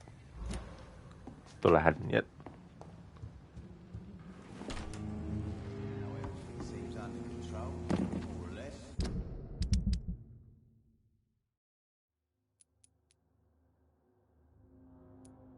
Don't forget to keep an eye.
Yeah, Lucas, rats.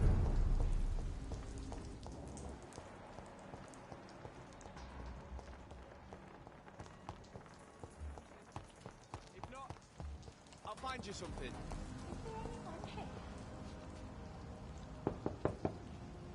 Good evening, Miss Gillingham. May I come in? Of course, of course.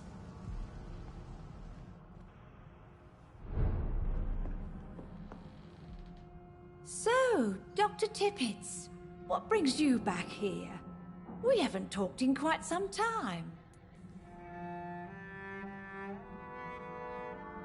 Do you require medical attention, miss? I'm glad you asked, Dr. Tippett.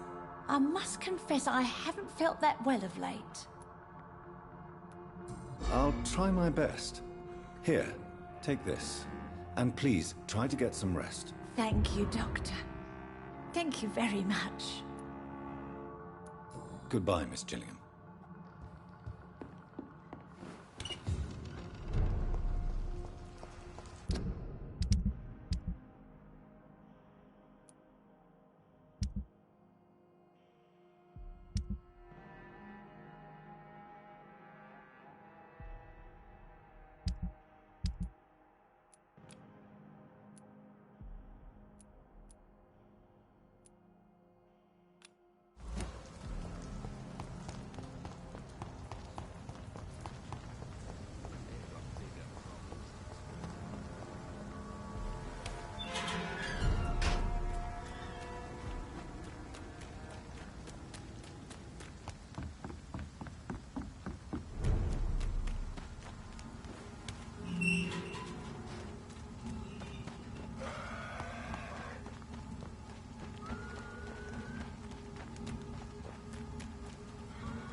I cannot enter.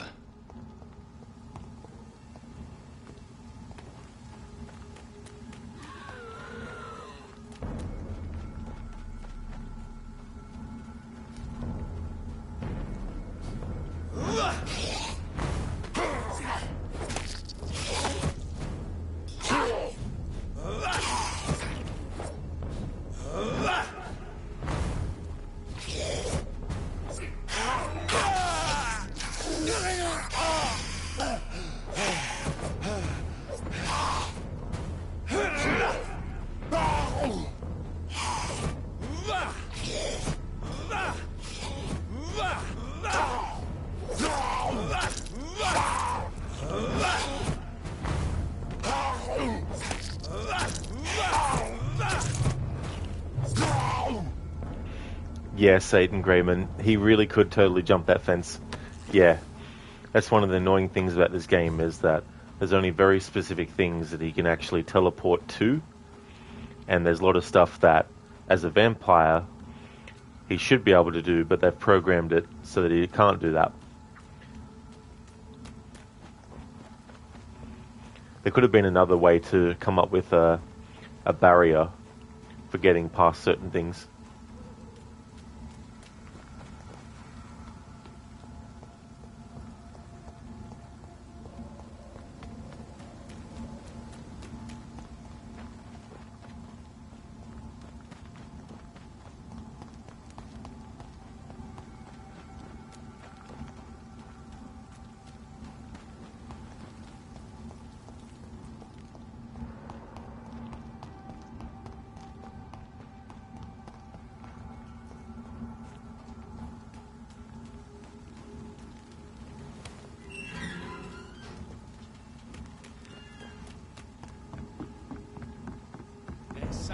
places to be than here.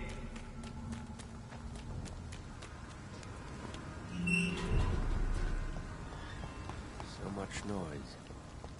A vampire kills in utter silence.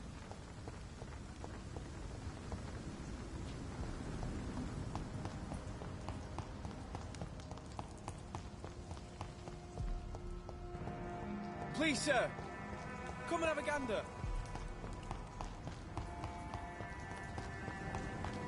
I hope they will return to the shadows.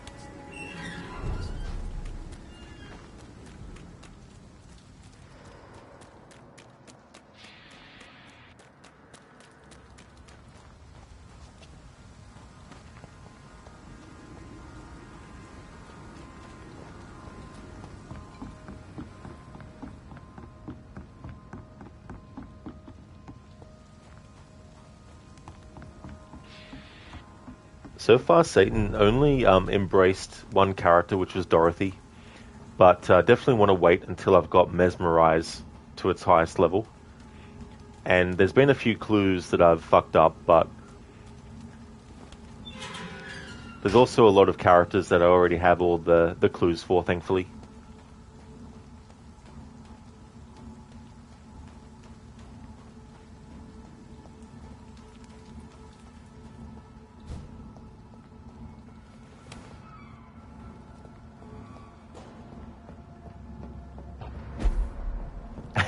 Dinosaur murder, Dorothy.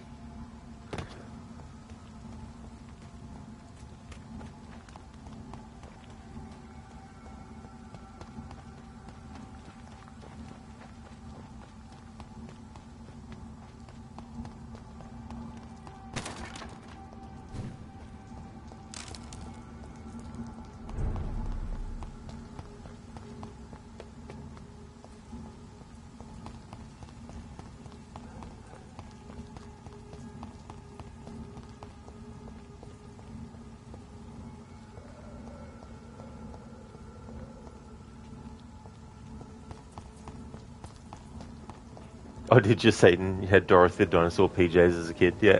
Yeah, I'm pretty sure when I was a kid I had Spider-Man ones.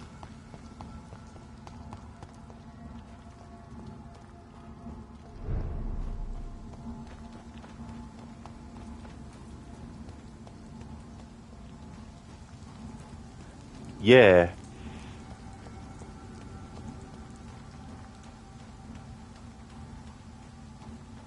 Probably would have been about, I want to say, like, it was possibly between the ages of 5 or 7 when I had that.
So now, even with a thin blanket, you still got too hot and ended up with a fever dream. Oh, did you?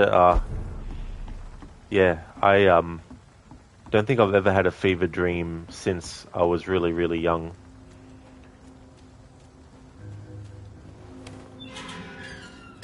Where I was really, really sick.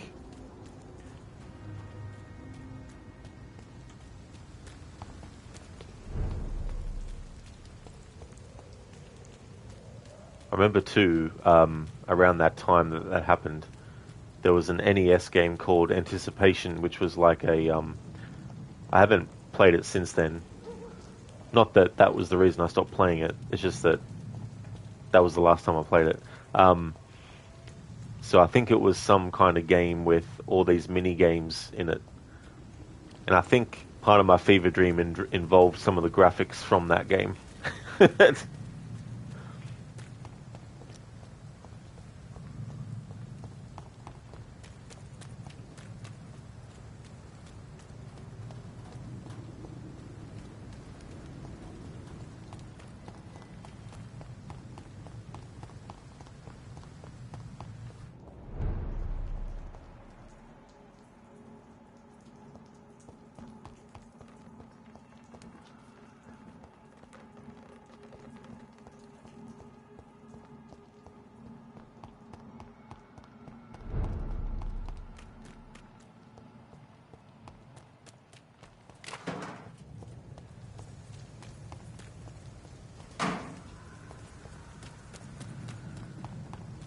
So it wasn't scary, but there was something off about it, and next thing you knew, you were dreaming. Oh, it definitely sounds like a terrible dream.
Satan, if you turn Hampton and McCullum in one playthrough, they could form the Irish Vampires Club.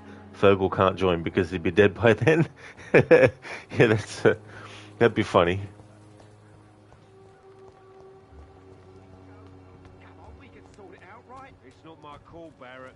You paid one way or another. Please, Joe.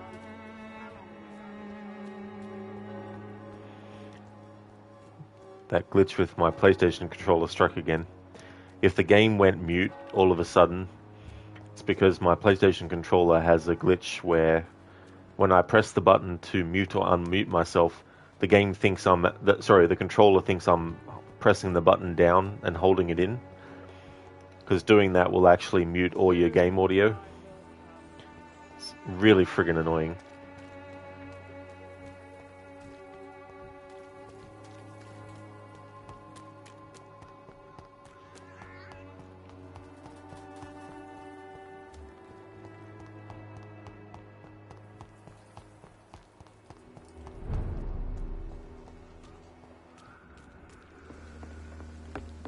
best stay back, sir.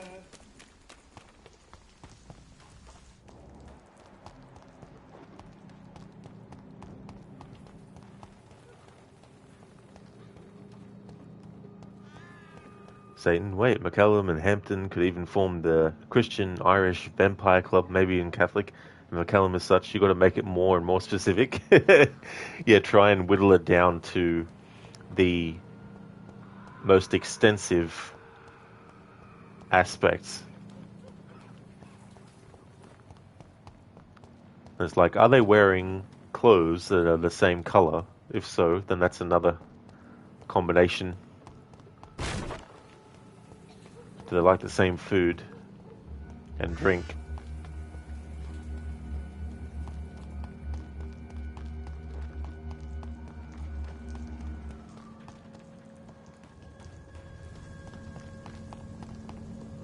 The Christian Irish Orphan Vampire Club.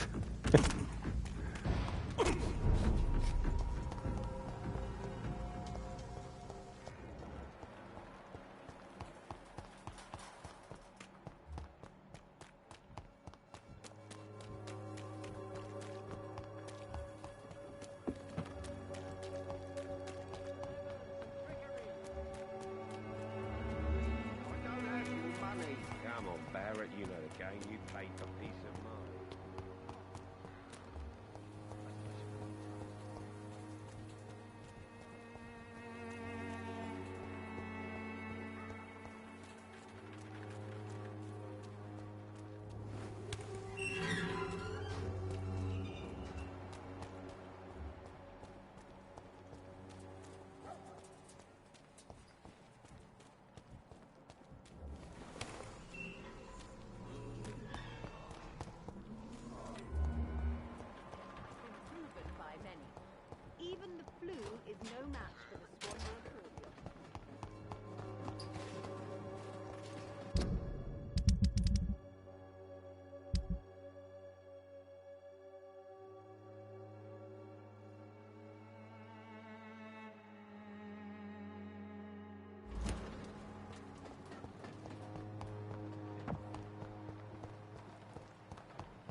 best be moving on.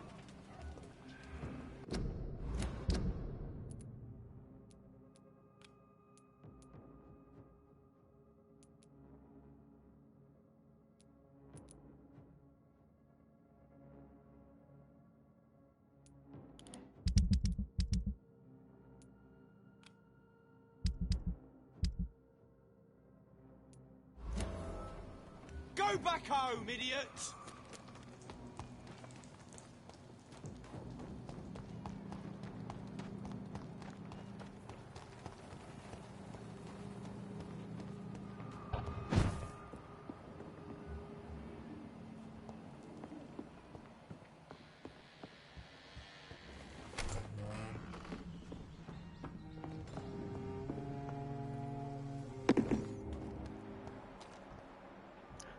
Satan, thinking about it, you have a VTM character who, like, is murky if she qualifies in all those categories. She was raised Catholic but is no longer religious.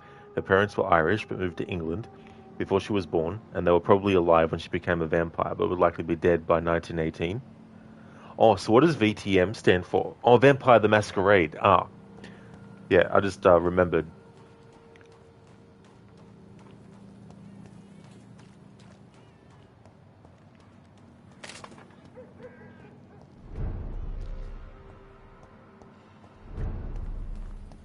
Yeah, I was actually talking about that in the stream earlier. There was one that I bought a very long time ago, and I never actually played it at all. It was just one of those games where I bought it and then it just sat there and didn't play it. And then a few years back, I saw one of the games being played. I think it might have been Bloodlines, maybe.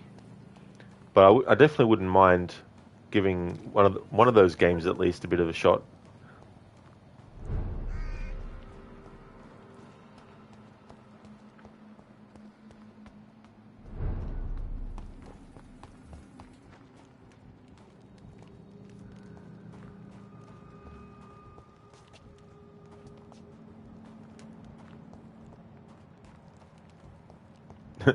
I like that. The prompt to open this gate comes up, but then it doesn't. It's like, make up your mind game. Satan, Bloodlines is fun, but does need to be patched beforehand. Oh, I gotcha. If it's on PlayStation, then I might be fine, because the only games I stream from my laptop are really old games.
Satan, Vampire the Masquerade, 2004.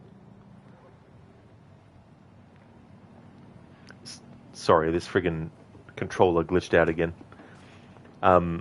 Satan, Vampire the Masquerade, Bloodlines is 2004. You can only recall it being on PC, but it may have been ported. You don't know. Oh, that's totally fair. Yeah, you never know sometimes, like, whether some games have been ported or not. There was one that I saw on PlayStation Plus, but I don't know which one that was now.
All right, time to make some more of that miracle stew. Where is the burner?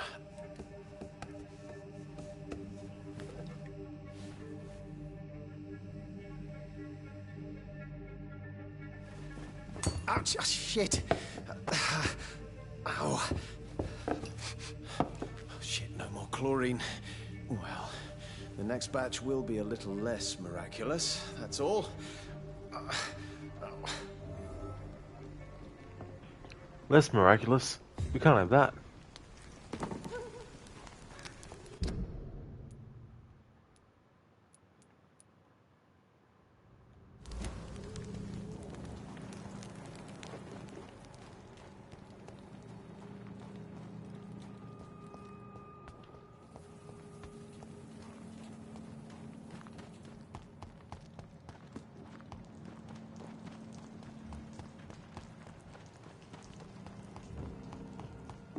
Leech spotted! Die, vermin!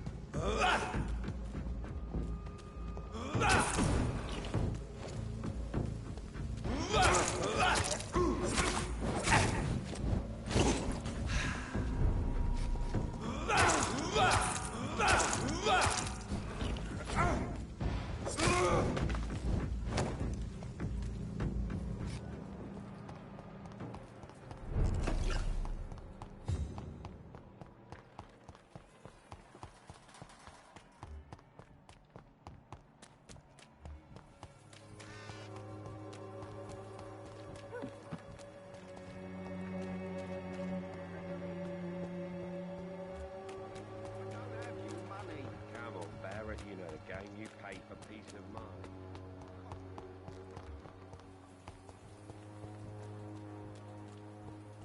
A lot of people are talking about this colossus.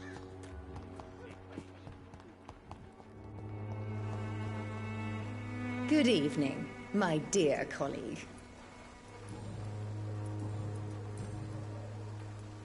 Loretta, is your brother your accomplice, or are you just using him? I would never take advantage of Mason's handicap. He is my brother. He is the person I cherish the most. But if he's not careful, he could make a deadly mistake. You have to be aware of that. He is blind, not stupid.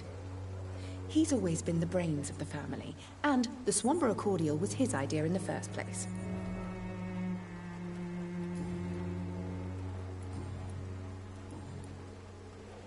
Goodbye, Miss Swanborough. Perhaps we'll talk again.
Alright, so what I want to do now is go as close to the next main story mission as possible, but go in and have Jonathan rest and then evolve to use some of the XP that he's got now to upgrade some stuff, and then jump back into the main story. This elixir will give you faith again.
Alright, so I want to increase the shadow mist.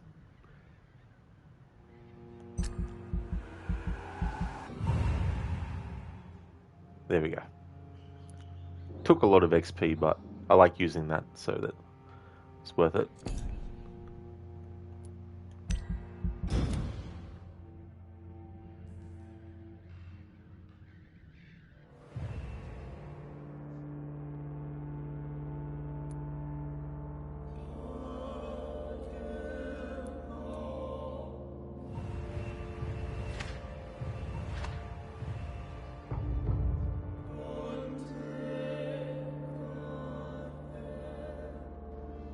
So the docks is 94% in the healthy range.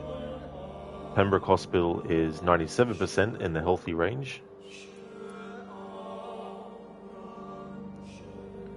The prices and stocks of the merchants in this district may have changed.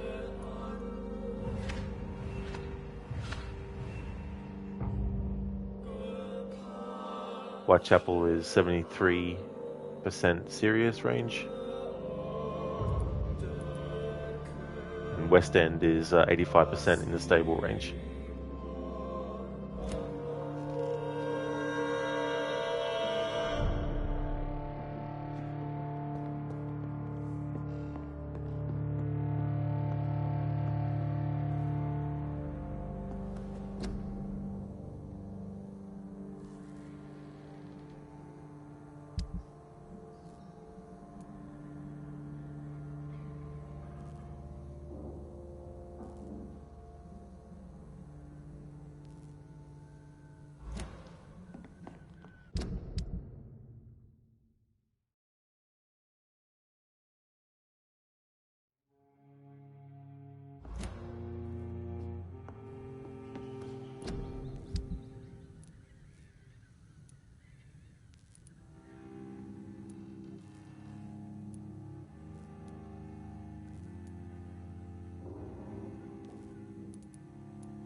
They've got bigger problems elsewhere.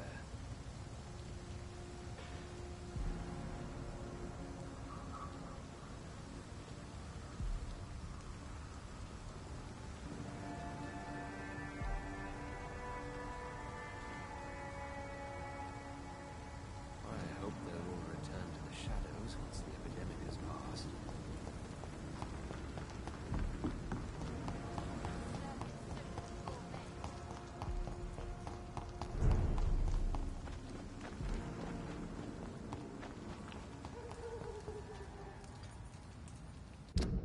Alright, so it's been a while since we did anything with the main story, so just to recap. Alright, so the most recent thing we did was we went to the found Sean Hampton, the sad saint of East End, who had actually escaped the hospital.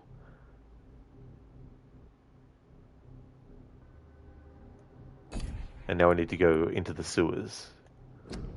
Give a dog a bad name. Sean Hampton swears he did not kill anyone. To prove his innocence, he gave me a key to access the local sewer system.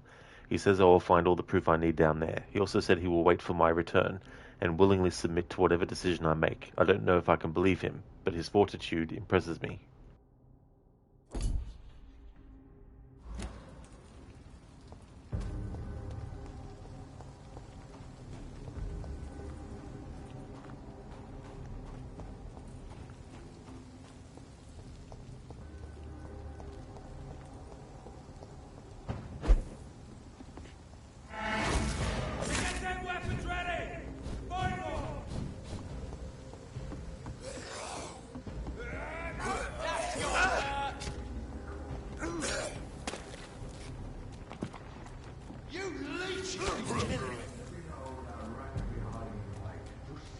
Don't have to start with the darkest holes first. This door is solid.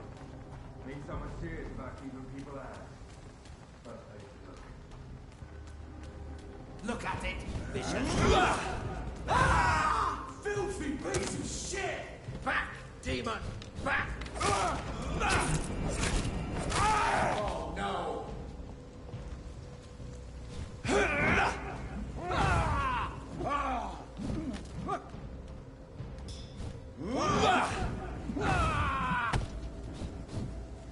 I ought to step back.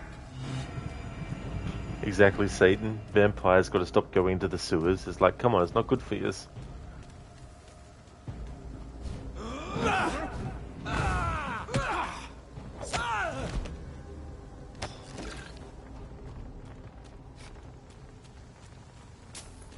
And meet a demon. Devil spawn. Devil's concubine. It's from the Dracula movie from 1992. Van Helsing talking about what's happened with Lucy.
In Meta news from Rockstar, they've postponed GTA 6 to May 26, 2026.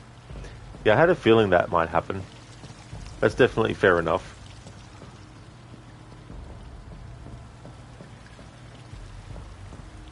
So yeah, definitely bit of an extra weight, all of us. So we're going to have PlayStation 6 before GTA 6. Quite possibly. And me too, they're learning from Ubisoft. Yeah, Ubisoft is teaching all the other places what to do, how to go about stuff. That doesn't work. That doesn't work.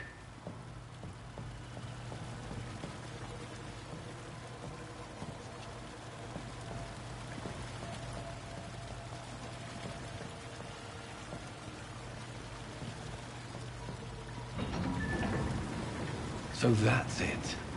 These wheels control the water level.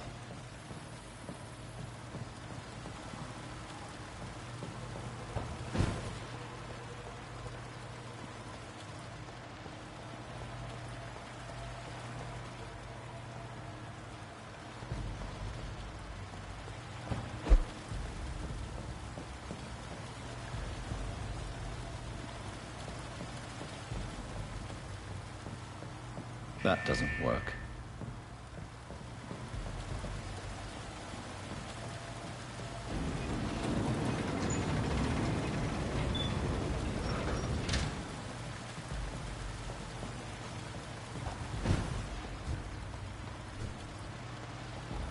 That gate should shut properly now.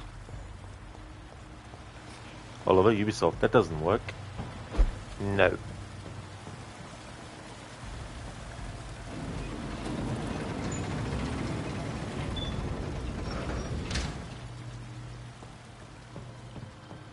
That doesn't work.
Yeah, Oliver, no.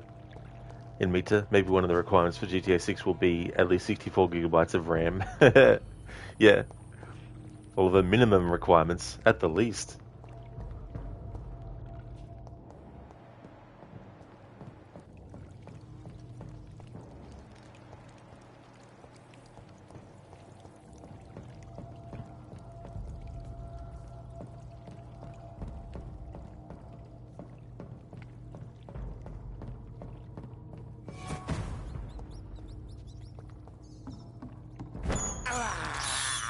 I can't believe I'm doing this. This is despicable.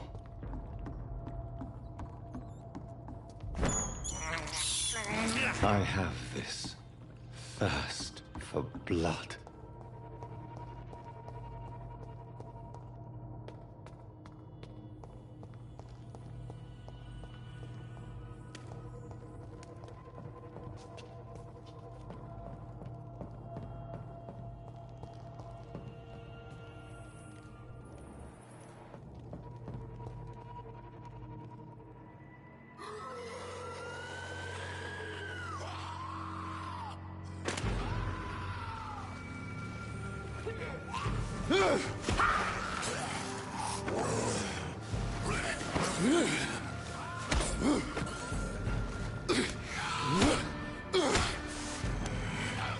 These maggots have escaped the wrath of Ascalon for too long.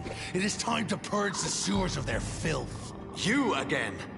The one they call the sewer dog. Hold your tongue, newborn, or I'll crush you like a maggot. You've let the beast consume you.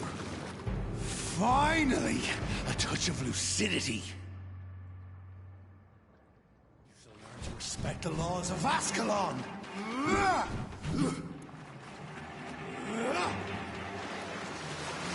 challenge the dictates of Ascalon?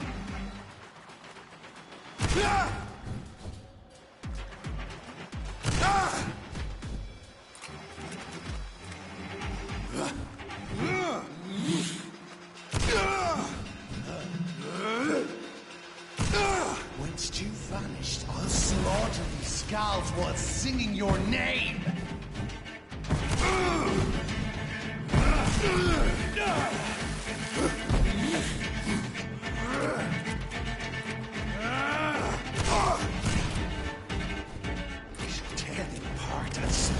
Blood to the pissing wells! Return to your apothecary and needles. Your neck shall snap again. Your blood is now mine.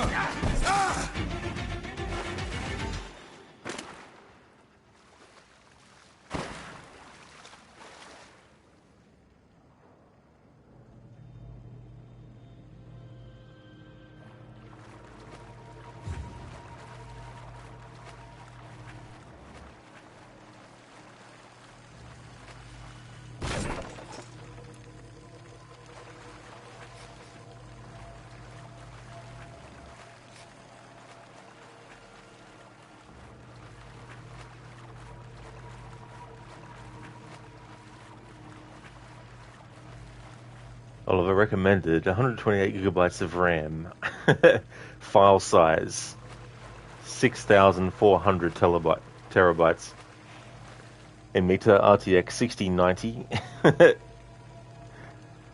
Satan, he let the beast consume him. Frenzy time. That's a Vampire the Masquerade joke, is it? Oh, I got you, Satan.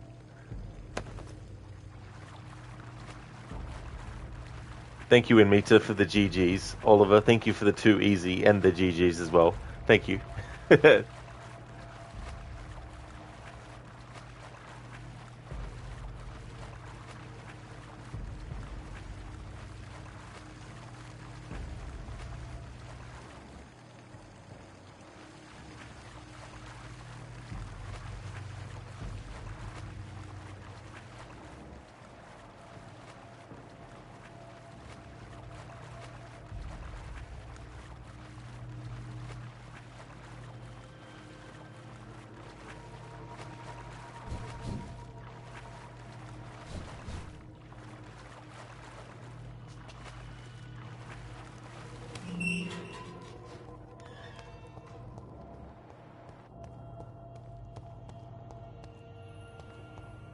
At least one skull escaped Virgil's wrath.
This isn't the blood of a vampire, but it will quench your thirst.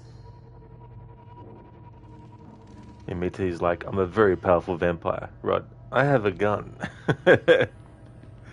Meet Shotty.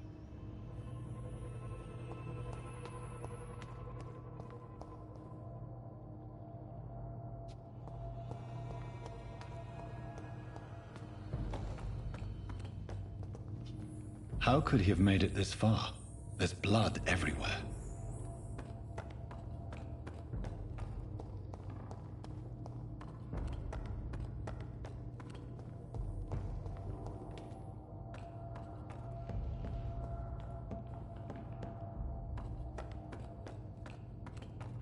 Satan, look, vampires don't like shotguns. Especially not Fergal. He's like, shotgun, fuck.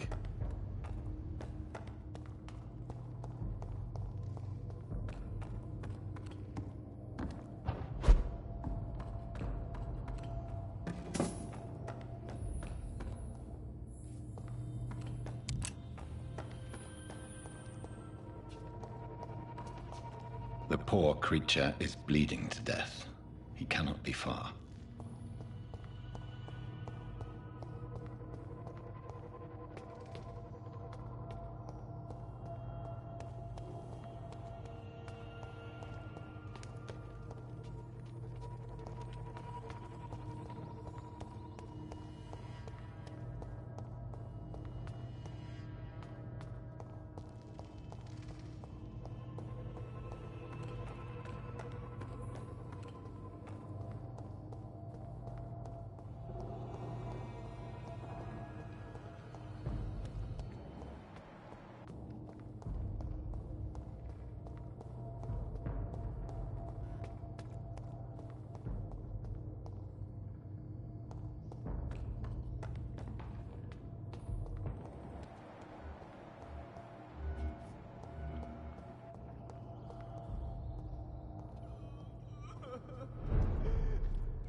This is our domain, not yours. You've been warned. Wait, I saved you from this creature. That must count for something. Thank you. Now go. Go back to the streets and houses. There is no love lost between us, Vampire. But thank you.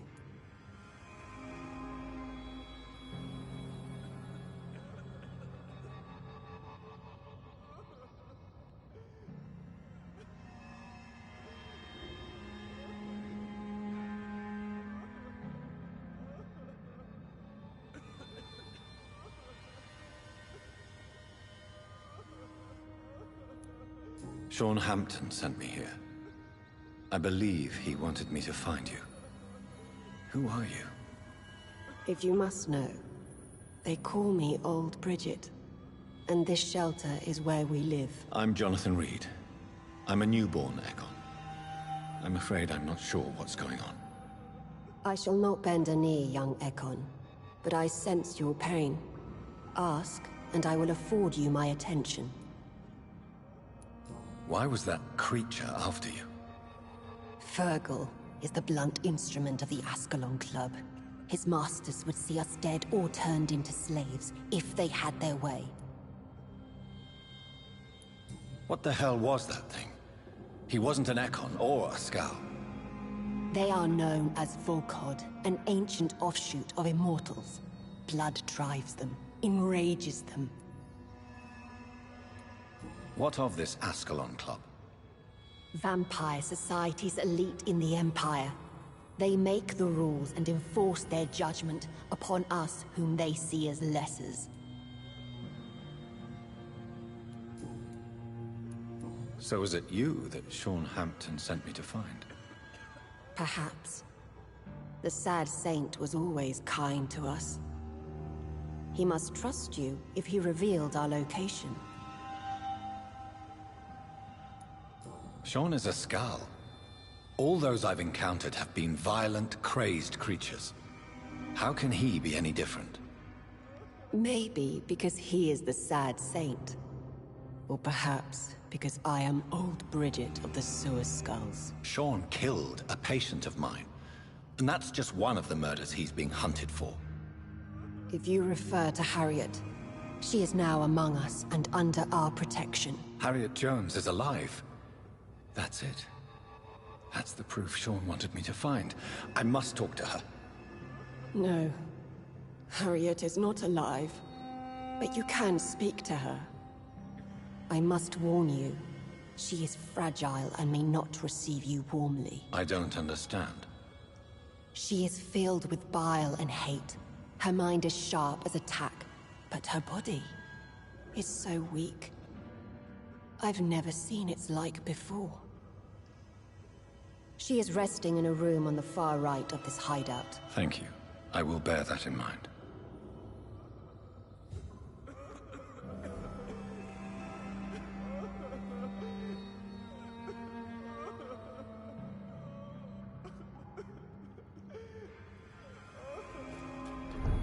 Alright, before we do the next part there, I'm going to go off on a tangent with this side mission.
Old Bridget says you are one to trust.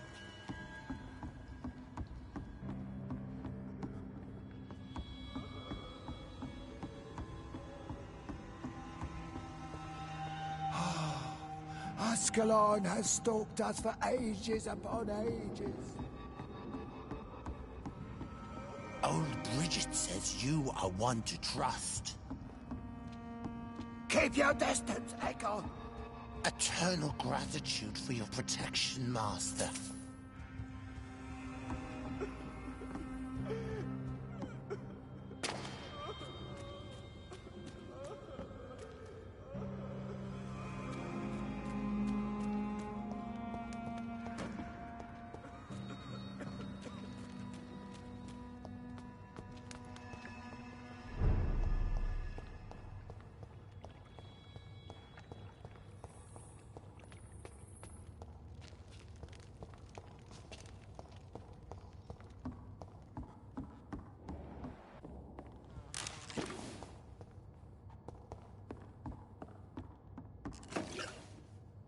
Are you all right, sir? What are you doing here? I could ask you the same question. Don't you know this is a quarantine zone? I'm Dr. Jonathan Reed. I'm investigating the epidemic. You had better get to a safe place while you still can. Oh, really? Well, go investigate somewhere else and leave me be. I beg your pardon? I said go. Leave me alone, sir.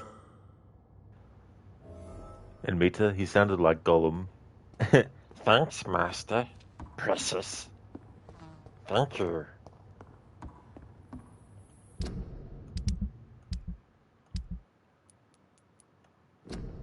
Hide and seek. I have found a terrified young man hiding in one of the quarantine zones of the East End docks. He seems more afraid to go back to a safe place than to stay in this dangerous area. There is something more than just fear and nervousness here. Maybe I should inquire about the reason why he chose to hide in this place. Rodney, you're the man who killed that gang member, are you not? Is that why you are hiding in this godforsaken place? Yes, I did. I did not even know his name. Then why did you kill him? That arsehole always mocked me for the colour of my skin. Usually I let it go. But not that night. We fought. He died.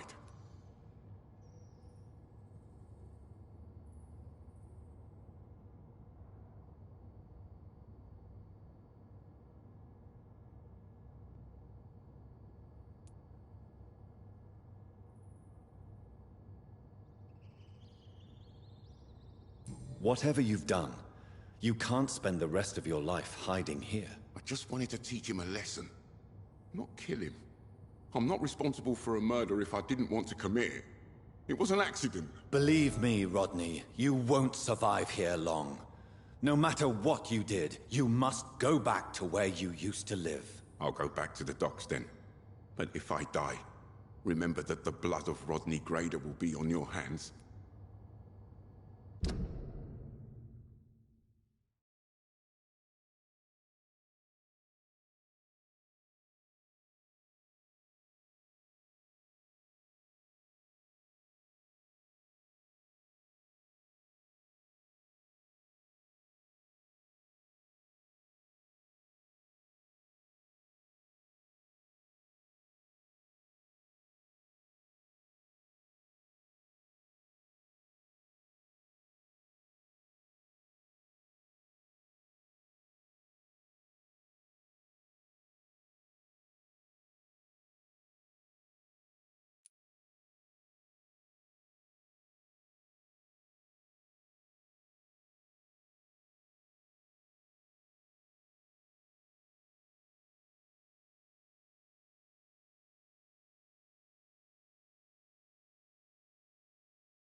There we go, succeeded. So we talked to Rodney, we found out the reason why he's hiding in the sewers, and we convinced him to go back to the docks.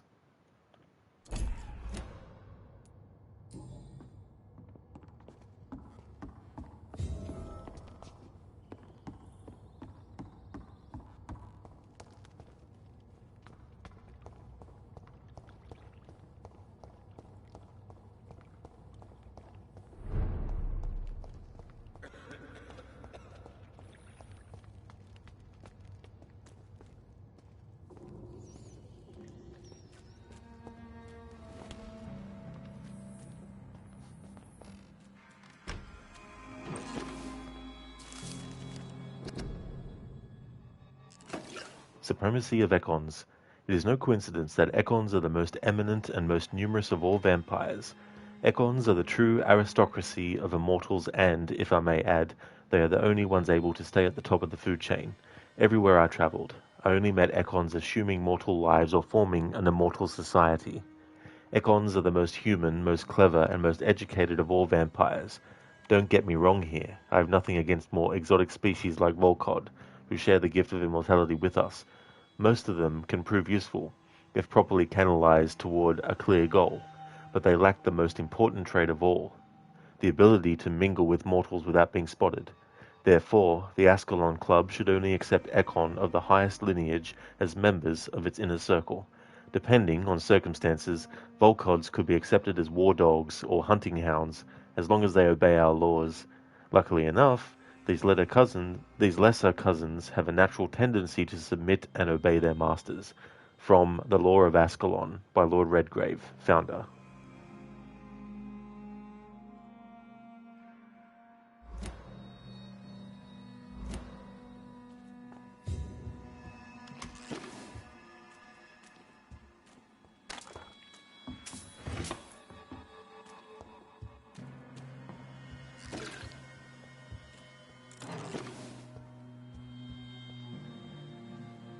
Hello, Harriet.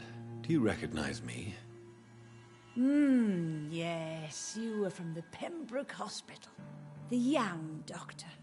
So full of secrets. I've so many questions I need to ask you, Harriet. If you would.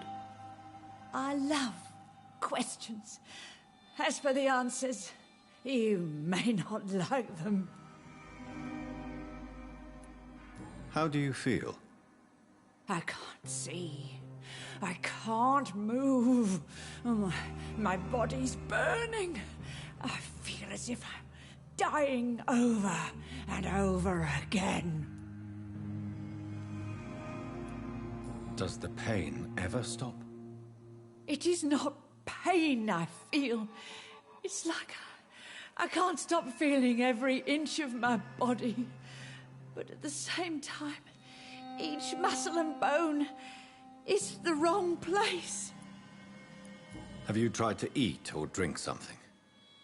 People here tried to feed me, but I'm just not hungry. I don't have the strength. Your room, the blood. What brought you to fake your death in such a gruesome fashion?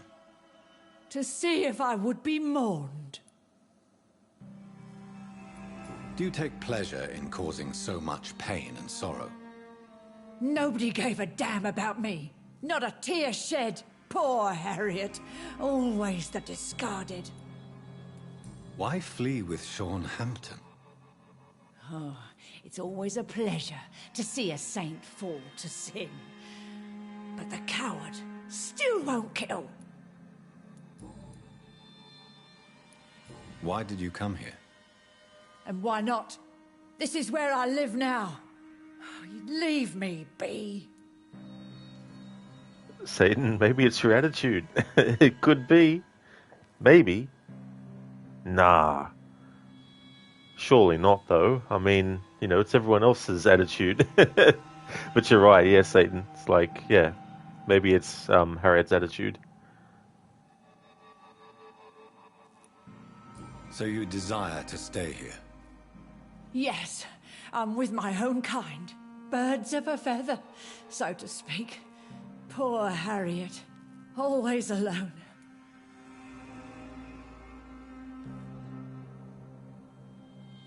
Will you respect old Bridget's wishes? Will you obey her? Bridget is kind. She only needs to keep me fed and I'll be good.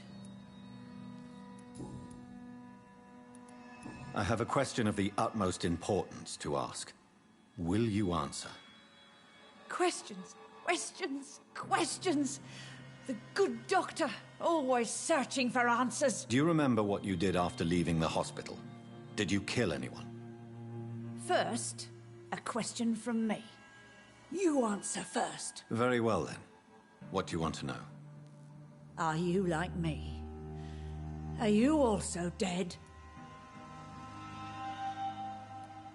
We are not dead, Harriet. Death no longer pertains to us. We are different.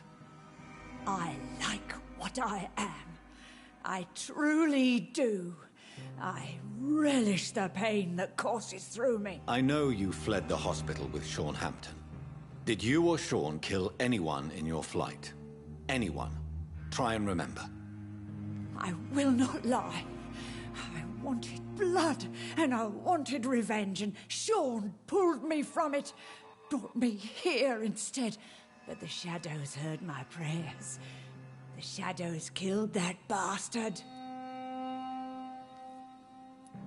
You sought vengeance by your own hand, and someone else obliged you. Very convenient. Don't lie to me. I don't lie. I saw him near the docks, and rightly I wished him dead. And I am happy he is. It's true. But I didn't kill him. I was too tired. Who was that man? The one murdered in the street? He used to be my landlord.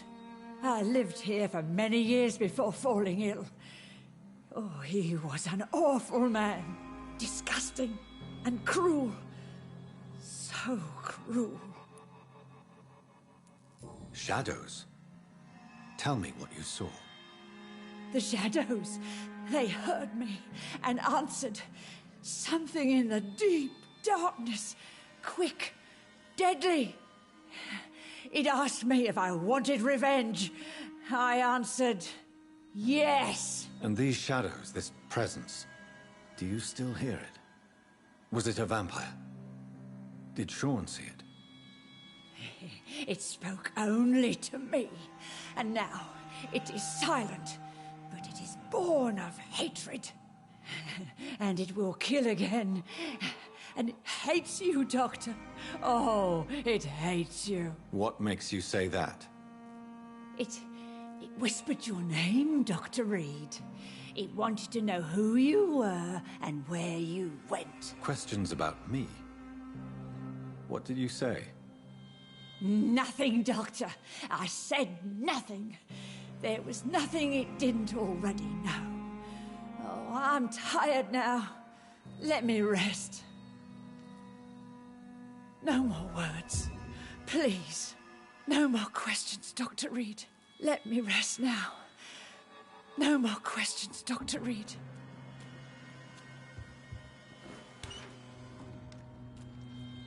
Have you found the answers you were looking for, young Ekon? There is too much left unanswered. So many questions. Get to know us. Spend time with us. And I may be willing to answer more questions. And that's a good call, Dr. Darling. Her arm is about to go Birkin mode. That is so true. The transformation has begun.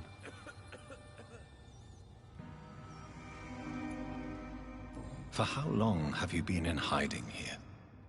Skulls have been hiding under London since vampires first entered the city. Where did you hide before the sewers? We claimed ancient tunnels, forgotten caverns, catacombs. We are skulls, groveling beneath the feet of our makers. Why do you live here, amongst the filth and vermin? Live. Here we hide. What are you hiding from? From the guilt, the shame, from the hunters and the light. And of course, our past. Why don't you leave the city? Hide somewhere far from the guard of Priwen, the Ascalon Club. We are the sewer skulls. This is our domain. We have run as far as we can, and now we hide. Your diction, your words. You do not carry yourself like most skulls I've encountered. True. I'm not like most skulls. You were once someone else. What happened to you? It is as sad as it is long, young Ekon, but it will remain mine. Can I be of service to you? We ask but one thing. Reveal to no one our secrets. Do not betray us. What manner of creature is Harriet? She is different from everyone else. I really don't know. I'm not even certain she's a skull. I've no idea as to what blood made her. What is a skull, in fact, in your honest opinion? The progeny of a vampire, disavowed by her maker. Perhaps a fruitless branch of a noble tree. A word used to enslave us. I cannot say. You mentioned that vampire blood has tremendous potency. You believe it to be stronger than your own? The vampire's sweet blood. That rich, dark wine that we crave. For it made us, and it can sustain us. I thank you for your time, madam. I must go back to Hampton now. Your kindness has been ample payment, Ekon. To protect us, I'll close the access to our hideout, but you can use our shortcut to reach Mr. Hampton's shelter. Just follow the arrows. Lucas, when you're doing Red Dead 1, that will be my weekend game moving forward.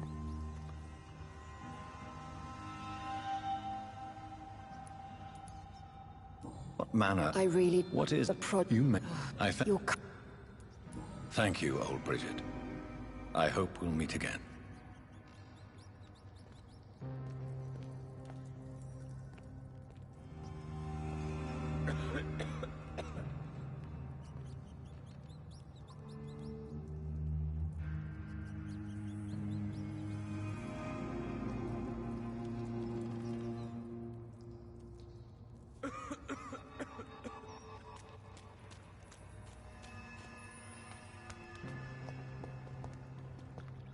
How is London? I've not seen beyond these walls in such a long time.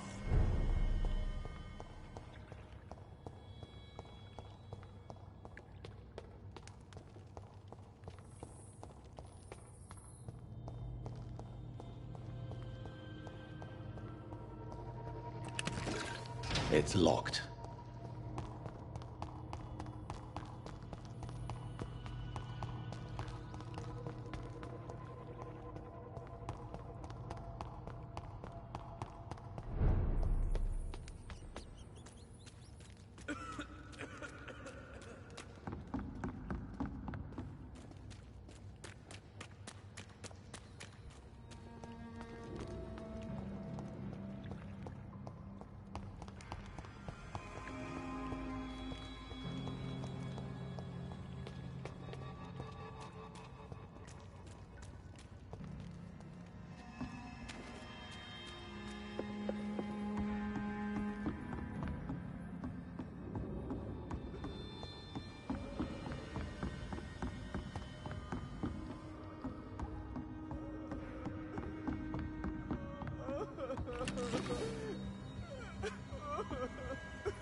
Let me rest now.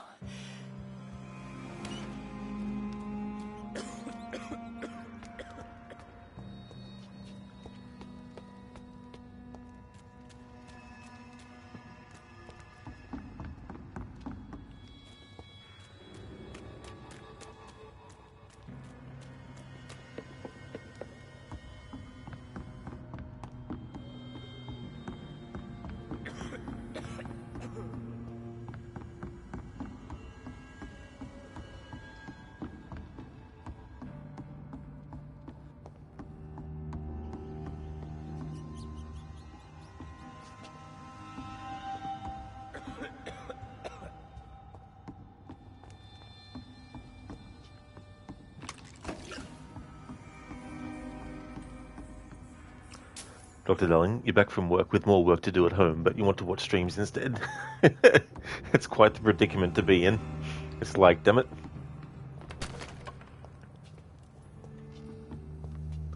Lucas, boo-hoo, hoo-hoo. Who?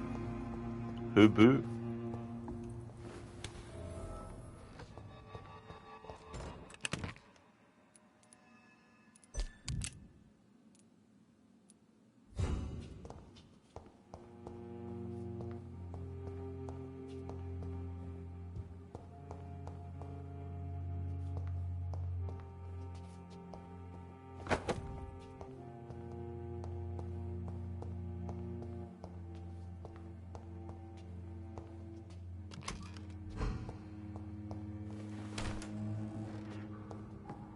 Mocking the people crying. The skulls. They're bawling their skulls.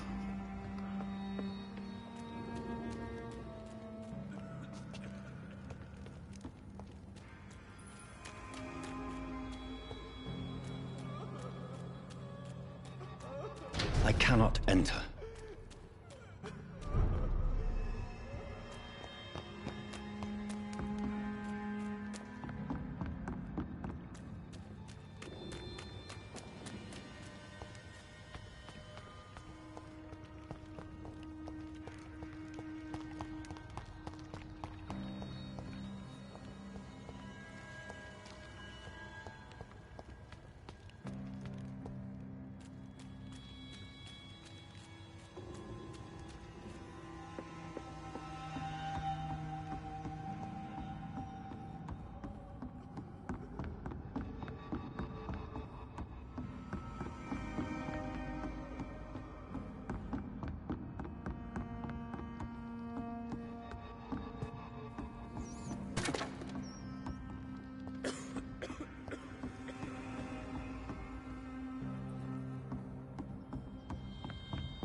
Your place is not here.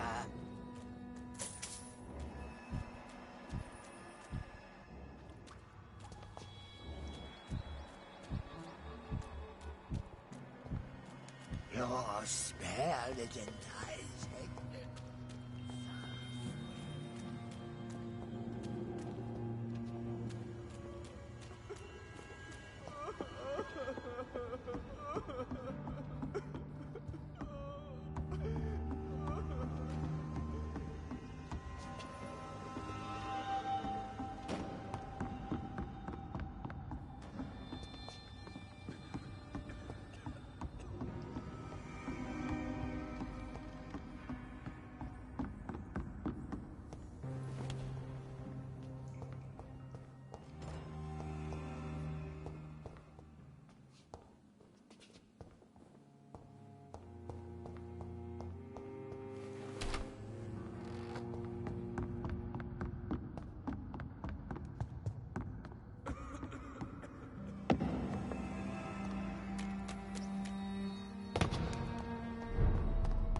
It's locked.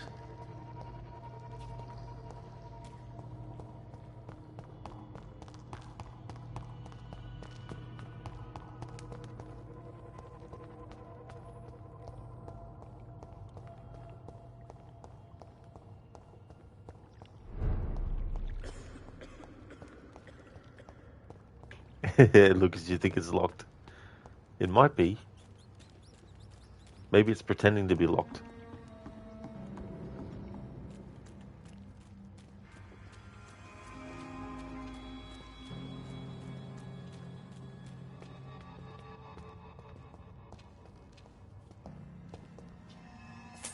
The vampire hunters will never find us here.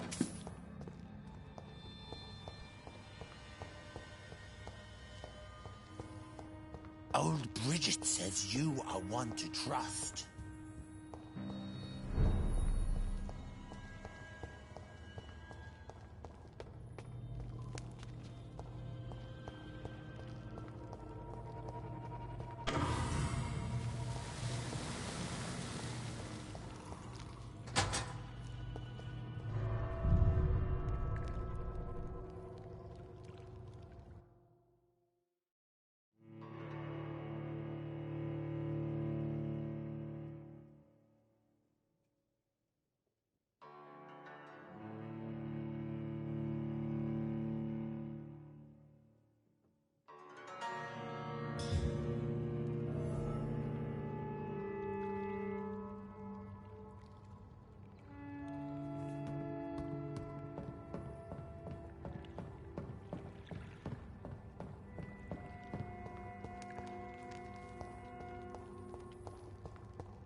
It's locked, all right.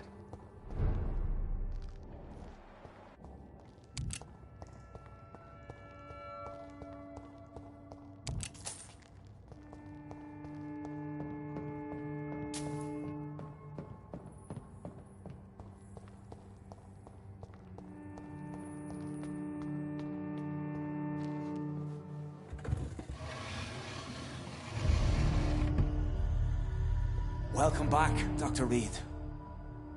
Would you like to take communion with me now?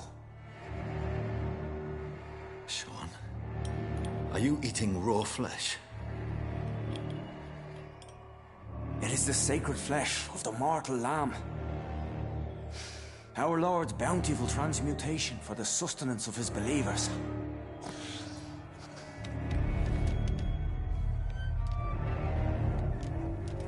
Thank you, Lord. I am your most humble servant. So, true to your word, you waited for my return. I told you, Dr. Reed, I was a man to be trusted. Did you have words with the poor Harriet?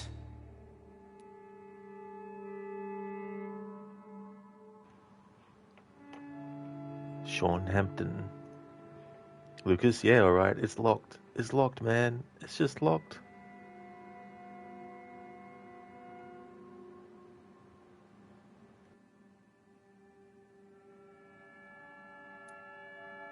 You make no distinction between the living and the Skulls, do you? We are God's children, Dr. Reed. One and all. And he's determined to save us. I think it's 1918, Lucas, when this takes place. 1918.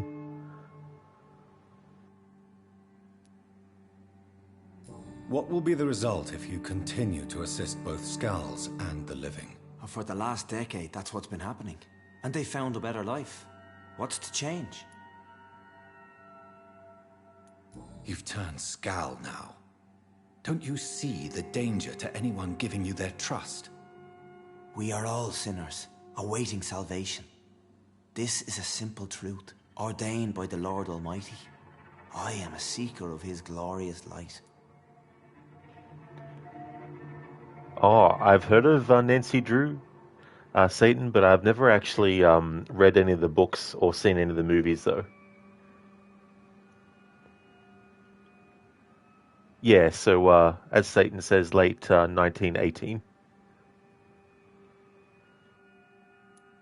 You're forgetting the epidemic. Things can go south very quickly. I've seen it. Oh, these are terrible times. Only those pure of heart shall prevail. Does this place belong to you? How can you be so certain you can keep it open? This warehouse was once property of the Dawson family, but has been bequeathed me through donation. So you have the run of the place and no one's taken notice? As long as we keep to ourselves, we interest no one. This is a haven, and I pray it remains so for eons to come. The Dawsons? The wealthiest family in London? Have they a clue as to what goes on here? Not at all. The donation was made before the war. The building was run down. I never met Aloysius Dawson myself. Satan, from the games, there's a meme about the way she says it's locked. Oh, is there, Satan? The thing that I know about the words "it's locked" or something similar that sticks out to me is in the remake of Resident Evil 2 when Chief Irons is like, "Doors locked." Lucas, you figured it was a while ago, but not that long ago. Yeah. It was around the time of the Spanish flu. Harriet, Miss Jones has been behaving in a most violent manner. She's going to need special attention. That's precisely the reason I brought her here. To meet old Bridget. She's the guide Harriet requires. Lucas, World War One. Absolutely, yeah. Satan, a century from when the game came out. Yeah. That's true too. 100 years later, the game came out. Who is this old Bridget? I don't know, Doctor. She rarely speaks of her past, but I know she has a long one. She's likely the oldest soul in the city. Harriet is possessed by her hatred. You cannot let her roam free. She's dangerous. She has joined her own kind, Doctor. Old Bridget is a saint to the younger Skulls, guiding them to salvation and peaceful existence. I believe I've learned all I need to know. I'm certain you've killed no one, but one day I believe you'll cross the line. Logic is a false prophet. Faith is the only path to salvation. What do you mean? We have been blessed with God's eternity. We are the instruments of his divine will. We shall feed the hungry forever and ever. Amen. Amen.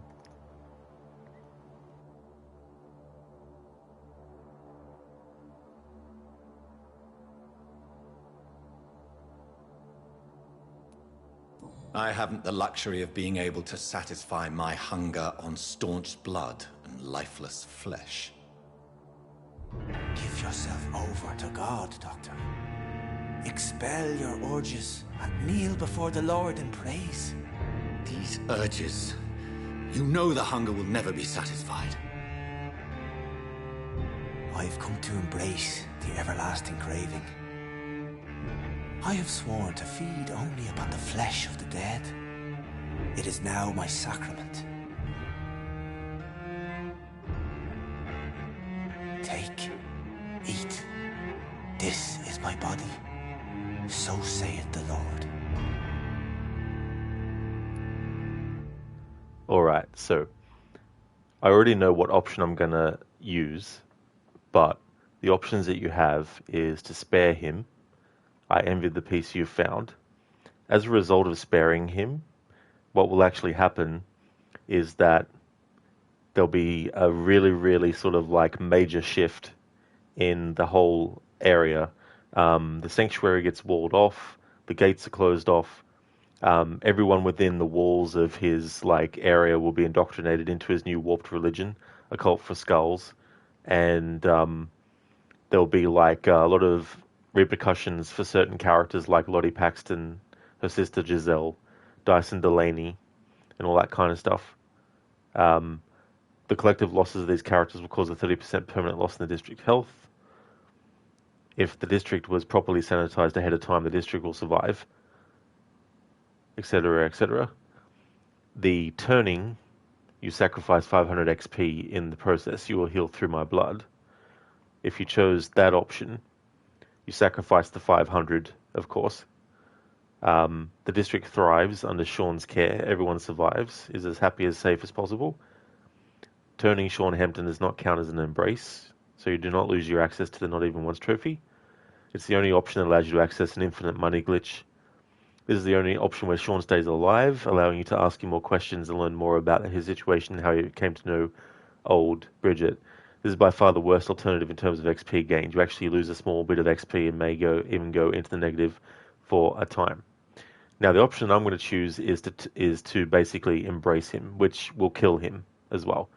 Obviously, if you're going to do a playthrough where you care about saving the other people and trying to keep the district as healthy as possible, then choosing Embrace would be the bad thing to do as well. But for this playthrough, because every single citizen has to be killed, I'm going to choose the Embrace to kill Sean Hampton.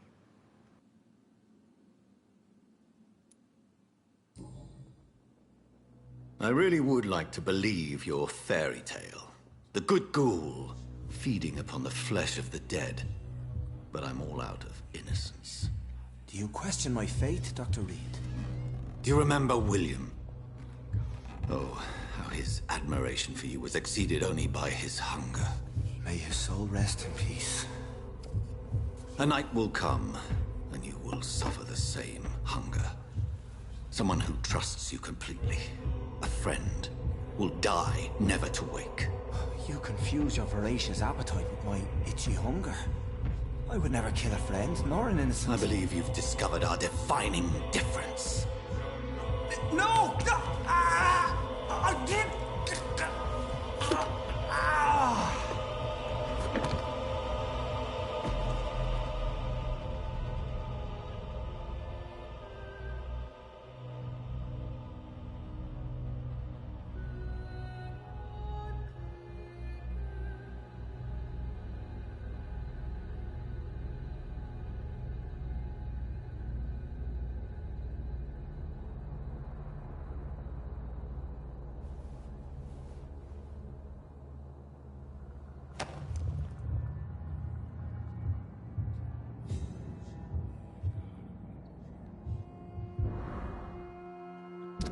Mesmerized level increased. Rusted key. A rusted bloodstained key that belonged to Sean Hampton. Probably used to open a chest or a trunk. There we go. Yeah, Lucas. So that is what happens when you choose to embrace Sean. He's now dead. So that now means that there's 2 citizens I've killed. And both of them so far have been the pillars of each location. So Sean was a pillar. And Dorothy was a pillar as well. Indeed, Satan and Amita, rest in peace, requiescat in pace. Sean Hampton. Sean Patrick Hampton, 38 years old, male, abandoned in Dublin as a baby. He spent his youth in a Catholic orphanage, and at 15 was molested by one of the priests who raised him. The young man, his body and faith violated, fled to London to start life anew and rebuild his identity. His empathy with lost souls led him to become their benefactor.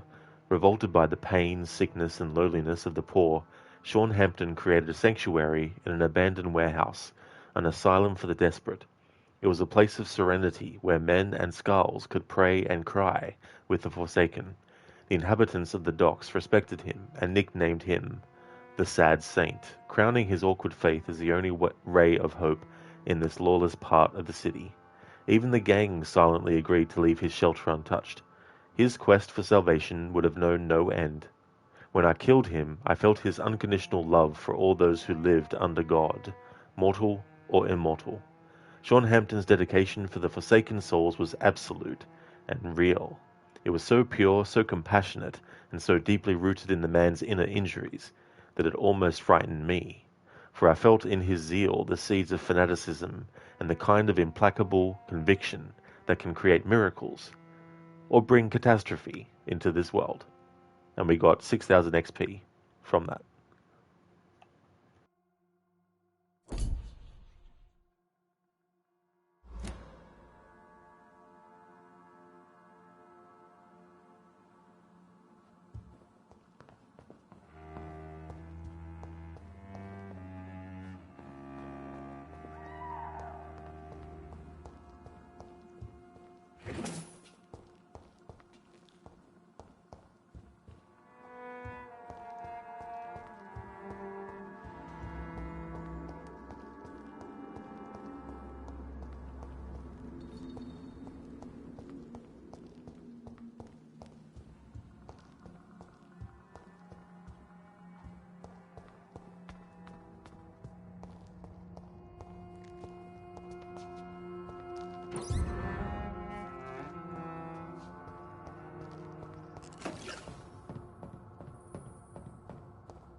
Inmita, you posted the Rockstar announcement in my Discord. Oh, thank you, Inmita. Yeah, there's definitely going to be a lot of people disappointed in having to wait an extra year.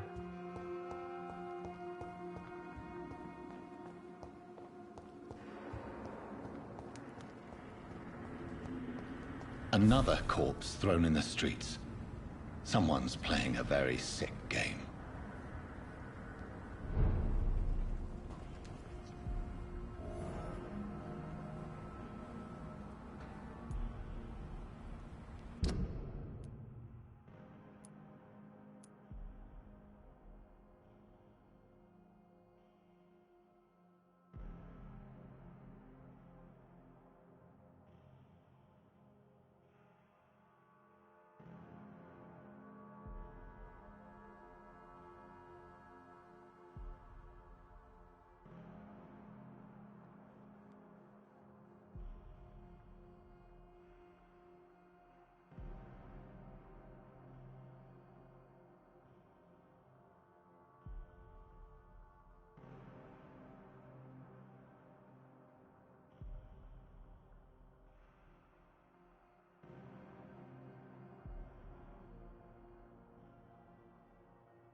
I know this brooch.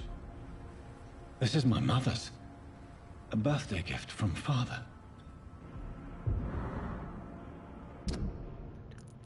Old brooch. An old and elegant brooch belonging to Jonathan's mother. You didn't do it, Satan. Wasn't me.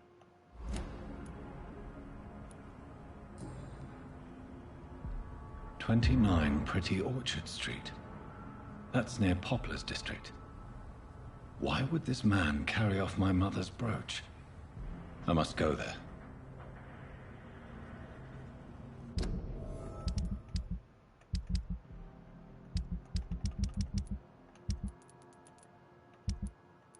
Dead man's wallet. A cheap leather wallet found in a corpse left in front of Sean Hampton's night shelter. The wallet contains official paper of repatriation and demobilization with the address of the victim, 29 Pretty Orchard Street. Orchard Street. I mean...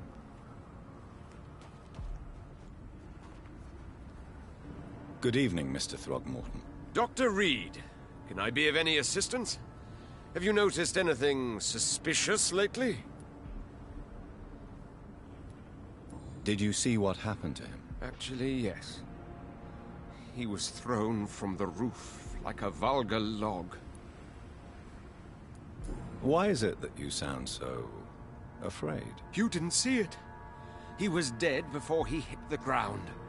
The strength required to do such a thing, well, it beggars belief.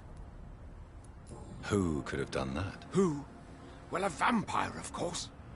Look, bite marks on the neck and lacerations here. There is definitely a vampire close by.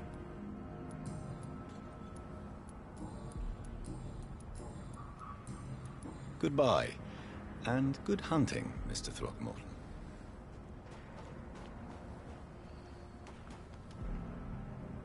You again? What do you want? Did you see what just happened? No, I didn't. And I don't care. Really? Why is that? Because this sexist pig is one of the 4 men who blacklisted me. Good riddance, if you ask me. Well, I'll leave you for now. Goodbye, Miss Paxton. Glad to see you again, Mr. Reed. Did you see what happened? No. I was coming back to the shelter from work when I heard an awful scream, and there was this man, dead, just in front of the building. You saw nothing at all? No, I told you, just that awful woman's scream. A woman scream? Are you sure? Of course. It was terrifying. I thought it was my sister, so I ran. But it was a man I've never seen round here before. Goodbye, Miss Paxton.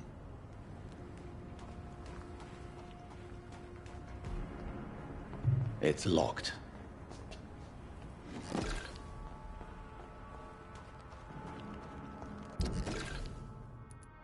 Alright, before we do the next thing, I'm going to go back to the hospital, talk to Dr. Swansea, and also talk to Lady Ashbury.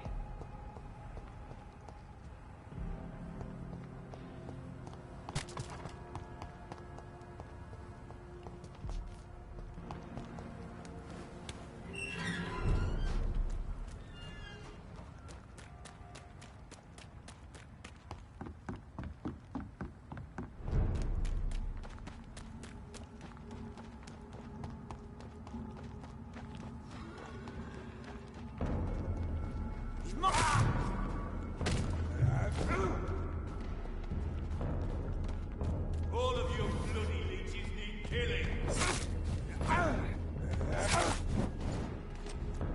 I'll send you to hell. Die, vermin! You'll pay for this, you ugly fucker!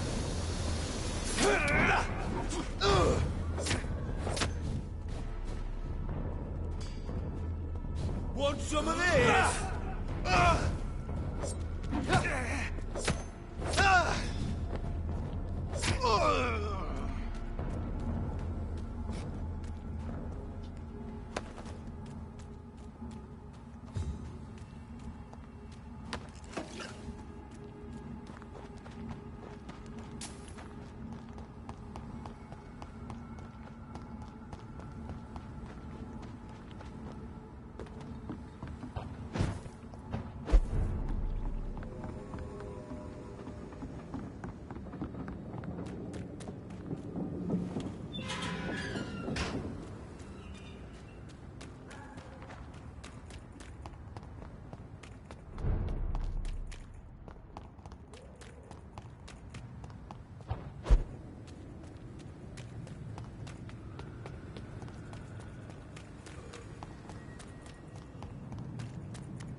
It's a leech! Kill it!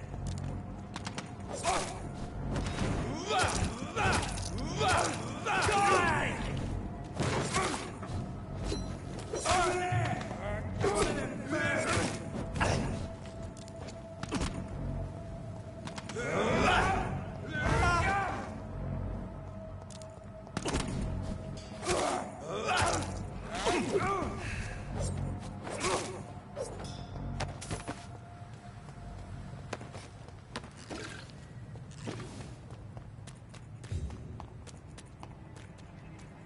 See them funky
Jonathan, at last. I've been worried sick. Have you solved the case of our poor Sean Hampton? Don't worry, Edgar. The reputation of Pembroke Hospital is secure. Sean Hampton was not the guilty party. Is that true? Oh, good news. Good news indeed.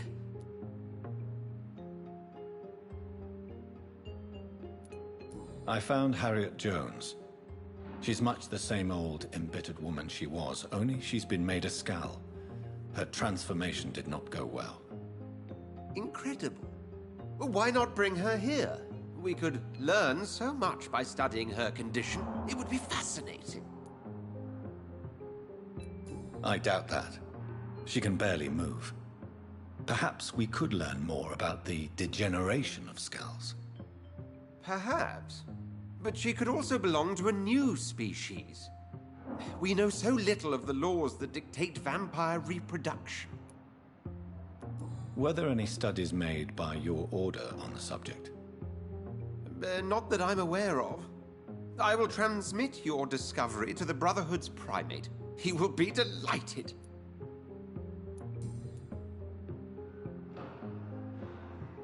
Yeah, Mita, but we killed him. You mean embraced him? Yeah, Jonathan's leaving that part out of the story, isn't he? What do you know of the Ascalon Club? Not as much as I would like. There have always been rumors about a secret society of vampires operating in the interests of the British Empire, though I've never met a member. I crossed paths with one, a terrifying creature going by the name of Fergal. He was sent by the Ascalon Club to exterminate the Skulls of the East End. By the stole, Jonathan. If vampires are eliminating their own progeny, then dark times are upon us. Darker than I've ever witnessed. Do you think Lady Ashbury would know of them? Jonathan, our beloved lady is not one for social dalliances, nor the assemblies of dark orders. She's a woman of superior taste and selective acquaintance. Does the name Old Bridget ring any bells? I'd never heard of her. Why? A patient of ours? I must confess, I don't know them all. No, it's just someone I recently met. A fascinating woman. I had thought that perhaps... By the stole, Jonathan, you've met another vampire. I would appreciate an introduction, if that's the case. A pleasure as always, Edgar.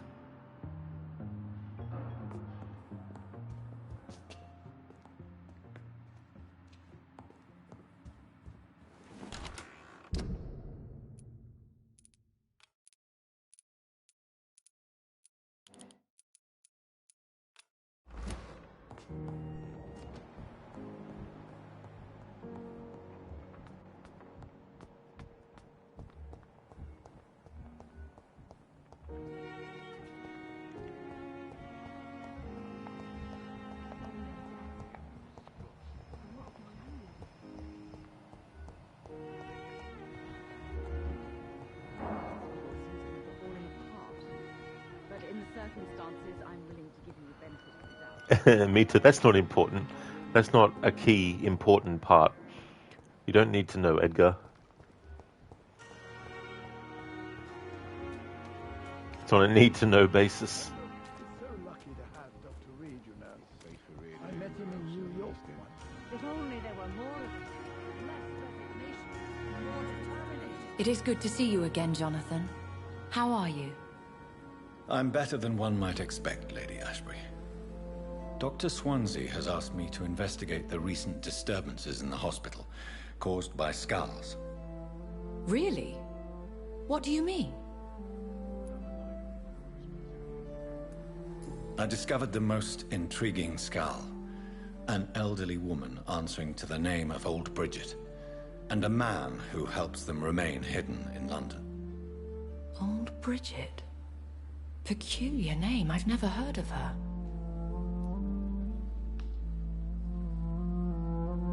Hey there, Zayas. Welcome in.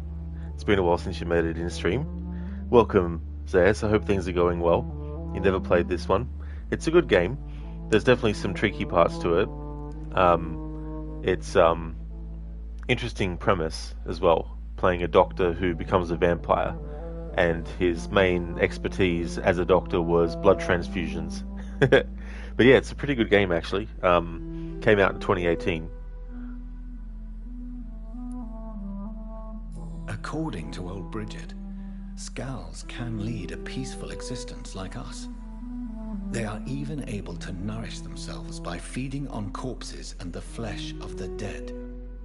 How vile. Please, Jonathan, let's change the subject. Skulls of London have gone into hiding. Both mortals and immortals plot their extermination. Yes. Skulls are the orphans of the Vampire Society. They are the shame of their genitors. A disgrace to the vampire that created them. So, as you play the new AC, you haven't, but you wonder if you did, what you think. I haven't yet, no. I'm in no rush for it, so I'm going to wait till it comes really cheap, or it becomes available on like PlayStation Plus or Game Pass. The same people who did Odyssey have done it, and I'm not really a big fan of their Assassin's Creed games. Well, Syndicate was an actual Assassin's Creed game, whereas Odyssey wasn't. But I already know what happens at the end of the story for Shadows because I don't really care about spoilers. But gameplay-wise, the only thing that really interests me is the stealth stuff. There is something ominous closing around me, Lady Ashbury. Something spies upon me from the shadows. Something cruel and wicked. Whatever do you mean, Jonathan?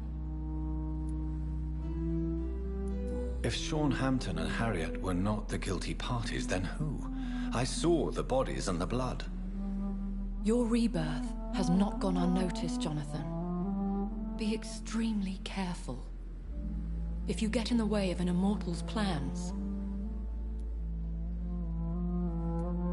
Do you suspect someone? I don't know, Jonathan. I steer clear of vampire politics, especially whilst hunters roam the city's streets. Zayas Odyssey was sort of meh to you. That's understandable. There's still things in it that I like that make me actually replay it. It's just that they're not anything really to do with the Assassin's Creed side of things. Like, there's things about the story unrelated to the Assassins and the wider lore of the series that I actually like as well. I felt like there was some good twists and turns in the story, especially early on when you assume one thing and then as the character finds out something different, then you go, okay, this is interesting, and then goes off on a different thing. But as an Assassin's Creed game, it's definitely not a very good one. Goodbye for now, my lady. Perhaps I should have considered the offer from that Cadogan fellow.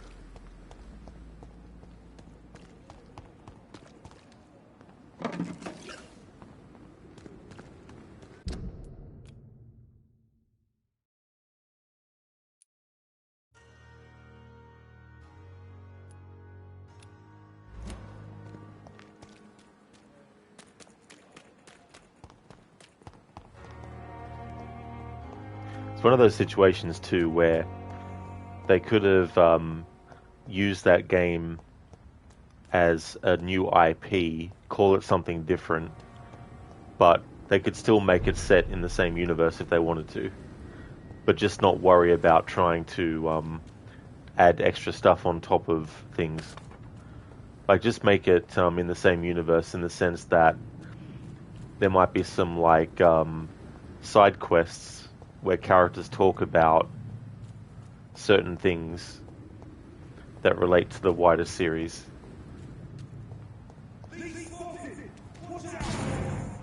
Leech spotted! Watch out! Over there! There's one of them!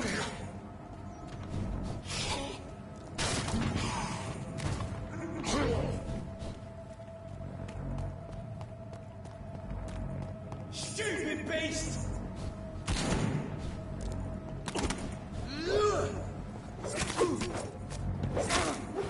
Bloody monster! Old pip!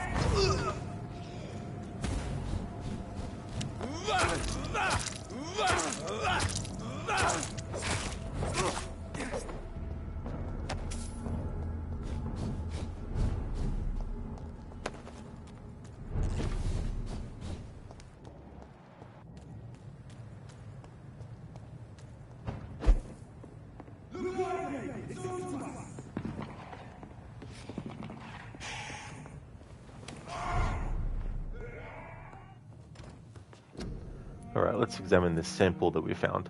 Sturdy blood sample. A small dose of sturdy blood that can be used to create regeneration serums for vampires. So now we can create the regeneration serum that regenerates 500 health points instantly, then 300 health points over 15 seconds.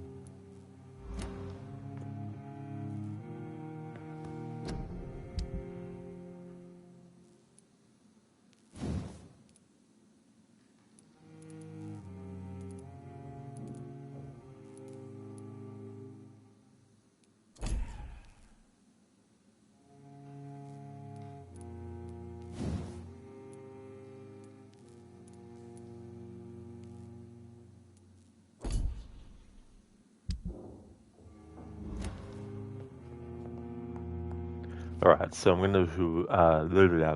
going to have Jonathan evolve to use some of the XP that we got, and then we'll see the changes that have happened as a result of our most recent choice regarding Sean Hampton and the effects it has on the district that he was the pillar of.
death of the sad saint.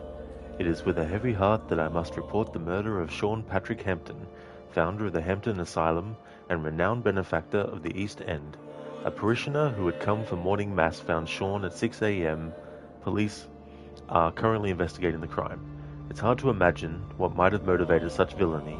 Sean, also known as the Sad Saint, was a philanthropist, a lover of mankind, who was deeply loved in return. A man of faith who devoted his life to nurse the poor and the sick. Aside from food and care, he also provided his flock with nourishment of the heart and held regular masses for those that even the most altruistic churches would reject. Sean will be missed dearly, and the consequences of his loss are already felt. Without his charisma, the closure of his night shelter was inevitable. Many people are now living in the cold and contaminated streets.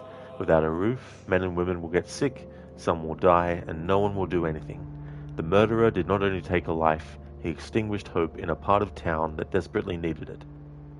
Sean was a ray of hope in East End, and for having met him many times, I can affirm that his goodness extended past his faith. He was a good man, a truly good man. His loss is a catastrophe, and I cannot picture what sick mind or deplorable turn of events might have brought this tragedy upon us. May the sad saint rest in peace and watch over our mediocre souls. E.W. Satan, of course, his middle name is Patrick. I mean, that's the only middle name that someone who is Irish would have, right? Like, there's no other middle name that you could possibly have. But yeah, it is interesting when they do that kind of stuff. Yeah, Lucas, I wonder who did it. Who could have been the one responsible for Sean Hampton's death?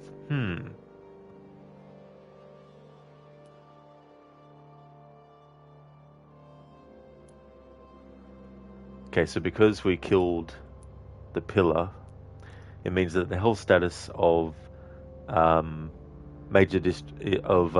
what's it called? The docks is now 68% in the serious category. So actions have impacted the borough's economy, and there's some major events being reported by the press. Okay, Whitechapel is 73% in the serious category.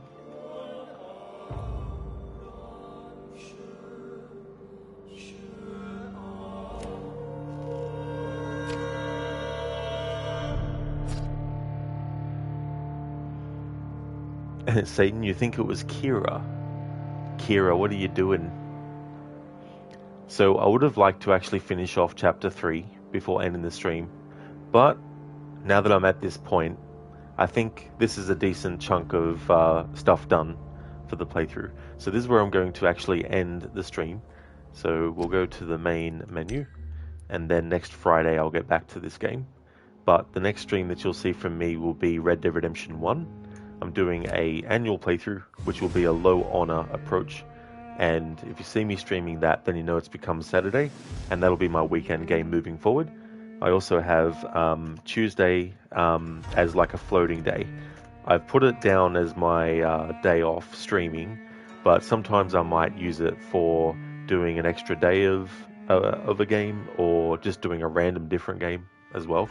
But that's the current schedule. Monday's doing a Doom marathon, going through the first original Doom first up with that. Wednesday and Thursday is Assassin's Creed Brotherhood. Friday, Vampyr, and weekends, Red Dead Redemption 1. Well, I speak the most Italian, so I'll be your escort.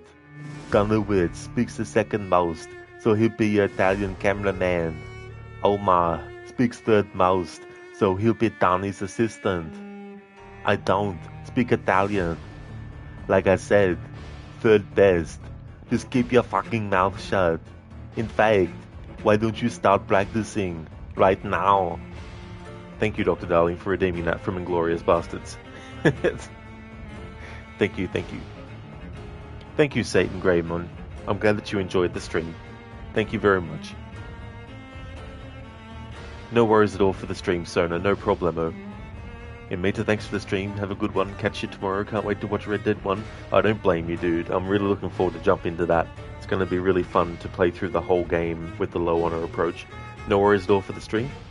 Dr. Darling, you'll have more time to watch tomorrow. Oh, very nice. That definitely works out well then. Before I actually finish, I'd like to give some shout outs to some other streamers that I'd like to recommend. We're going to go and raid out to Crocodiles. He's doing a very different kind of game to Vampire. He's doing a playthrough of Super Mario Odyssey. So before we raid out, I'm just going to give some shout outs. I just want to thank everyone so much for watching the stream. I really do appreciate that a lot.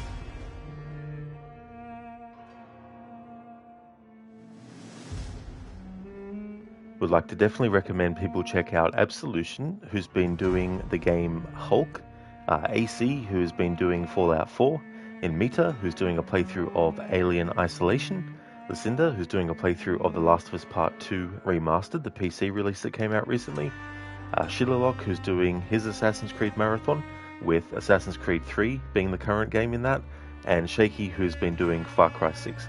So definitely recommend checking out those streamers if you haven't before. No problemo at all in Mita for the shout out. No worries, dude. Oliver, thank you for sucking our blood, dude. See you next time. I want to suck your blood.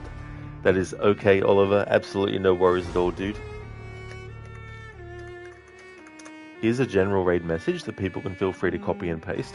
And I've also got one for subscribers as well, so I'll put that in too.